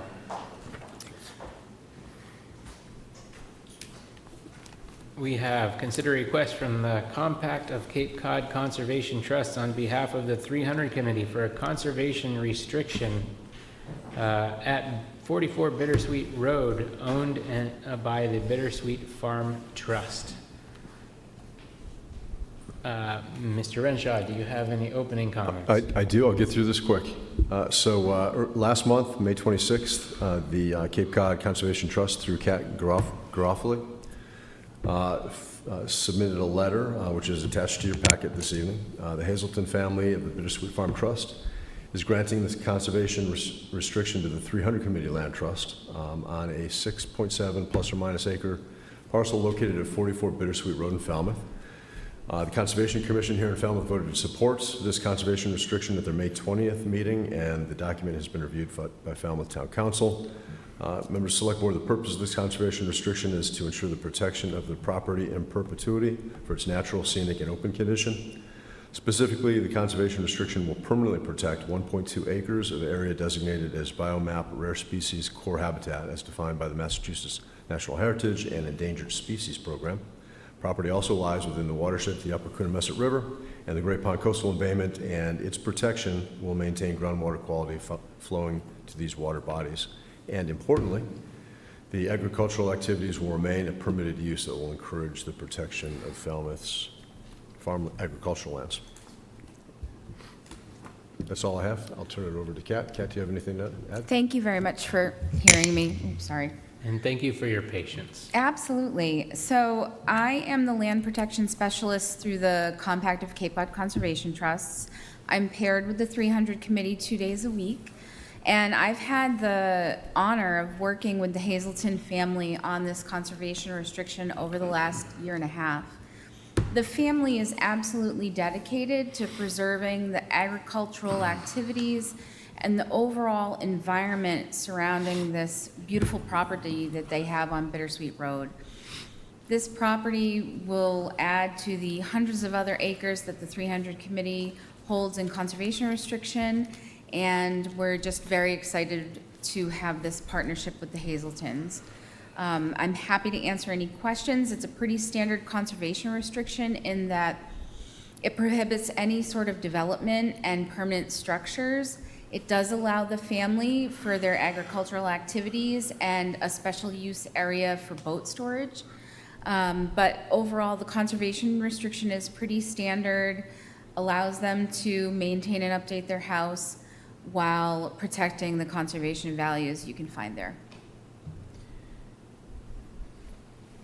Any questions? No, looks good. All right. Do we have a motion to approve the request? Is there a written motion? I'm trying to find it. Yeah, I can is there a motion to approve the request for the Compact of Cape Cod Conservation Trust, Inc. on behalf of the 300 Committee for a conservation restriction at 44 Bittersweet Road, owned by the Bittersweet Farm Trust, as presented? So moved. Moved by Mr. Brown. Second? Second. By Mr. Miscali. Any further discussion? Seeing none, all those in favor? Aye. Aye. Aye. Thank you very much. Thank you. And finally,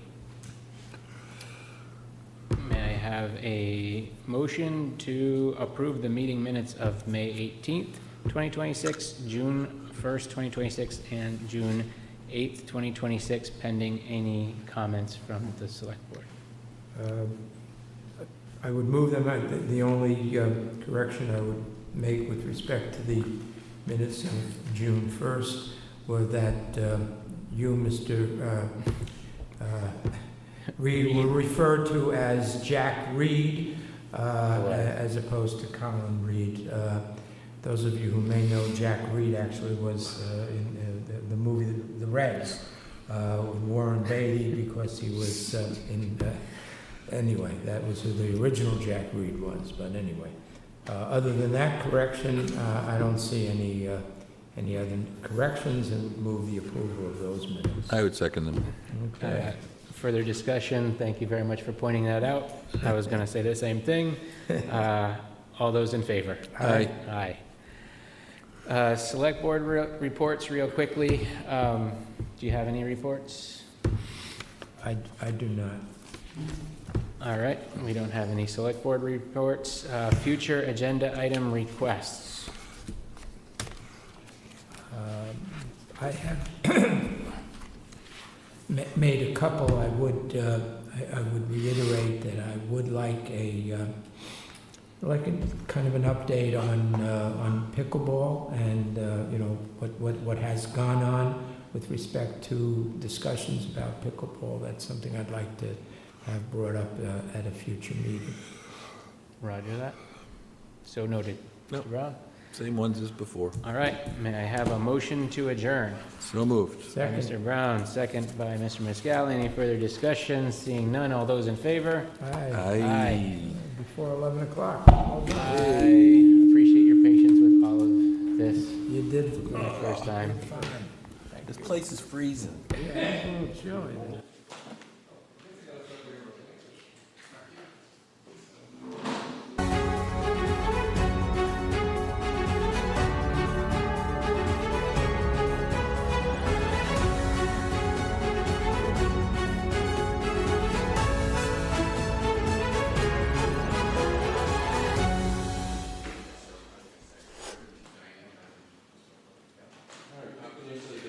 Hosting services for fctv.org are provided by MegaNet Communications. MegaNet offers a wide array of internet services, including Mega Backup Cloud Service, server colocation, T1, fiber, Metro Ethernet, as well as telephone services such as hosted PBX and digital voice. Their #1 goal is to keep your communications network up and running and allow you to focus on growing your business.